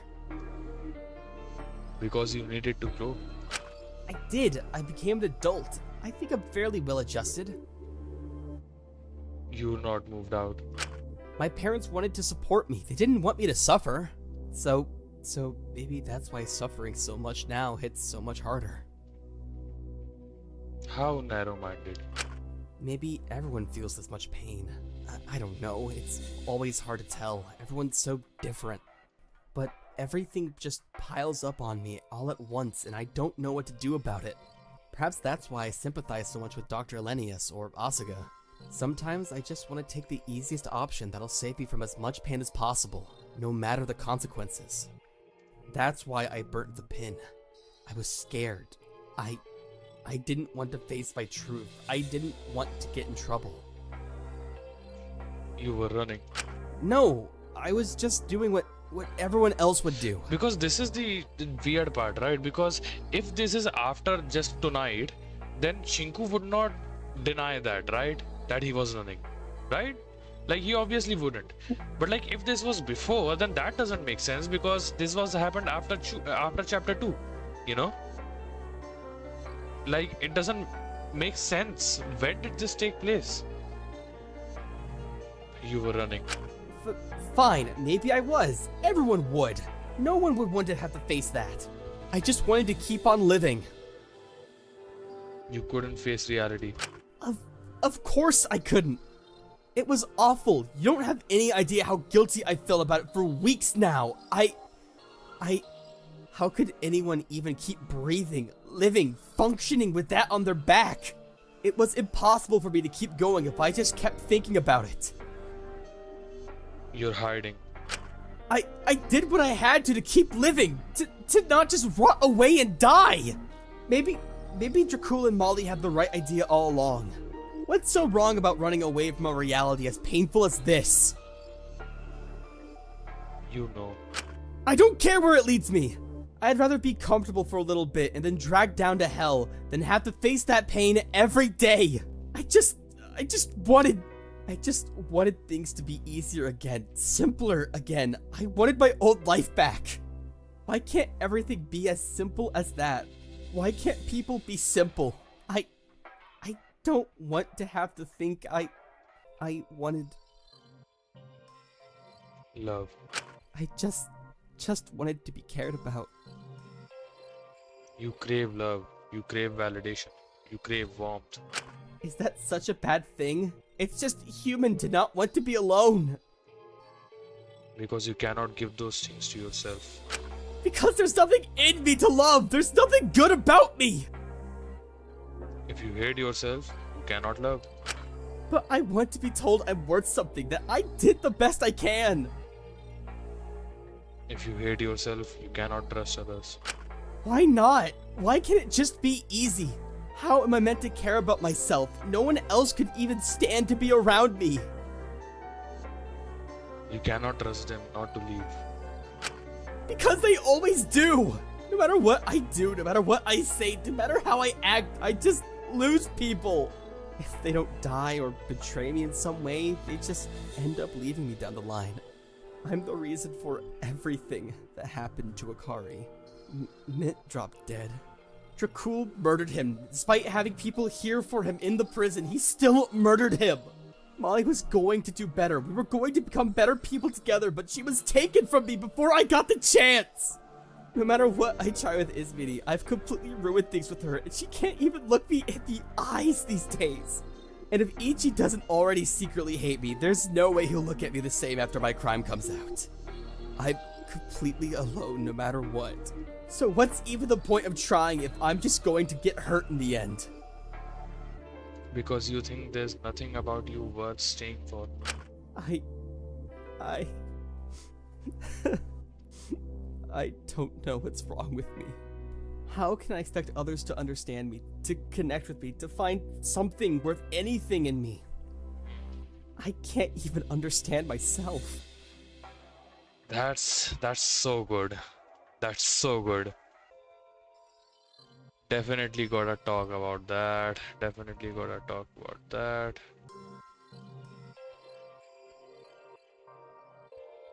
Right. Okay, so I'll just put this down, right? This makes sense. We'll understand.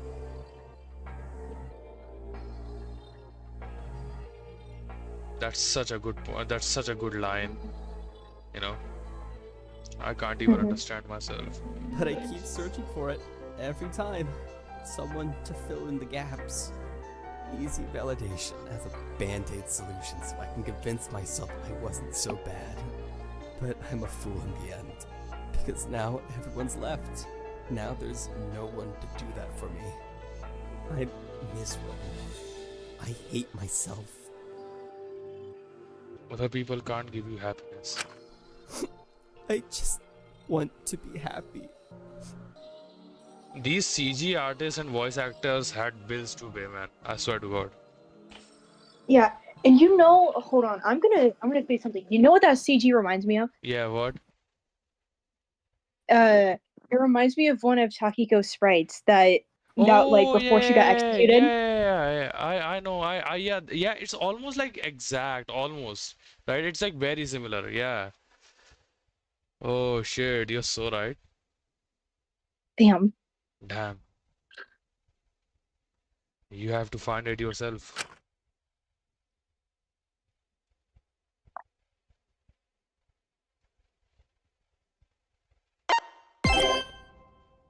It's so quiet. You're so right. Quiet, am I right? You're so right. I woke up the next morning. Last night was mostly a blur. I remember I'd helped Lyra get back to her cell after everything, but I couldn't recall how long she'd been in mine for. I just remember a lot of crying, a lot of raw emotions, and a lot of realizations. But despite my sleep deprivation and hunger, I knew I had been assigned to do breakfast this morning and I had to get up early. I made my way to the canteen. It wasn't as odd for the prison to be this quiet these days, but was still a little eerie having the halls be this empty. Things just felt different this morning. Oh no, it's not this soon. Come on. That can't be. No sign of Izzy yet. I should probably make a start on my own. Everyone will want breakfast sooner rather than later. I took a sigh and looked at the instructions Dr. Alenius had left, turning the stove on and beginning to boil a vat of water. Guess that was one way to make what we were having feel more filling.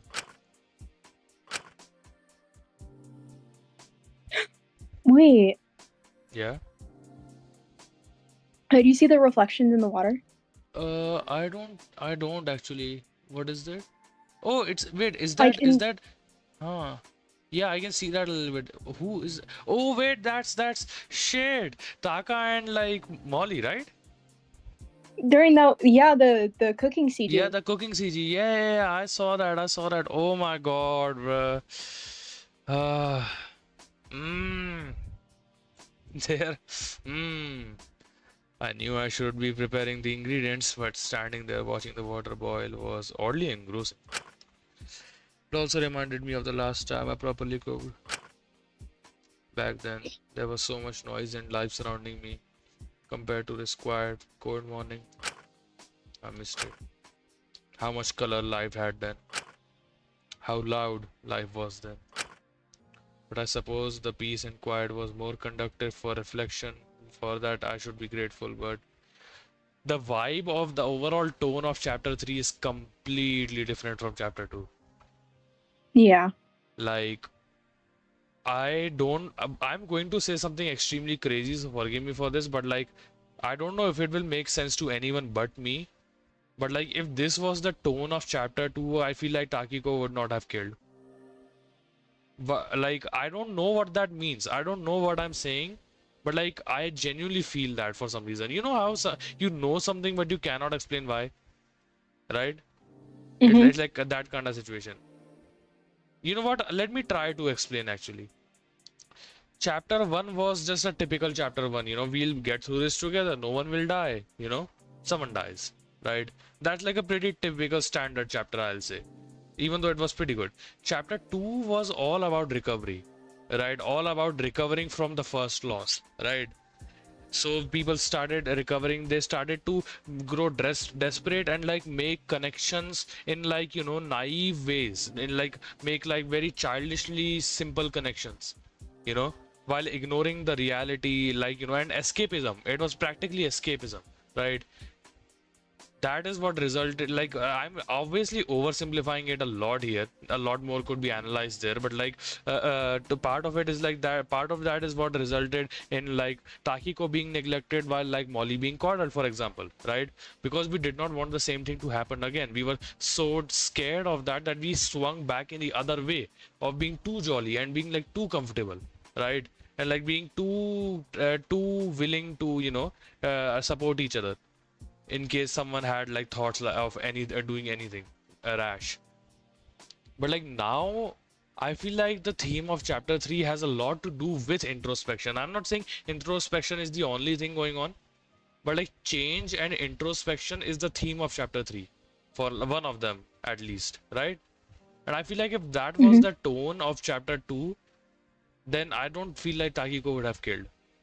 Takiko wouldn't Yeah. have felt so suffocated. Right? I think that's why I said that. She would not have I get felt, what you're saying. because this, even though this is more painful, objectively this is more painful. Objectively this is worse feeling, right? But objectively it is also much more real. Objectively it is also much more grounded. Objectively it is much more ugly in the way that reality is, you know? And objectively it is also the one with the most introspection and the most change that is happening. And I feel like that is what she needed, you know? Okay, let's continue. But I suppose the peace and quiet was more conductive or reflection. For that I should be grateful, but Well, it can be your reward for helping me. am I going to dive in this again and like go to chapter 73? Please don't. Don't be rude about it, Shinku. This is practically our child. Say, Shinku. Shinky Poo. I could hear them as close as ever. Even now, please leave me alone, bro. Shishi! Shinku. It's almost like they were. Shishi, come on. I looked up from the pot and. Oh shit. This is so sad, man. This is so sad.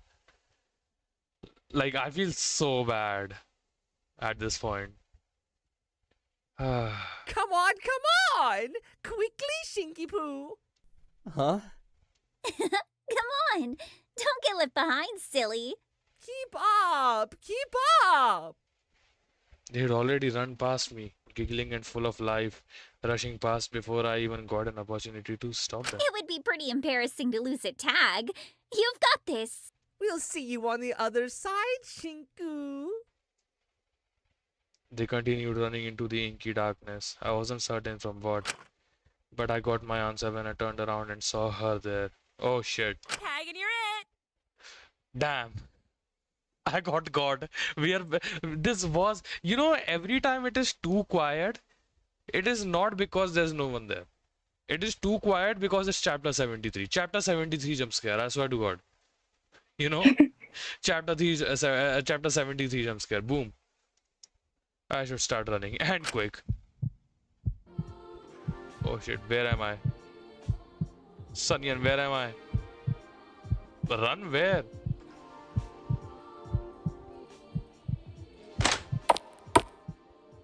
I quickly ran into the room, shutting the door behind me as I did. But as soon as I tumbled through, I felt myself falling deeper and deeper and deeper down, and it all went black.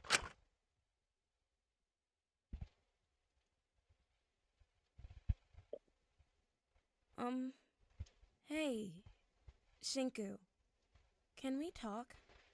You know, when I told you everything earlier, I thought it was because maybe you were actually interested, that you were willing to listen for once. I just wish you listened to the parts that mattered. That one sentence alone sums up this man's character so perfectly, right? Yeah. It's so good.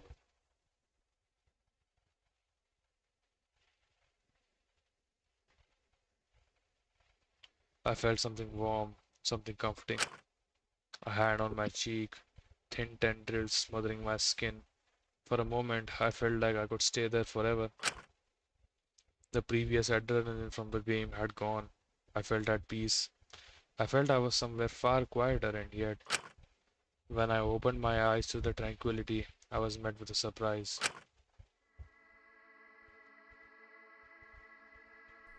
Huh? Shinku, you made it! Oh, thank goodness. I was so worried for you. What's... Shh. Don't you worry one bit now. You're safe here. They can't get you here. Where is this place?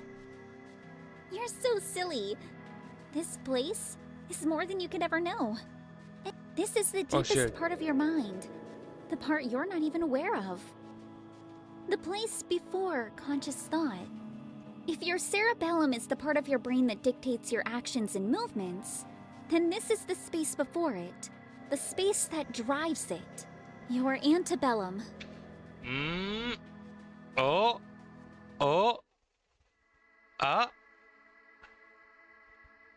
Is that what I think it is? They did it, She y'all. said the thing, They guys. did it all. They said the thing. They did it. You know, I already know. You know we are referencing this in the thumbnail and title next stream, right? This truly was our Yes. antebellum. I can already see it. 30 trillion views. Let's go. In this space, you've erased all positive attributes she may have had. You've simplified your connections down to basic digestible emotions. So your guilt cannot catch you here. But that can't be good. Here, let me help you up. We're so excited to finally have you here. The two lifted me up into the quiet, inky black space around me. The stillness of everything was oddly soothing. It reminded me of a similar time, a simpler place. Oh shit! Here, you don't have to worry one bit. You can just take it easy. We're here for you now. But I heard a faint crackling behind me as they guided me forward. I couldn't help but look back. And what I saw horrified. Boss, are you good? Boss, you there? I don't know. Stay with us, boss. Stay with me, please. What's happening to her? Ah, well... She's not important. Don't concern yourself with silly, difficult little things like her. Boss, calm down. Excuse calm down, me? Calm down, calm down, calm down. It's a misinput. It's a misinput. That's what. But she's hurting. She's just stuck there like that, suffering. That's not... She's met with a terrible, terrible fate. We ourselves could have faced the same fate. We were equally deserving of it. But your biases and perceptions saved us from it. Damn. For that, I'm forever grateful. Your empathy and understanding freed us from becoming such a horrible eternal memory, forced to always be condemned. I did that to her? Oh, don't beat yourself up, Shinku. You shouldn't be ashamed at all. It's only natural to have your own little biases. It's human. It's easier to remember her like this. It makes things far, far less complicated. And isn't that what you want? Something simple, Something easy to understand? something comforting. With no rough edges, or conflicts, or anything. Come with us, Shinku.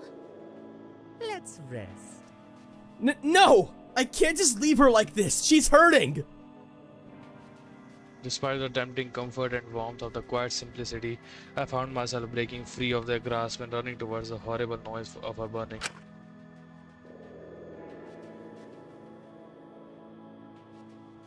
While what she had done was awful, she had suffered enough in life. Her situation was far more complicated than her simply either being perfect or a wish that deserved to suffer eternally. I couldn't keep perpetuating her condemnation just to make my own emotions and thoughts easier to process. But people were not that simple. Life was not that simple. And if I kept on shoving people into boxes of good and bad, how could I ever begin to understand them? How could they ever begin to understand me?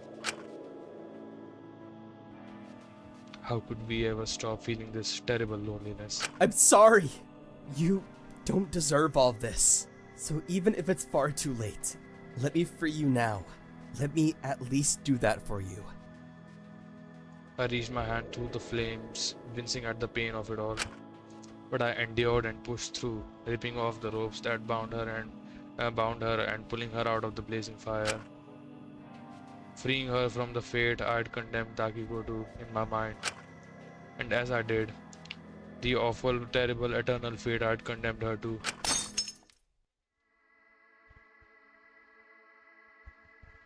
shattered all around me. And when I had completely detached her from that, freed her from that, I was met with the harrowing reflection of the foolish reality behind my biases, the ones I had let engulf and drown her, the root of all that pain, all that condemnation, the barrier that had stopped me from ever fully understanding Takiko, and the reality that I have never tried to ever really understand you either, Akari.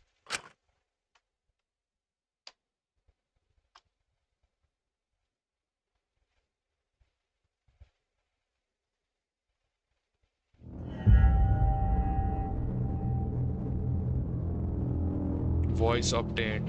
Hmm. Oh shit, what was the third part? I forgot. Well, that's it. What do you think? What situation do you think the people will find this man in? Imagine if it's like floating on the lake again. It's like, dog, it's like the second time. We gotta like put a fences around this shit.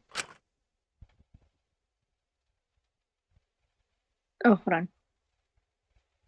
Shinku? Shinku? Ah. I found myself snapping back into reality at the sound of his Minnie's voice. I blinked and looked up at her. She seemed shocked. Ah, is something the matter? Shinku, you're... I paused and looked down at my reflection. There were tears running down my face. No matter what I did, I couldn't stop them. I just kept crying. That makes sense. After a moment, I looked up at his Minnie to speak, but only two words came out of my mind. I'm sorry. The cooking session with his Minnie was about as tense as you'd imagine it to be. I kept trying to speak to her, but the words wouldn't quite come out. But I think she was a little worried for me despite everything.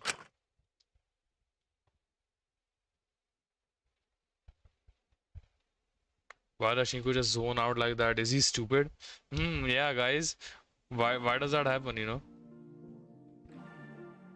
Soon enough, everyone arrived and enjoyed their rather small breakfast as we all settled down for Dr. Alinius to make her third decision. Well, thank you for making breakfast. I appreciate your continued collaboration. Let's just hope whatever they throw at us today isn't some shit that's gonna make living here a living hell. Dealing with the food being gone is more than enough. I don't want any more shitty chores on my plate. Said chores are what are going to sustain our lives for as long as possible. I can definitely read, by the way. I'm so literate. So educated, man. We're so good with words, by the way. Have we told you all that, you know, we are very articulate and good with words? Right? Yeah. Yeah, exactly. Yeah. Okay. Well, it wouldn't hurt to have a little more choice in them. Ah, I almost forgot. Here's your compensation for yesterday. Dr. Linus passed down small tabs. How? Where? What? Sorry. Girl. Dog. Boss. Where the fuck are you getting these from? Like, you know, where is she getting these from? Alright, whatever.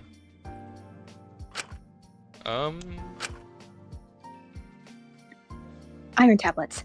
It's not much, but it shit. should help with your fatigue a bit. I am a genuine fucking idiot. Oh my god. I'm so stupid. I'm so dumb. I'm such a moron. Oh my god. You know how when you do something so stupid you cannot even like get mad, you just get sad. Like you understood what I just did, right? Yeah. Don't say anything. Please, don't say anything. Or I'll just melt I won't into the say floor. anything. Yeah. Nah, guys, it's just iPads made of pure iron. Trust. I wanna kill myself. Yeah, that's what I meant. Yeah, exactly. What kind of shitty reward is this? At least it's practical. I was probably anemic before we even started cutting down on the portion sizes, but I don't know how much this is really going to help. Well, if you have any suggestions for rewards you prefer in the future, then you're more than welcome to inform me. No one had a chance to speak up before the cat and Fu wandered into the room. Oh, Fu, I completely forgot that that man had existed. It's been so long since I've seen that man. Yo, what's up, go? He's so jolly. He's so jolly. It is hard to hate him. He's so happy. While everyone is suffering the fuck out, he is so happy. He's just happy to be here, you know? Like... Happy to be alive. Good morning once again. How are we doing? How are we all doing today? Good? Feeling about as good as your ex-wife did on your wedding night, so a mix of abject horror, embarrassment, and a metric fuck ton of regret. Not the biggest fans of Wu today, are we?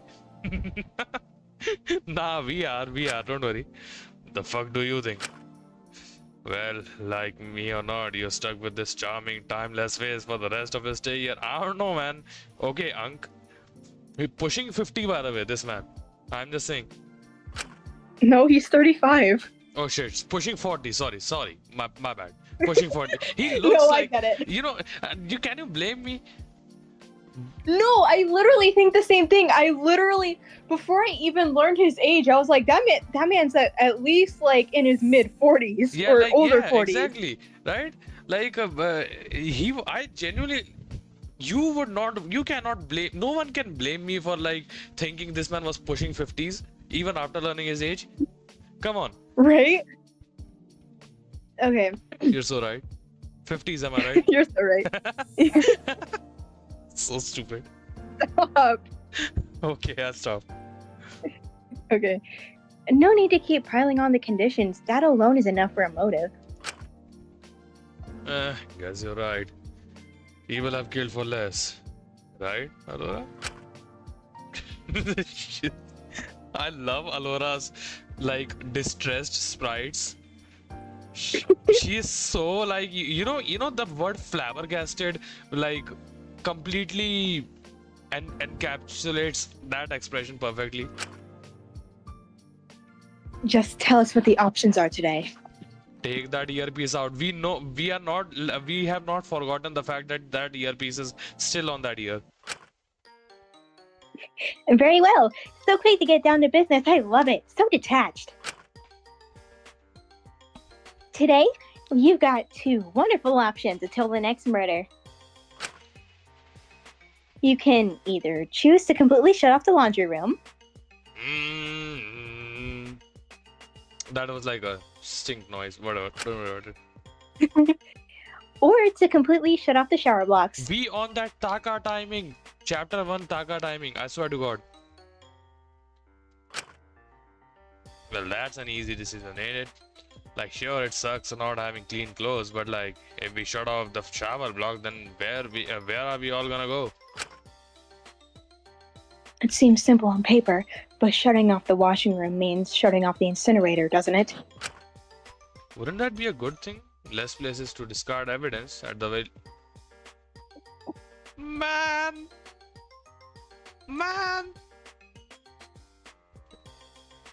I know you ain't. Oh, this man pisses me off sometimes. You know, less places to discard evidence, you say. Huh? One person, one human in the past 2 trials has used that incinerator to discard evidence. And it's not, and hint, it's not the culprits, y'all. It's this man, I swear to God. How does this man say this shit with a straight face, man? You know? How does he do that? How is he so unaware sometimes? Yeah, he's so oblivious. Besides, I hated being in that room after what I'd done. At least he's like somewhat cognizant of that.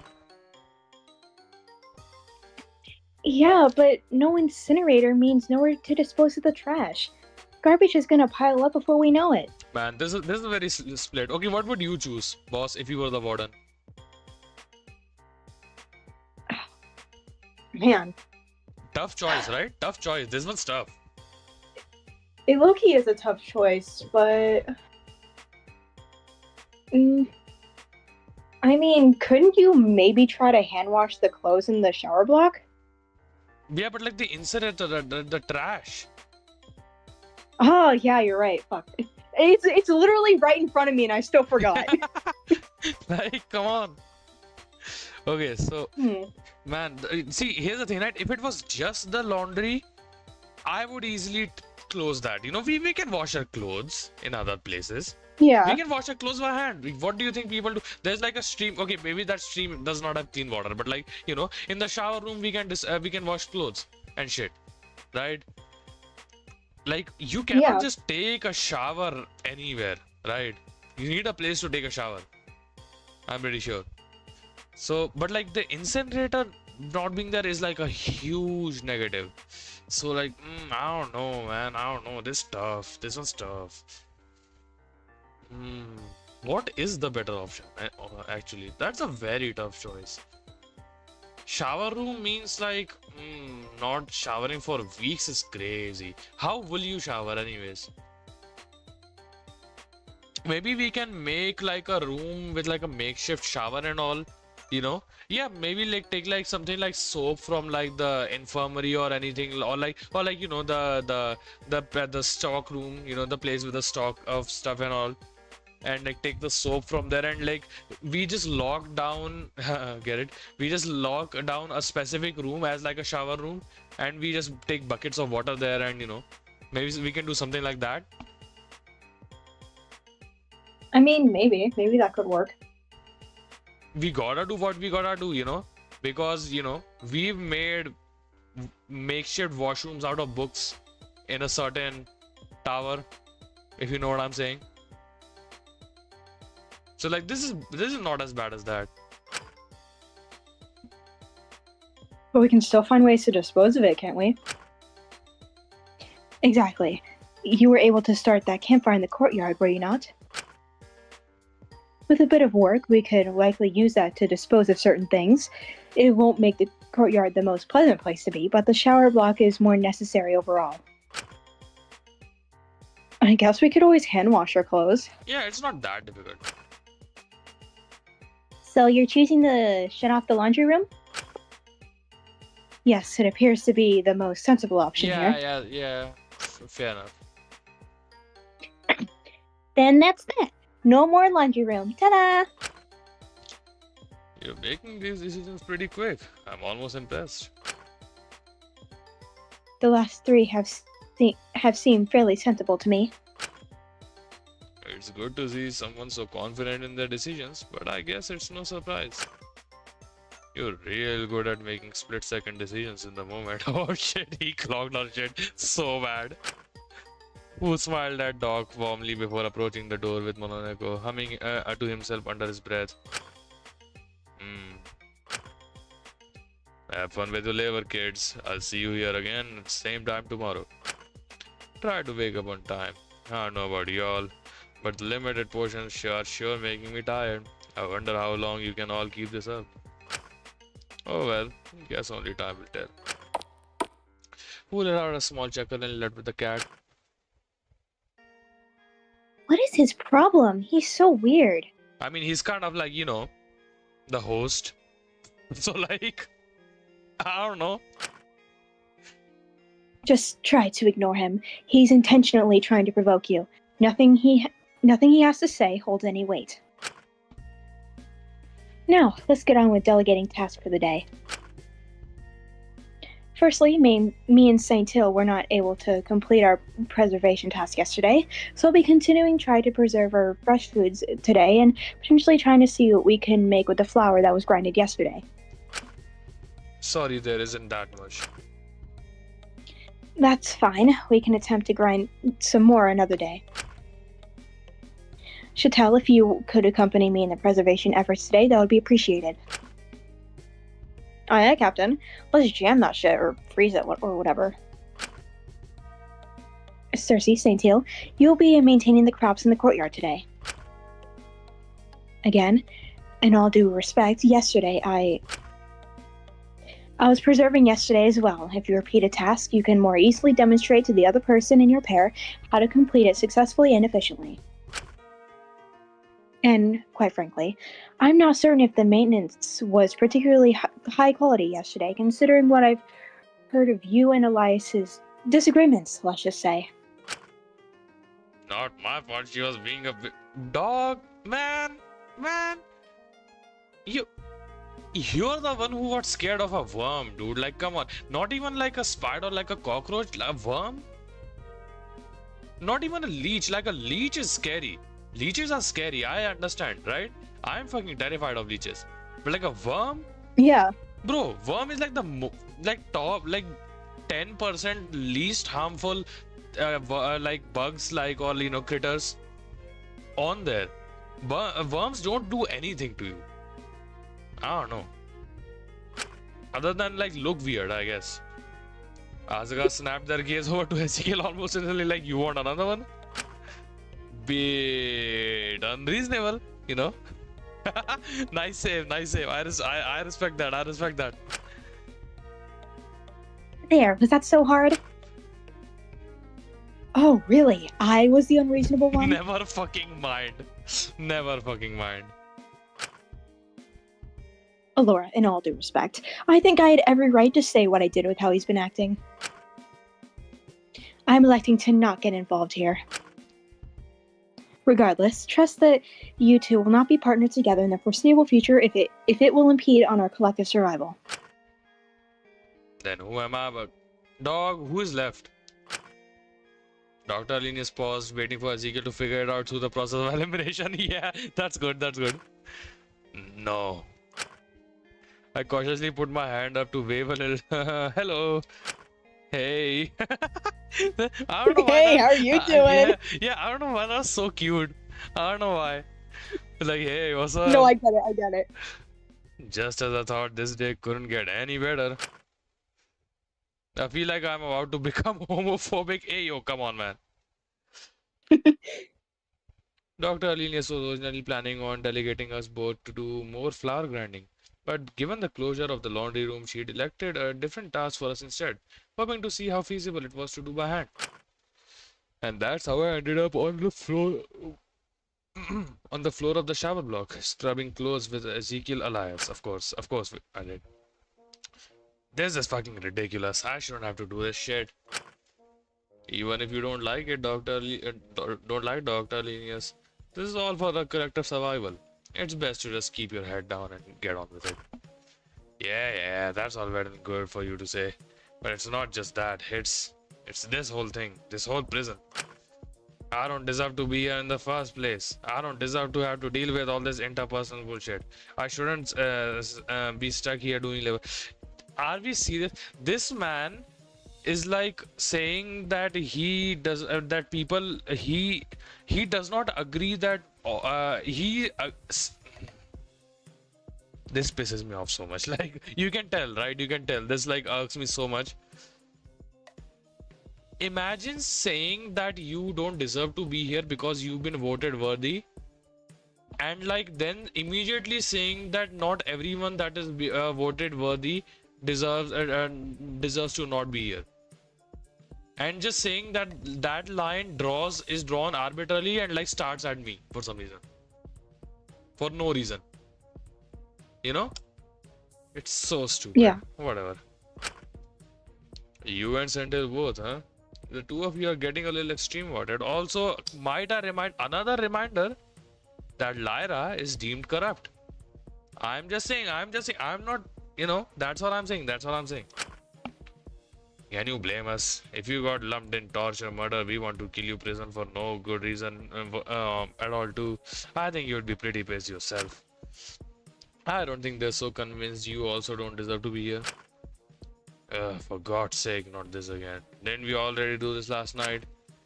Everyone keeps getting on my ass the last few days, acting like everything I'm doing is so wrong, or they're randomly all distant all of a sudden, and I'm tired of it. It's pissing me the hell off. Is that really what you learned from your verdict? I didn't need a bunch of psychos to tell me I didn't do jack shit. I already knew that. I knew from day one I was in here for some bullshit reason. Well, I guess they're not complete psychos if they realize what I did wasn't a fucking crime. Bro is slowly realizing, but like, he's too slow. Come on. Step your game up, man. I'm not going to argue here. I just shut my mouth and return to the hand washing. Then again, I mean, some of their voting decisions in the past have been a bit weird, I guess. You think? You. Uh, okay, you guess? Like, well, I don't even need to say why Isabel's verdict is fucking deranged. She killed someone. She showed no remorse and she also got worthy. I mean, you did also get people killed yourself. Yeah, it's different.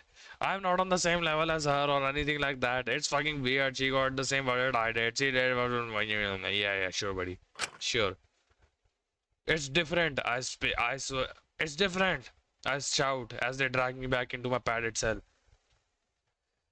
Mine's more like, tacos or whatever. Like, can you really hold someone responsible for getting some people killed if you didn't directly kill them or whatever? Well, they did, didn't they? Huh? She got corrupt. So I guess what she did wasn't all that justifiable. Shit, he's getting clogged right now, not gonna lie. Damn.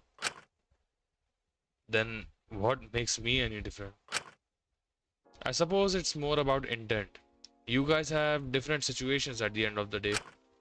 Did you even realize what you were doing? I did, yeah. I guess I didn't really care in the moment if they died. I didn't know them personally. I wasn't attached. And I liked it. Being on top, I mean. Especially after a life of being beaten down, forced to be the little guy, belittled and broken at every opportunity. It felt good to be untouchable. Untouchable?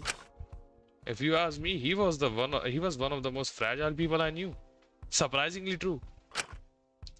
Yeah, someone where no one can hurt you. If everyone thinks you're the strongest, no one will bother messing with you. No one will question you if you're the big man on top.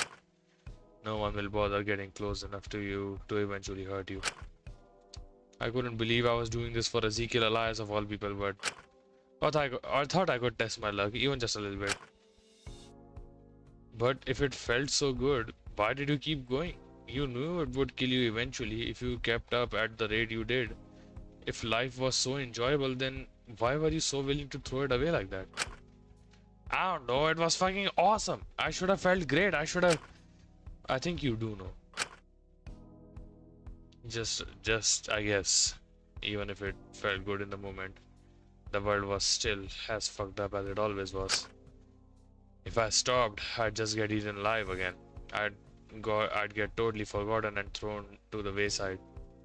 And that's very important because you know how people who have been through the worst and rise to the top of the food chain, what a lot of them fail to realize is that they did not change the system so that the system did not devour praise. They just became a predator, right? Like people who suffered through extreme poverty and eventually through some lucky break or something became a millionaire or a billionaire, right? And now it's their hubris to say that, man, now now I'm in now the world is that the world that where no one people don't get hurt, like I don't get hurt. Like, man, you don't get hurt because you're no longer a deer, you're now a lion, right? Who's like eating and preying on the deers, right? You are the person that you would have hated in the past. Does that make sense? Mm-hmm. Like, that's why my like a little bit of story time, like I won't like reveal too much obviously, but like my mom specifically, she's been through a lot, right? And like finances and like financial status has always been like a very touchy subject. Because of that, that's why she always told me that like no matter what I do, I should stick to my career, be the best at it, and like rise to the top, right? Be happy, be successful, right? And like, yes, be happy in the relations I have, and like money is not everything, but like money will prevent you from getting sad, right? Money will buy you stuff. Money will buy you basic necessities and, healthcare and also stuff like that. But like, that's why now she does not idolize like billionaires, but like she hates billionaires, but she wants me to be one. You know what I'm saying? Where like if I was one, she would be happy for me, right? Because of all that she had went through. To some extent, I cannot really blame her for that because I don't have the right. My parents have worked very hard to raise me as good as I have been raised. It wasn't it wasn't the best care that a child has ever received, but like it was better than like 90% of the people ever get. So like I'm grateful for that. But yeah, that's how your biases get you. Your previous lives get you. That's why I want to be rich enough where I can be financially comfortable, but I don't want to be rich enough such that I step on other people that hurt me and my family in the past. Right? I don't want to become a person like that. That's why it's really important that I keep myself in check, I guess. Sorry for the tangent, by the way. I don't know why I keep doing that. So that's why I had to continue. But even you're not that stupid. You've had Asuka, Lyra, and Ismini practically screaming it in your ear. If you keep on this power trip, you're going to just push away everyone you do care about. Bunch of posers. If they can't handle me, then that's on them. It's better to be alone than and left at the end. Left in the end, as far as I'm concerned. That shit's for cowards. Ezekiel, why do you think they can't handle it? Really think about it. I don't want to. I shouldn't have to suddenly change the way I've lived half my life when there's clearly nothing wrong with it. I couldn't take it anymore. I grabbed the shirt Ezekiel was scrubbing to pull him close to me, forcing him to look at me. Ezekiel, if you do not get your act together before it's too late, you are going to regret it for the rest of your life. You're one to say that. Exactly. You do not want to end up like me. Trust me. Are you so up in your own head about being the biggest man that you'll only hear it from another guy? Even from one as pathetic as me? I cannot believe for one moment that I'm trying to help someone like you, but you're not going to take it from me, take it from Asuka. You don't want to end up pushing away the last people you have left, or regret all the time you spend putting people you care about through pain just to protect your ego. Especially if they're gone before you have a chance to make it right. So if you're going to think about anything in your life, think about this. Damn.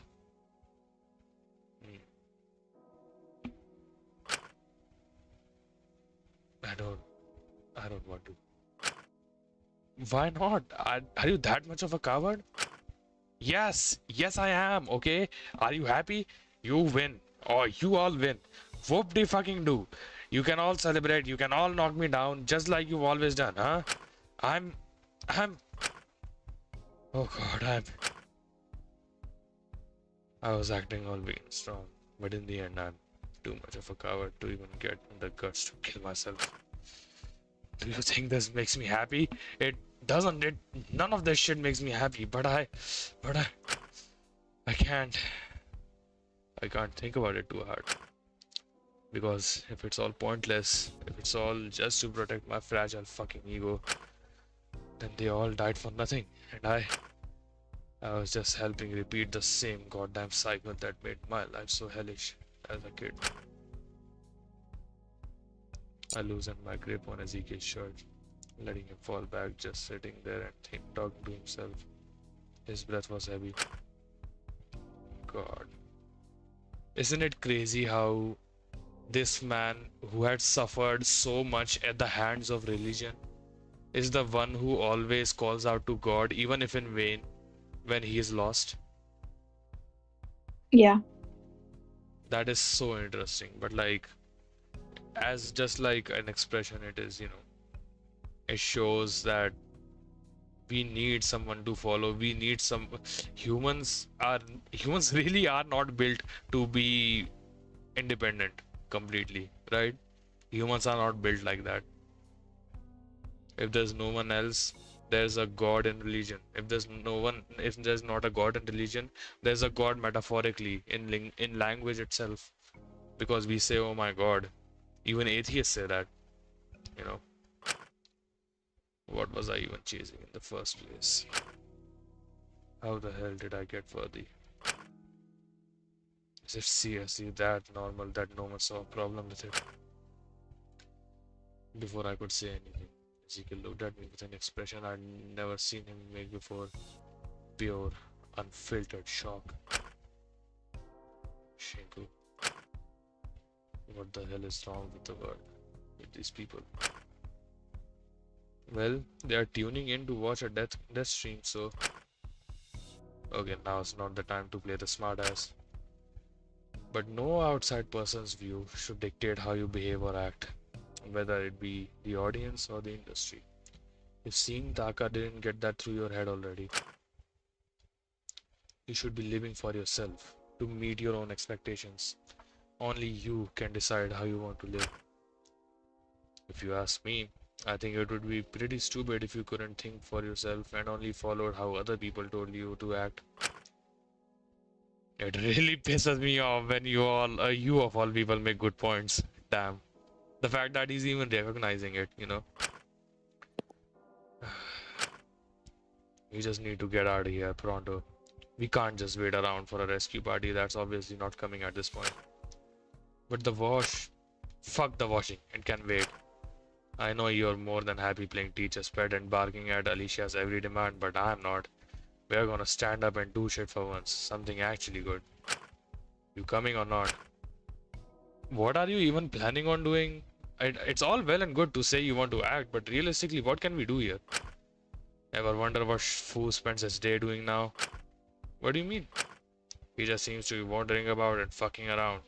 All he seems to spend his time doing is finding us alone, occasionally to fuck with us. I wanna figure out what he's doing when he's not just coming up to us to be a little shit. I mean, surely if he does have a hand in this, then he can't be in the main part of the prison constantly. There must be somewhere he uses as as his base of operations. Exactly. And there must be some way to access it from inside the prison. So if we can figure out where the hell that is, we might be able to start actually doing shit to get out. It's risky, but if we follow him around, we might be able to see if he goes anywhere. Right, so you coming or not? I really don't want to get in trouble with Dr. Alinius. I'm concerned about her seeing us as intentionally going against her end. Do you want to let people you still do care about die in a shithole like this? Or do you want to stand up and do something to help potentially make steps towards getting out, Sam? Even if you funk things up with Isabel for the rest of your life, it would be a damn shame if you couldn't at least get her out of here. Damn. You owe her that. You owe David that. Even if he even deserves it. Damn, he even extended grace to Dracule. Wow. Oh my god, my throat hurts from the voice acting. Man. I've been voice acting, am I right? Am I right? Yeah, you're so right. What talking to Molly is like. Yeah, but talking to Molly is like voice acting, am I right? She's like, you're so right. You're so right. Yeah, exactly. See, him and Asuka really were rubbing off on one another. Huh? Yeah, it's almost like they're mixing together. It's so funny. We could always wait until later. No way. He knows we're all preoccupied right now. So if he's gonna use any hidden doors he might have or whatever, it'll be now. I suppose if Dr. Alinius' end goal was getting us all out alive, she wouldn't be too upset if we do something to try. Yo, it's the boys. Come on. It's the boys.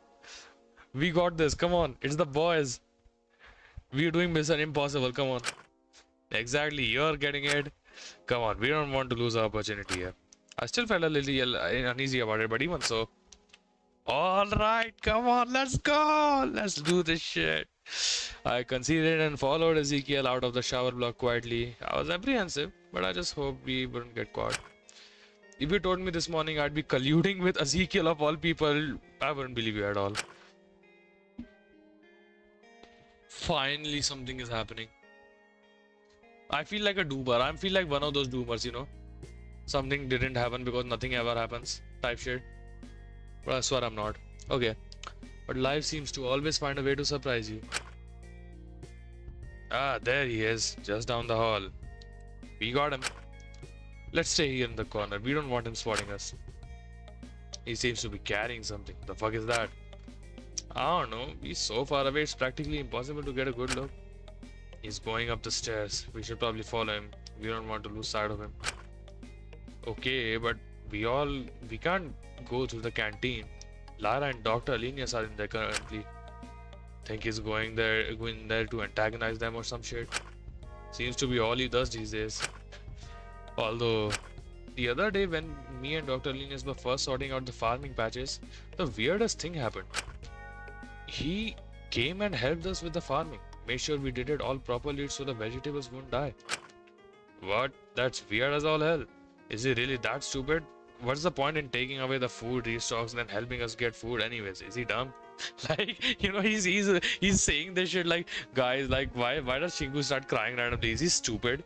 Like, it reads so much like that comment. I don't think so. Not in that way at least. Fu is such an interesting character, man. But I can't figure out why he did it. I feel like I can't get a read on anything he does these days. Then again, recently nothing anyone does seem to make any sense to me.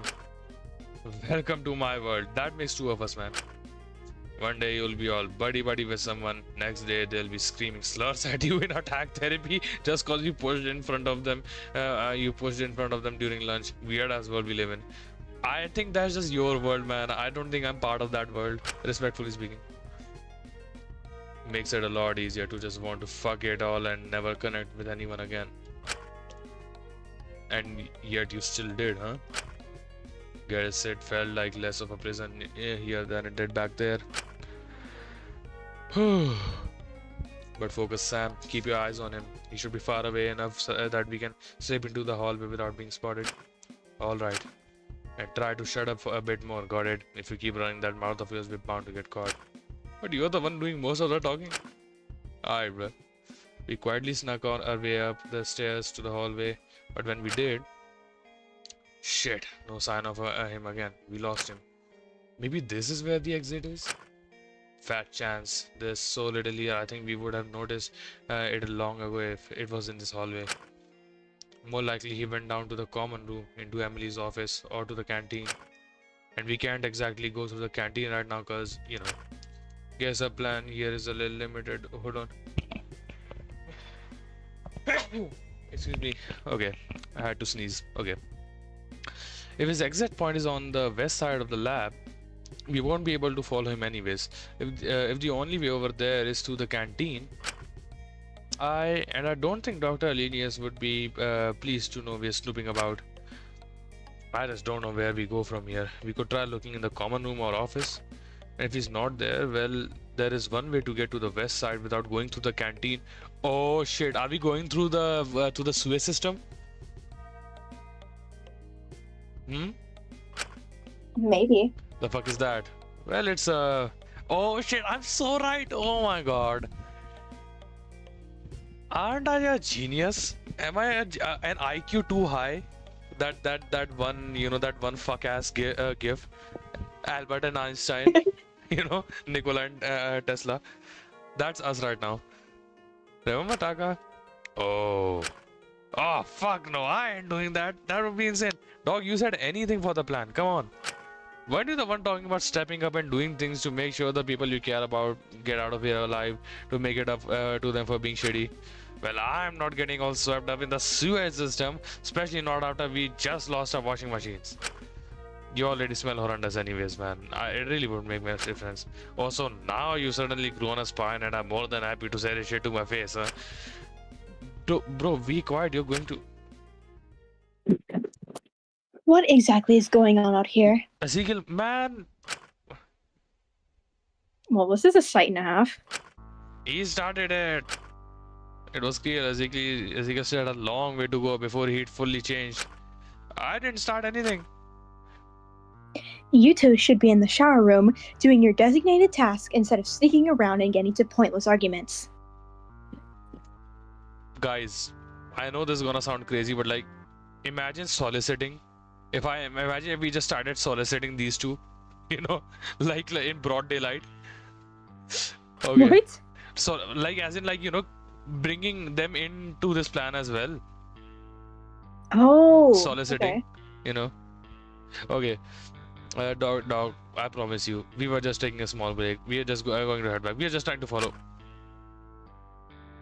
If we all blatantly ignored our responsibilities and labor here, this prison will fall apart before we know it. Only with collaboration can we survive this. Yeah, right. I think the prison is going to be fine if you have to wait one more day for clean laundry. I don't think that's going to kill anyone. It's the principle of it. I think you're being a little too harsh here. If I'm not harsh when it comes to this, then before I know it, all of my attempts to maintain order here will be undermined. Slippery slope, slippery slope. See, this is it, right? Yeah. Slippery slope, yeah. No, there's no like a direct singular line from point A to point B. There are like multiple options and possibilities. Come on, don't ignore that. We cannot afford to lose this final chance at survival no matter what. I'm doing this for the good of everyone. Or are you just doing it to protect your integrity? Huh? Who stepped out from the stairs leading to the common room out into the hallway, looking at the group of us gathered? If you make enough good decisions now, enough decisions to save as many people as possible, do you think it'll make up for that one terrible decision you made just a few weeks ago? That's not what No. I need to stay calm in this situation. I'm not bothering with anything you have to say. It's all unproductive and only said with the intention of provoking us. Elias, Kutsugi, can you at least tell me what you two were doing out here? Why did you stop doing your task? I'm so literate, by the way. Yeah, we are so literate. We can absolutely read, by the way. Please, guys, trust us. I looked over at Ezekiel and then over at Fu. Even if it didn't work out this time, there was still a chance following Fu might still work in the future. I can hardly hear you. Oh shit, sorry. We couldn't possibly disclose what we were doing in front of him. Then he'd grow wise to it if he hadn't already. And in a shocking moment of common sense for Ezekiel, I think he recognizes too. We were trying to get to the medicine storage to swap a bottle for the bottle of the iron tablets you gave us for painkillers. I wanted to make sure we had some stashed away for life's sake and Asu's injury if you ever made true on your threat of revoking them. I wanted to give them to them both so they'd have complete control over that stuff no matter what.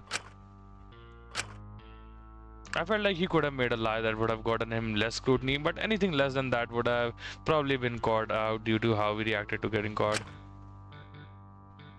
And you were in on this too, Kutsugi? Yes. I'm disappointed. I thought at least you would trust me enough not to undermine my authority. I'm sorry. I would never intentionally do something that will put any of you in danger. I do not know how many times I need to say it before you understand it. All I am trying to do is ensure we all stay alive for as long as possible. That's not an unreasonable goal if you ask me. But there's a difference between living and thriving. All of us can only really thrive when we're out of this environment. If we have to wait here for months until a rescue party comes, then that's just what we'll have to do. At what point do you give it up and realize they're not coming? If no one's found us by now, they've probably stopped looking. It's better than mindlessly slaughtering someone. But to ensure that we all need to collaborate, I need you all to trust me. A small breach like this is not the end of the world, you're right. But it sets a precedent for not being uncooperative, which would be detrimental in the future. I'm not happy about being brought to the point, but I'll be reducing your portions further for lunch and dinner today. I hope that helps you to reconsider your actions and be more mindful about complying in the future. That's crazy. We barely did shit. Yeah, no, what the hell? Isn't this the very thing you said you weren't going to do? If you're going to perceive me as unreasonable and authoritarian, no matter what I do, then I might as well be as strict as you believe me to be. Oh, it's Is she gonna do it? Oh my God, is she gonna do it? Let's be comfortable together. But like you know how I said like this is like a self-fulfilling prophecy. It's like a negative feedback loop. Asuka rallies everyone up and like increases the sentiment of like not giving Alora even a chance. Alora gets frustrated and then goes like, "Oh yeah, you don't want to give me a chance, then I will be authoritative because me trying to not be authoritative does, and me being authoritative gets me treated the exact same, right? So now I show you what actual authoritarianism is like." So now she starts doing that, and then Asuka uses that as fuel to say like, "See, I told you, it happened." Right? But if we hadn't made that assumption before, it wouldn't have happened. Is my like it? There was a possibility. I mean, I'm not saying definitely, obviously, but like there was a possibility that it wouldn't have happened. It's a self-fulfilling prophecy, right? If you're going to antagonize someone and not give them a chance and saying that, oh no, they're just gonna and not cooperate with us if we give them a chance, and like they're just gonna be bad, then the person will eventually snap and say like, oh yeah, you if I am good you don't like me, if I am bad you don't like me, so I'm just gonna be bad because who am I being good for, right? So like, why am I even doing this? So then you use that to say, see, I knew he was bad, right? We told you. So it's a very difficult thing to fight against and argue against in the moment. I do not want to do this, but I cannot in good conscience allow things to fall apart here. We need to maintain an order or someone will die. And I cannot allow that, not again. Dr. Linus, please. That is all I have to say to you. Now resume your washing, or at least complete what you've started. We'll be reconvening shortly in the canteen. I'll see you again then. Chattel, come, let us continue our task. Right, yeah, sure. Dr. Linus turned and walked back into the canteen. Lara lingered behind her for a little bit, mouthing a thank you before she slipped away after her. The hell is our issue? That was quite a lot. I feel awful, like I've upset a teacher. Psh, don't feel bad. I knew Asu was right about her. See, exactly. See, this is what they're gonna do. Oh, I just know it. She's probably just stressed. You did make it sound like we were trying to do something pretty severe. I said what I had to say, all right. I guess it's better than revealing. What were you actually trying to do? Oh fuck, Nanya. What's that? Nanya business, jackass. Let's go. Let's go. It worked again. We got him, guys. We got him. Game's over. Fu is like, fuck, I cannot recover from this. You two can go, And he just let Zeke go. We got it, man. We got Nanya Part 2. Electric Bull. We're so back. I don't know why I felt so unreasonably happy when he said Nanya. It happened all the way back in the prologue, for fuck's sake. Like, it's so good. Okay. Anyways, go back to having your tongue deeper in a bottle of whiskey than it ever was inside your ex-wife. That was immature. Damn. Damn, bro. That was immature and stupid. Ezekiel flipped him off as the two of us walked off. But it was oddly nice to not have that trick used on me this time. Not that I'd fall for it again, though, But I was a little dumbfounded at how harsh Dr. Linus was being. But in her defense, she must be under a lot of pressure. I just didn't really appreciate having my portions further reduced, bro. I'm hungry. We returned back to the washing room to wrap up our work and didn't talk too much. But Ezekiel did say one last thing to me. Guess we'll just have to try again another time. We can't. We'll get in trouble. Don't be a coward. Weren't you the one? Alright. I don't care if we have to starve. We're gonna get out of this place. We gotta get out of this place, man. Yeah, sure. Why the hell not? You know, that's our reaction. Our live reaction. Yeah, sure. Why the hell not? You know, the meeting when we reconvened was a little awkward, but I sucked it up and took my punishment without making much of a fuss. I knew even if Ezekiel was trying better and now to not let his verdict get to his head, he was still Ezekiel at the end of the day, and he would absolutely kick up a fuss about it at tonight's meeting when we were away from the prying eyes of Dr. Linnaeus. I felt a gaze heavily on me throughout the meeting. I couldn't help but feel like I had done something wrong by breaking her trust like that. But even more so, I noticed Fool looking at me after the meeting when I made my way back to the cell. I couldn't quite read what was in his eyes, but my hunger and tiredness made me unwilling to engage with him at that moment. It was as clear there was something he'd considered saying to me. Maybe he had noticed me and Ezekiel sneaking around earlier. Either way, I used to try to not to think too hard about it. I had the afternoon off to spare before dinner and the evening meeting. I would just spend it hunkered down, but I wanted to do something to distract myself from my current state of hunger. Maybe I could find someone to talk to. And I think it is time that, I think it's time we, end it here for today. Yeah. 5.5 hours seems good. Yeah. So yeah, that's been Antebellum Lockdown again. Hold on. How was the stream? What? How was the experience this time, boss? Good. Good is an understatement. Like, this was great. Oh, this was good. I'm gonna be thinking about so much of this shit. Like, I just already know. I already know. There were some scenes where like half of the lines that were being said, we were out here thinking to in our minds like, damn, they clocked our shit, like they clocked us Yeah. with that shit. We need some introspection after that. So yeah, that was it. And like next time we'll be doing another set of retirements and like doing it again, like in the next 2 or 3 days or so. Thank you so much for watching, everyone, and we'll see you all next time. Thank you so much for watching. Bye bye. Bye.